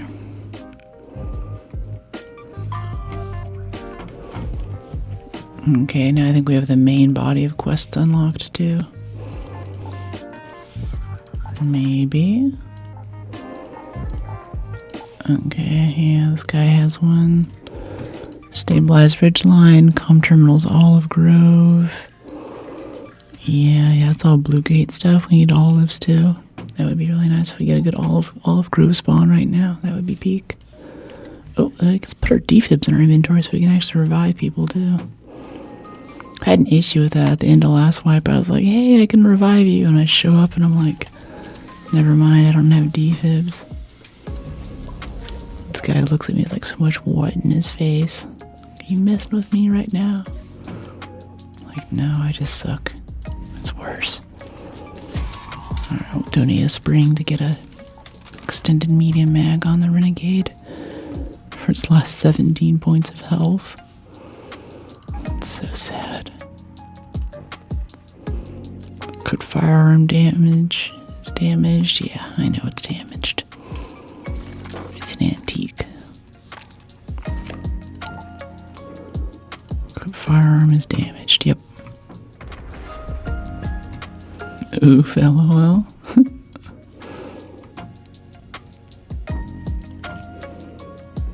Queen reactors. One day we'll get 2 more queen reactors and I'll have a Bobcat blueprint for you guys. And an Exodus module and an Aphelion. And a snap hook blueprint.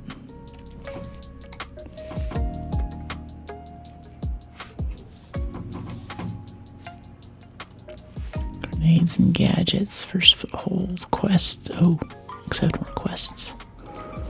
Destroy wasps, kill fireflies. Reinforce the raider structure on top of any stacking yard crane. Oh yeah, the Riventide stuff, okay. Stabilize observation deck near Ridgeline. Comms terminal near Olive Grove. Satellite, yeah, so anywhere that we spawn in here, we should be able to get at least 1, if not 2 of these objectives done for his quest. Hopefully.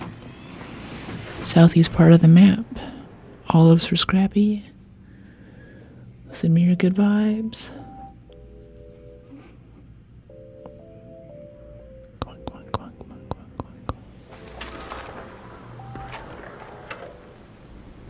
Oh, we got it. Right next to an olive tree. Perfect. Thank you for the vibes, chat. Kind of. I think this is an olive tree. Well, we're close to it anyway. Yeah, this one doesn't spawn olives, but we're in the right area. Yeah, there are these other little fruit trees here. Lemons for Scrappy. Yeah, use it for upgrades, and you don't have it for his regular feeding. Okay, that's an okay Raider Flare. That's a supply drop, not a dead guy. Cool, yeah. Yeah, that was really nice. I'm just gonna run right down here to Olive Grove.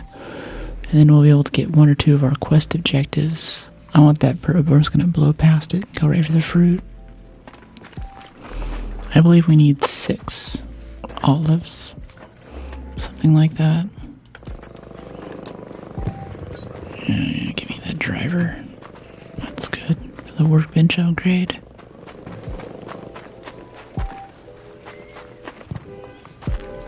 Oh, the Carl.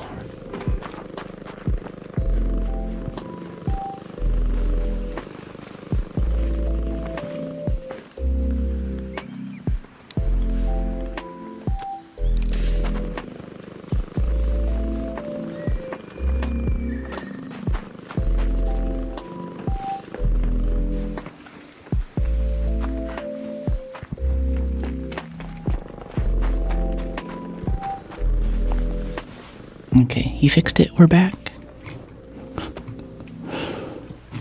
Yeah, adventures in streaming. Okay. 3 olives so far. Very nice. Olive Grove Blue Gate for the total win. Yeah, lemons.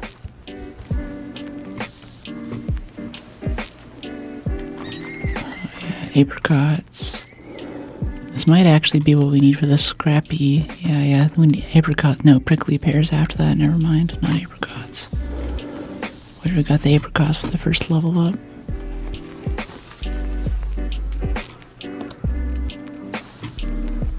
Olives. Yes, that's 4 olives. I think we need 6. Apricot. Don't really want to fight the snitch right now. Some other stuff to do.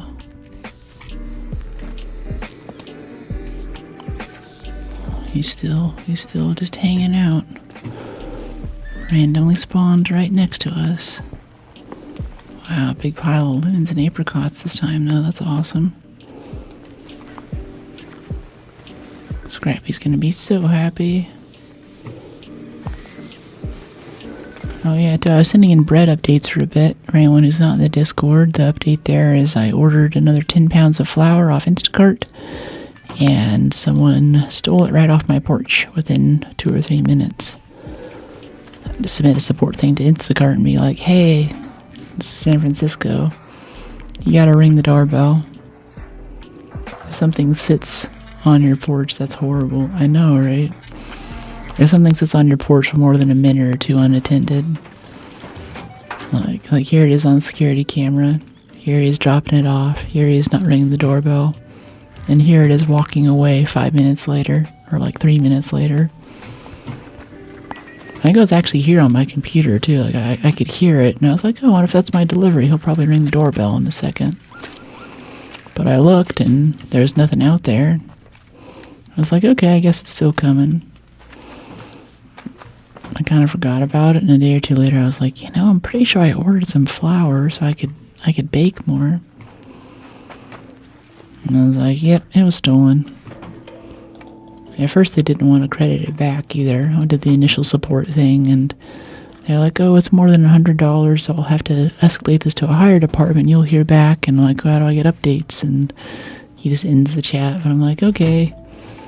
And then I get an email yesterday from some other person who's like, we've decided to reinforce the decision not to issue you a refund because the items were delivered. So I went back and I actually got my video editor and I cut out the full story from the security feed of exactly what happened with timestamps. And I'm like, here, check the video, you tell me what happened. Next email, your refund has been issued. Security feed pays for itself. Bad customer service, yeah. Yeah, I feel like Instacart, kind of like Uber, starting to run low on their VC capital. They're not behaving as they used to. W. Brooke. Yeah, but especially too, I think that's the biggest W for Instacart still, is that you can get Costco prices without actually having to go to Costco or pay for a Costco membership. So you have to eat the delivery fee, but instead of like spending 2 hours of going to the warehouse and walking around or whatever, like I don't do that anymore. I still have a membership for other reasons, but you don't need to actually go there and pay their monthly BS fee for their little card, right? Like Instacart, everyone is a member with free delivery technically. So it's good to get bulk items like that. Hey, buddy. Hello. What you up to? Oh, he's doing this little thing. That's cool. How do you open that anyway? He's not talking. He's sussed. Thinks we're in a murderous mood. Alas, I just want to chat with people. Say funny stuff for stream. Please. Hello. Hey, Oz. How you doing? How's it going? It's going well. I was talking about getting a refund on Instacart because someone stole 10 pounds of flour off my porch. A great victory, a great battle was fought. I just finished Lord of the Rings, so, or Return of the King. I'm in the appendices now, so I'm like, you know, Brook, son of Brock, son of Drogo, son of Thrain, son of Thrawn, or sorry, daughter, fought a great battle on the plains of Pelennor, San Francisco, and won out against the Instacart Balrog who had slighted her. Those bread bandits, yeah, they're getting that bread. They're making that dough. Cellar key. Oh, is there a cellar key? I don't think I've ever found the cellar key. I don't think I've ever seen that. Even in the greatest war of our time, I did not see the cellar key. Well, yeah. And now $144 of Instacart has been credited to my account. So after stream today, I can attempt to make the same order again. Exactly the same order from the same place. And have my goods delivered without being pirated. It's gonna be great, it's gonna be grand. I think the bread's just gonna taste better at that point too. Like I generally try to taste a bit of my bread to see how my skills are improving or how I need to adjust the recipe. But now that I've had to fight for this flour, I'm gonna be biased, you know, it's like IKEA furniture, the stuff's crap, but you put it together and you're like, you know, you're like Tom Hanks with, you know, Wilson, like, look at what I have created. I will not be a good judge of my bread. I'll have to seek lots of input. Wow, we just got 8 springs right there out of those canisters. 8 springs, you believe that? Yeah, we don't have a hatch key too, we should start walking. I love your voice. Thank you, Dakota. Good to see you again. It's going great. LOL. Yeah, throwing off my game. I really wish there was some, like, I don't know, I know over in Seacliff there's this one house that has, I think they had some kind of custom built package delivery or reception system built. And it's this thing where, like, you can open it and it's like a giant mailbox, like a little UPS box, but it's super wide, so you can put like a whole, I don't know, a whole kielbasa in there or something. It's super big. And then you close it and it does this little flip mechanism, so you can't just reach inside and steal stuff. It's kind of cool. I'm a little bit jealous. Brooks' New Groove movie. I'd see that movie. As long as I can play Kronk. The immortal Kronk. You play a whole different variety of games, I've noticed. Oh yeah. Yeah, I like all kinds of stuff. Arc's been my main for a bit, but especially in that last Steam Summer Sale, I downloaded a lot of new stuff that I'm excited to play with you guys. Namely, Unfinished Business with Black Flag. There's a little supply cache right there. It's a bonus. Screwporch Pirates, yeah, exactly. It's so bad. Hello there. Especially I order basically everything now, so it's tough to have things not be stolen. Amazon in-garage delivery is probably the greatest invention ever. Absolutely phenomenal. Aw. Thanks, Dakota. I'll buy it new. I'd love that. I already bought Black Flag, though. I have a few other things on my wish list. Oh, geez. Oh, no. That's not fair. Hey, I was just standing here. Hey. I'm walking here. Throw its garbage all over the place. It's probably about to lightning attack us, isn't it? That's its weak spot right there. See those little turbines on the inside? Not many people know this, but if you hit it right there, you're gonna see now it's gonna piss it off, but we'll get lots of damage in. Uh-oh, here comes the kill me thing. Yeah, this thing hurts. Oh, it missed us. I thought we were gonna be insta-killed by that. I guess we're too close. Okay, that's what I was expecting. The Zeus cannon there that just destroys you. But that first one, I think it like, did it trip up? Or maybe we were too close and it didn't fire correctly? That was cool. A New Yorker Brook. I'm not angry enough to be a New Yorker. Another successful raid. I like that you took a second to leaf through your catalog of things to describe the size of that delivery box and landed on kielbasa.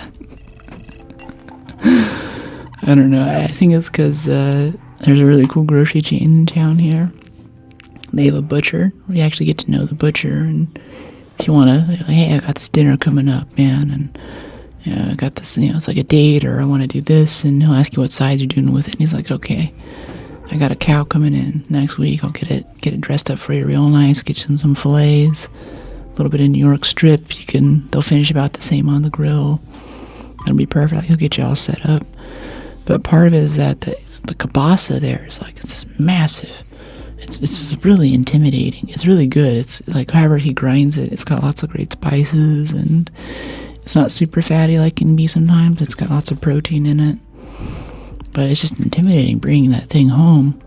It's kind of an arm workout, and then it's sitting in your fridge, and like anyone who comes over to your house is like, whoa. You come back from the kitchen kind of stunned, and they're kind of looking at you with some side eye, and they're like, that's a big kielbasa, man. Are you licensed to have that thing here? Do you need a permit? Yeah, so whenever I'm thinking of getting stuff there, I'm like, how am I going to fit this in my fridge? Raffle, I love kielbasa. It's good. It's so good. Big pile of sauerkraut on the side. Little slice of bread. Okay, do not use the olives, use the lemons. We have many of those. And now I believe that is our... Yeah, we only need 6 olives. Now with 6 prickly pears, we will have the scrappy upgrade in hand. Permit made me laugh. Glad you're digging it. Yeah, I only buy things that intimidate me at the grocery store.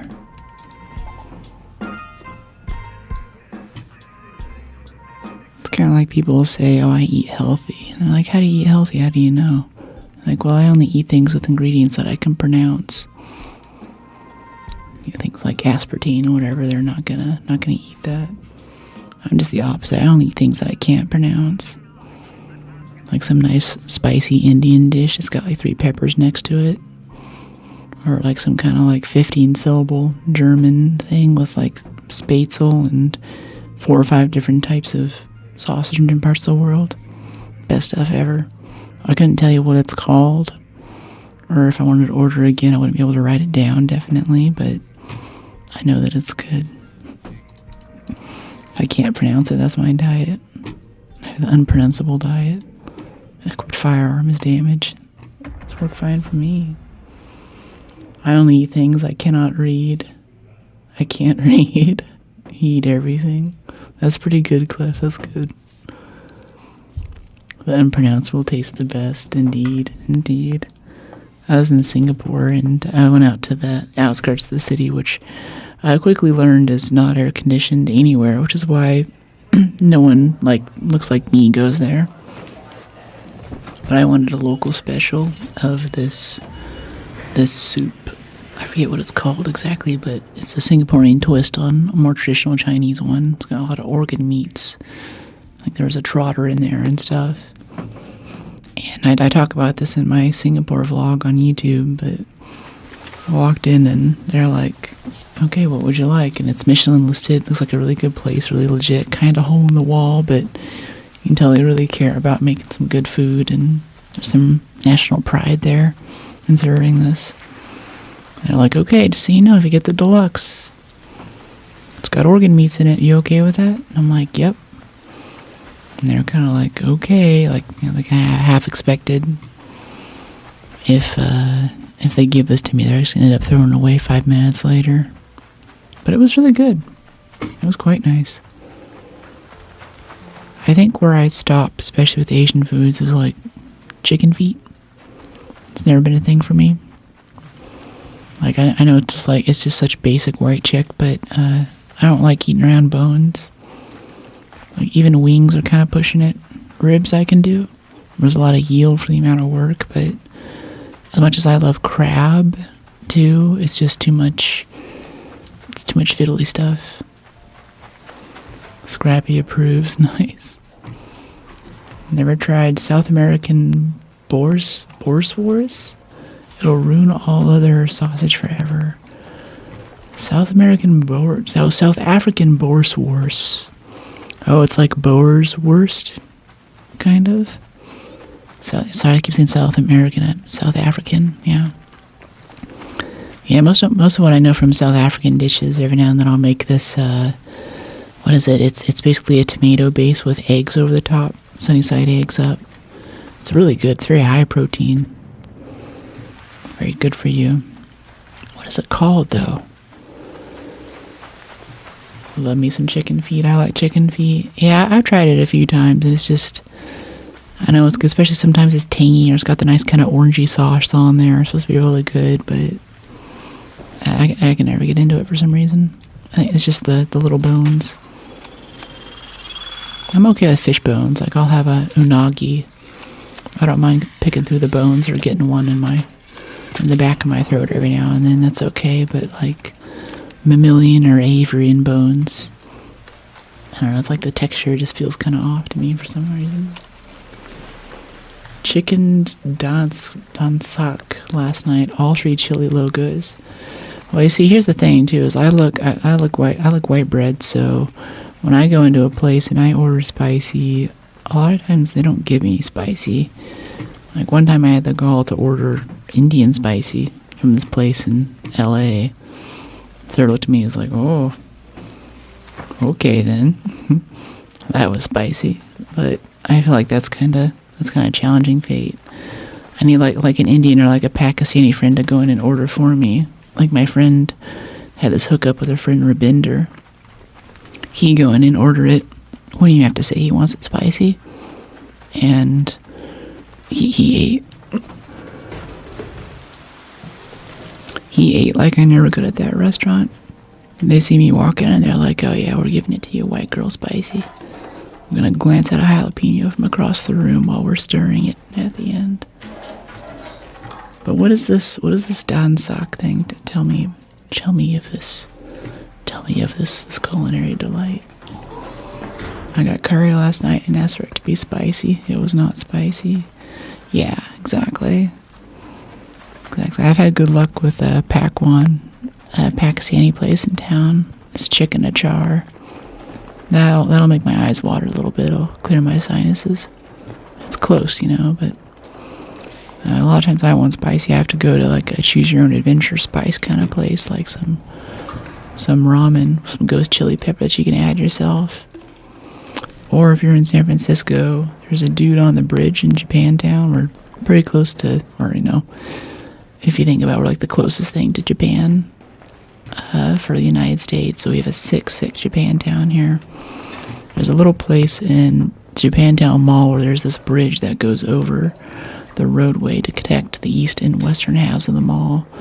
And there's a dude on the bridge who makes a mix of European and Japanese noodle dishes. So it's like European pastas, you can get spaghetti and meatballs, but like Japanese style. And they do a really good job of making it awesome. So they've got anime playing on the walls. He's got ramen. He's got some great okonomiyaki, as well as probably the best seafood okonomiyaki in town. You're kind of sitting at a sort of a bar style thing. It's only like, maybe 20 or 30 seats in there. Very, very chill. His shrimp katsu, I ask for it spicy, and he'll hook it up. He'll make me order extra water. He knows what's up. But at the same time, he also imports his own sake too. And whenever I go, I try to ask for a different sake each time. And if I go and it's not peak hours, he'll kind of talk me through where it was made and how it's put together. So I've been expanding my sake knowledge there, which is great, because when I went to Japan for the first time, I already knew some of the sakis he was talking about, and I was like, oh yeah, I want some Junmai out of this region, and servers are like, whoa. Like, yeah, I got my boy back home. My sister-in-law is Japanese. Food she cooks is sublime. Yeah, the Japanese curries, the ramens. To say nothing of sushi, too. I have that all the time. It's so wonderful. They do it so well.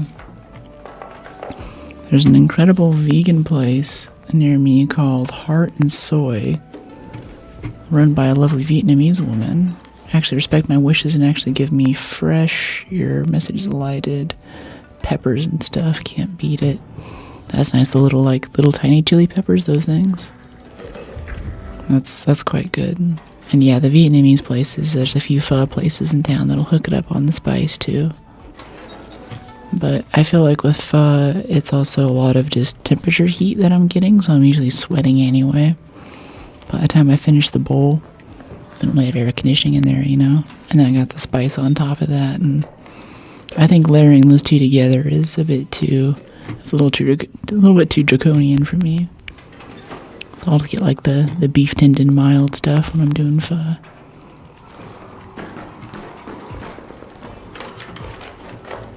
Problem with Vietnamese places in this town is that they're all in places that should be easy to walk to, but it's not safe for me to walk to, so I have to like get in a car and Uber there.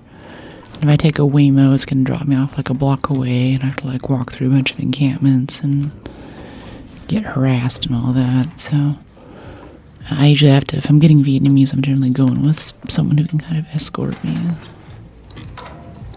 I sweat and get a runny nose, and I eat almost anything. Yeah, I dated a Japanese guy. I thought that he was very against alcohol, but I think it was mostly because he had,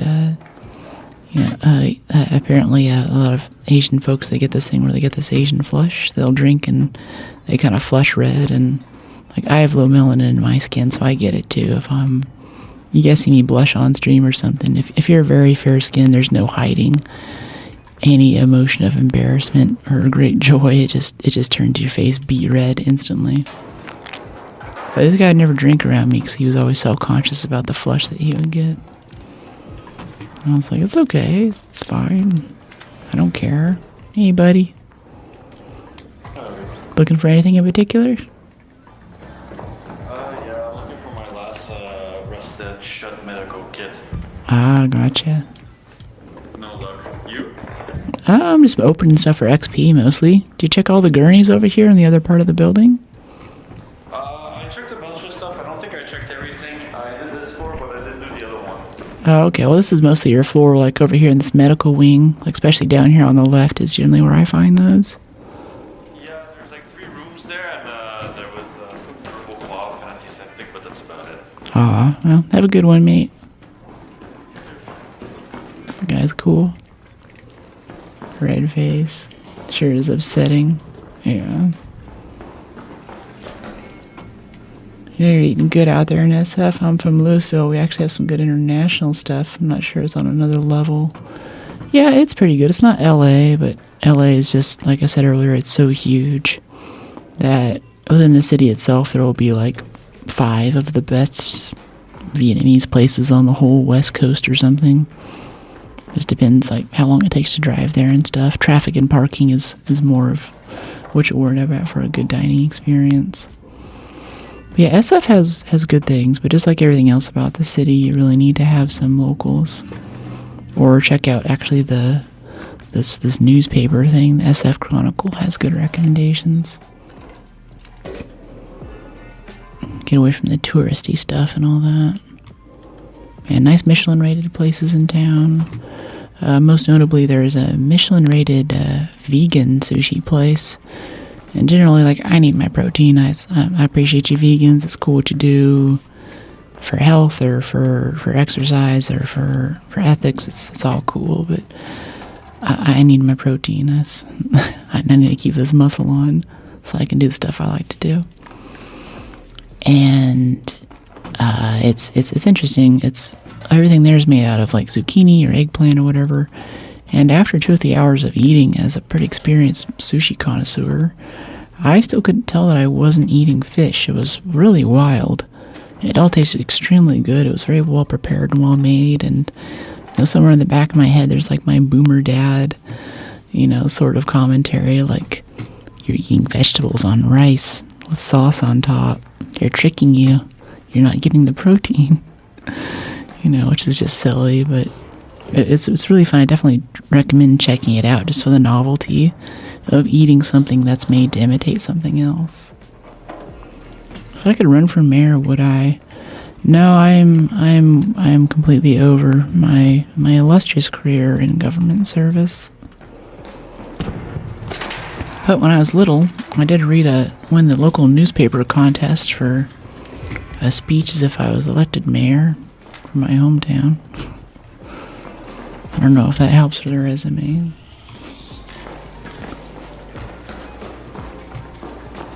Okay, water treatment, yeah. Well, the same way, I get plenty of protein. So if a place is good, just happens to be vegan, I'll still eat there. Tofu do the job for one meal. Yeah. Yeah, I think it was like a couple, I think it was last stream or before, we were talking about creatine and Ozempic and ATP transport within the cell. And different forms of protein having different amounts of yield, and why I do whey isolate, because it's the most efficient source from which your body can break it down easily and get those amino acids. Protein's not, tofu's not so great, and it was only fairly recently that we started getting vegan triathlon winners and stuff, and it wasn't the training, it wasn't that their protein intake was actually more than sufficient, but the form of protein from like soy just isn't very efficient. So there's this Nutri-Life stuff, I think it's called. There's a few alternatives now, but it's this vegan protein mix that's based on pea protein. And pea protein is pretty good. It's more efficient than a lot of other even forms of animal protein. Hello.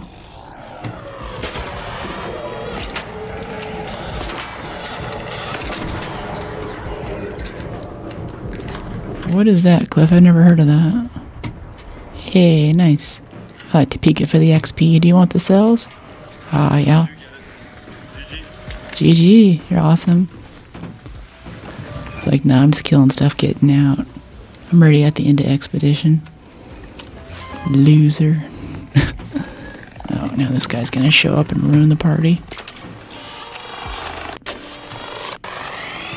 I wonder sometimes what it would be like to have some art controlled by people. Or at least by like a human commander who's kind of moving them around the map,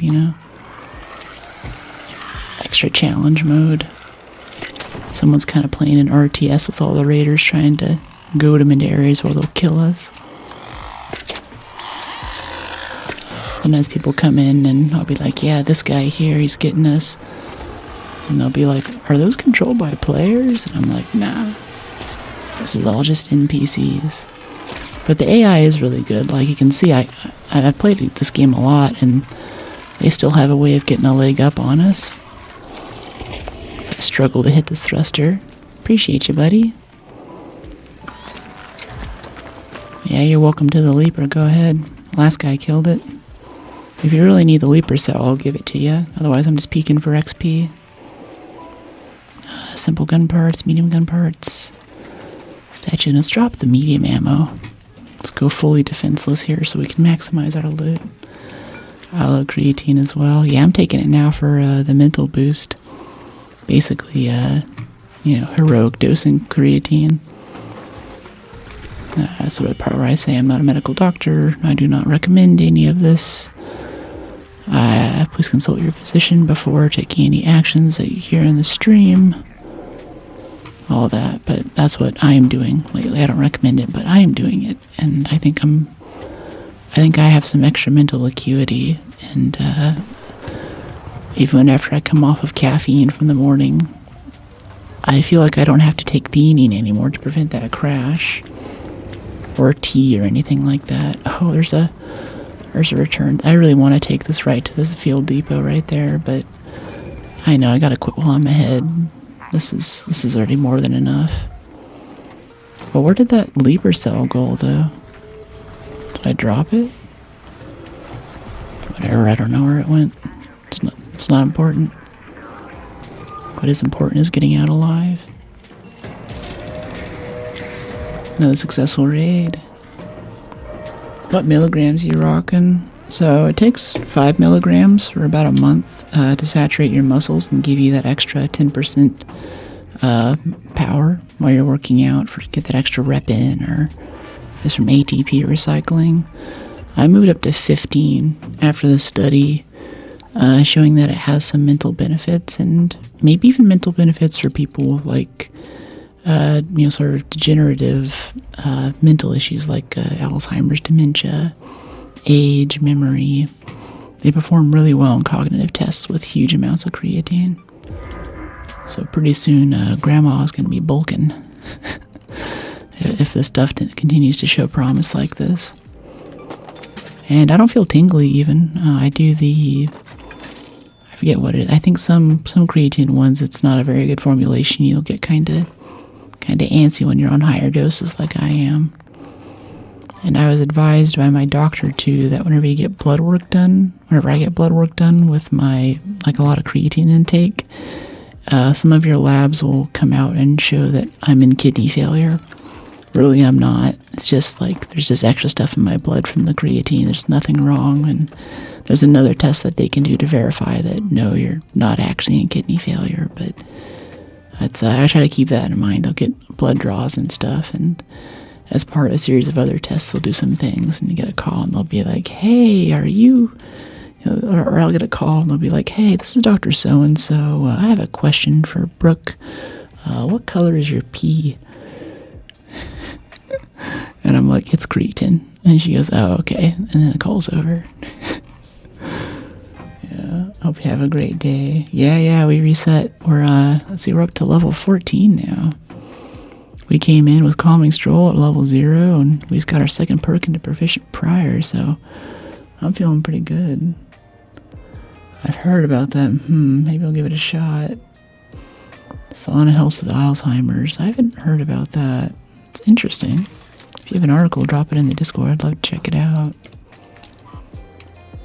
I rarely work out in an anaerobic effort, besides the occasional threshold. It gets out of hand, but I still take 10 milligrams of creatine daily. Such a low barrier with no downsides, I figure why not. Look at Hugo. Thanks, Shadow. I don't know. I thought I was doing well, but we just ran into a dude who's level 50. He said just to go in and run research and admin continually for all the XP and the lockers and stuff.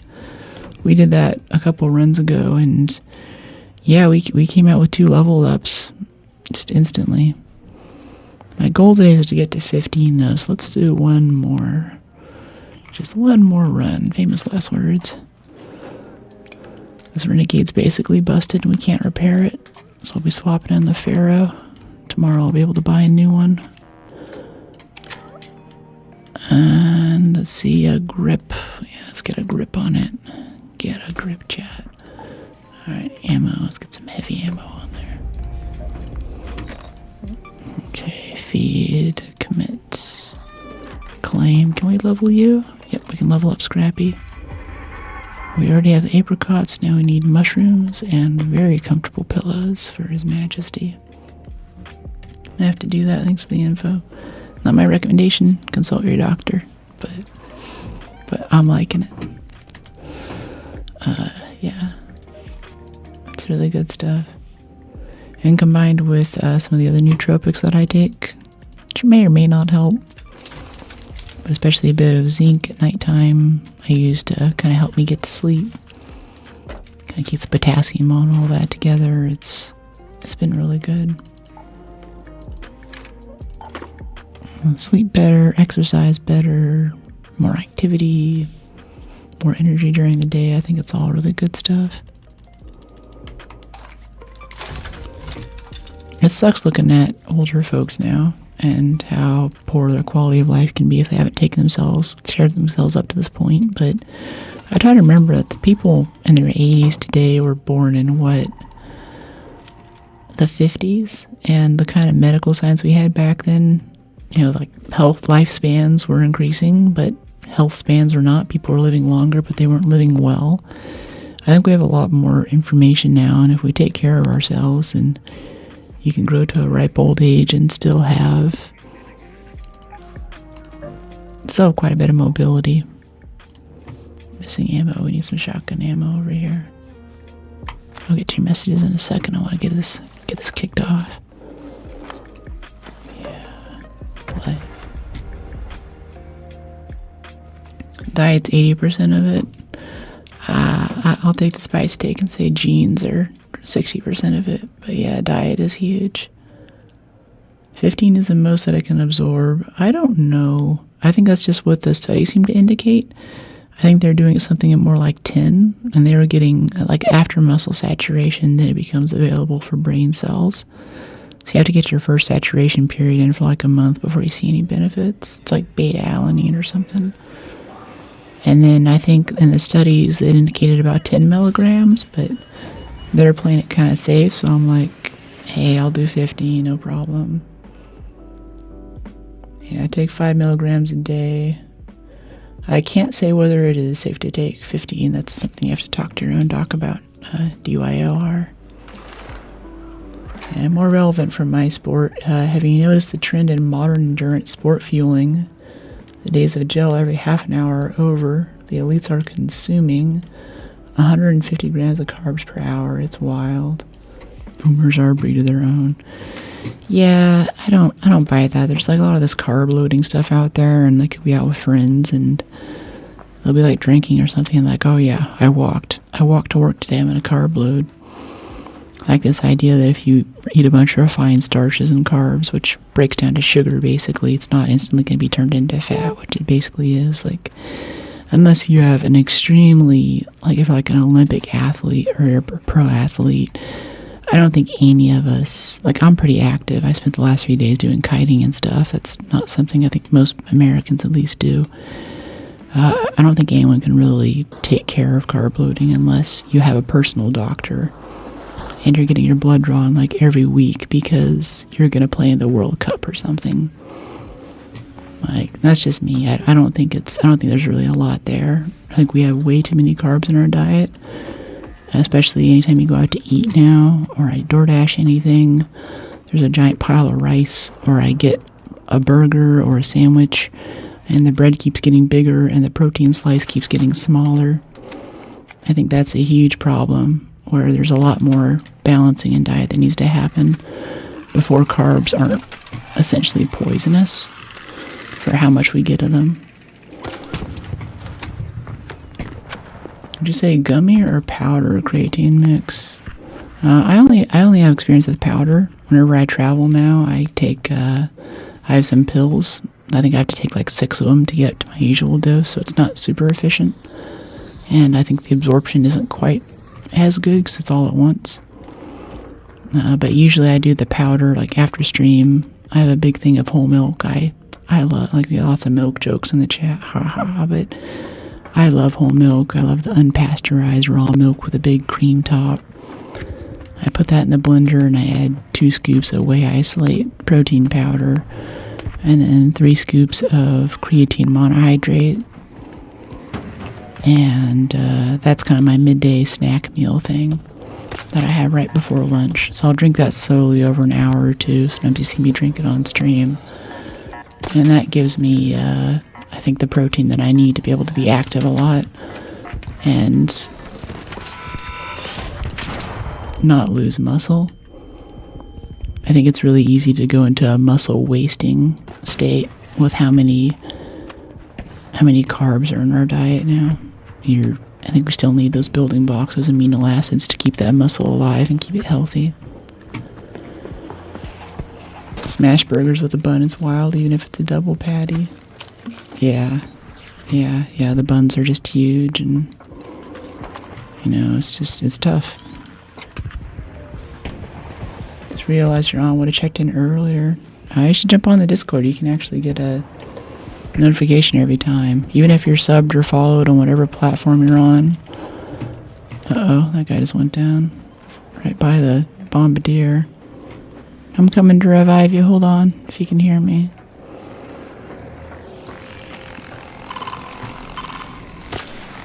Missed. I miss my renegades so much right now. Okay, we gotta move. Hey, I got a defib for you. Oh, someone else just died over there. Hey, need a revive over here? I saw your flare. Oh, yep, I see ya. Here, hold on, mate. Stop moving. It's getting hard to keep track of you otherwise. He doesn't have a mic. Yeah, I got a defib. Let me get this guy first. He's got a long way to go. Here, where are you? I think he was right here. Oh, yeah, there he is. Okay. Hey, buddy. There you go. All right, who's the other defib guy? Up here to the northeast? Okay, keep talking, sing a little song. Okay, I see ya. Gotcha. How much time do you have left? About a quarter. There you go, mate. Appreciate it. Yeah, I like the cosmetics too. It's cool.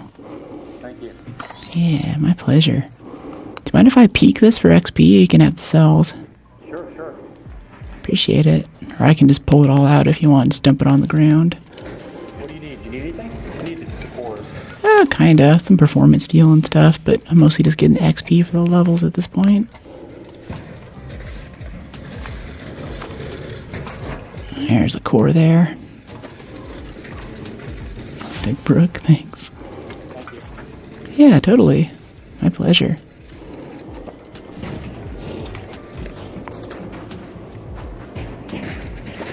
Let's see, that belongs to this guy. He killed it. Here you go, mate. Did you get it? Oh, thanks to the performance. Oh, I didn't get the cell. There it is.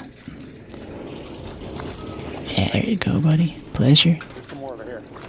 Thanks. Yeah, we're about to get so many metal parts from all this. Awesome. Hey, Jex, how you doing? Oh, I'm an intro workout, not as a preload. Ultra runners and cyclists are consuming. Yeah, you too. Oh, WoW racing. The pros with legit medical support don't believe. As far as I know. Isn't carb loading anymore. Now preloading bicarb. Preloading bicarbonate? What? And the rest of your message is elided there. I'm interested to hear what you say, yep, though. It's interesting. Hello, hey, Winter. You're very kind. Thanks, Ty. Yeah, be the reader you wish to see in Speranza.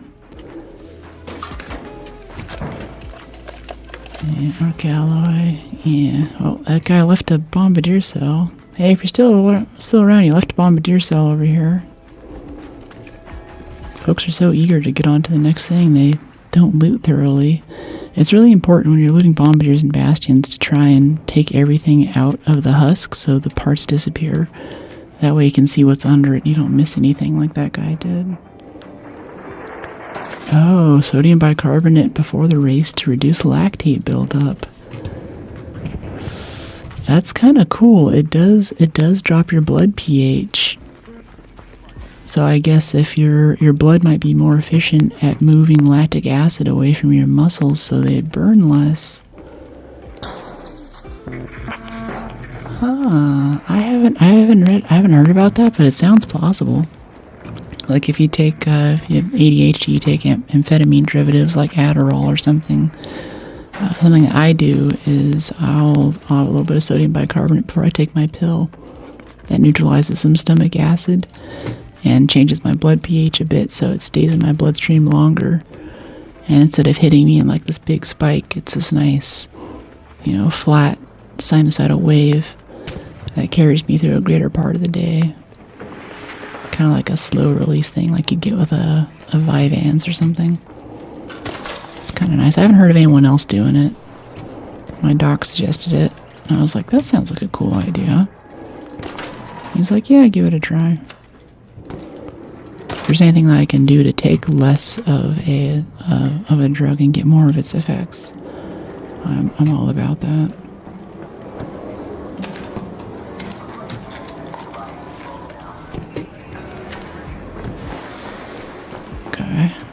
Wait for me. Get me out of here. I appreciate you, mate. You're awesome. Yeah, you want to bombardier cell? Sure. Thanks. Yeah, thanks for holding the chain.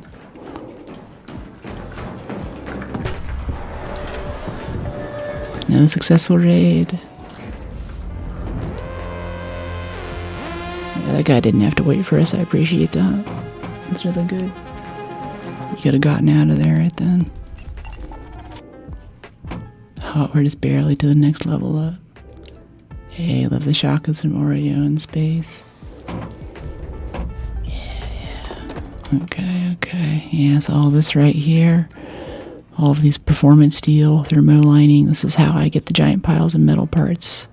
Rubber, all that. So we're going to go and recycle this. That's going to make 66 metal parts.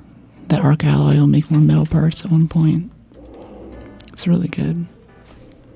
Yeah, Jorge's jumping in too. Love it.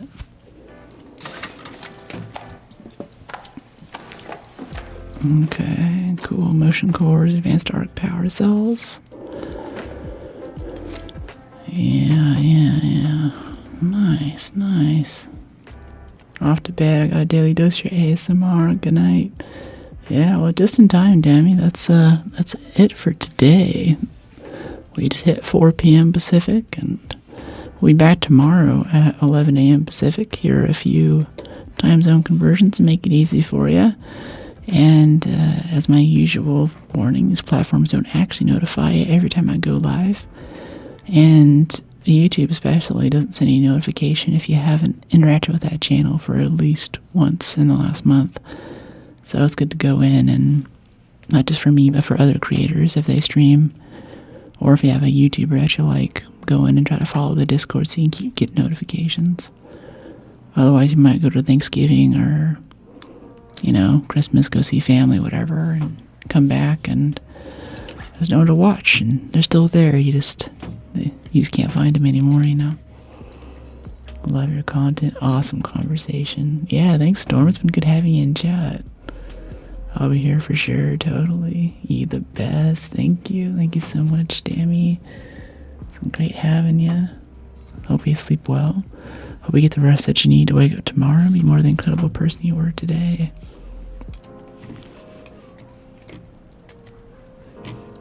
Yep, tomorrow. Yep, tomorrow at 11 a.m. Right there in the... See, I'll punch the schedule one more time. Get a few conversions in there. We'll be back on Arc. And I'll see how the streaming PC's coming together. There's that issue where the water block was kind of poking out of the case. But hopefully that'll come up. And, yeah. We'll be on a whole other level of stream pretty soon here. I'm really excited for it. Did we meet our goal? No, I think we actually fell short. Yeah, that last level up. Yeah, we are less than 700 XP away from level 15. So we didn't meet our goal, but we got really close for our first stream, 0 to 15. I'll be there thanks to the stream. Yeah, totally. Appreciate you, Oreo. It's good having you in. So good. I think Oreo's still leading the way with purchase subs to the community. I think he has an all-time record if anyone wants to try to knock him out. I really appreciate the support there. I want to page through here really quick and make sure we don't have any upgrades we can throw in. Pop triggers. Oh no, the synthesized fuel. I dropped it last match. I knew we needed it for something important. Okay, yeah, this all needs work. Scrappy, are you ready to level? No, pillows and mushrooms, that's right. Okay. Please do. Yeah, totally. Thanks for the stream. Yeah. Alright, I'm going to do a no raid sign off today, so if you're going to sleep, you don't have to worry about me dropping into someone who's gonna get kind of loud. Always looking for quieter raiders to stream if anyone has any recommendations, but today I gotta jump off and make my protein shake. And also, I broke a nail kiteboarding too. These are already pretty grown out, but the middle finger's gone now, so I gotta go get that fixed. Alright. Yeah. The nail's so long I can't hit the stop stream button.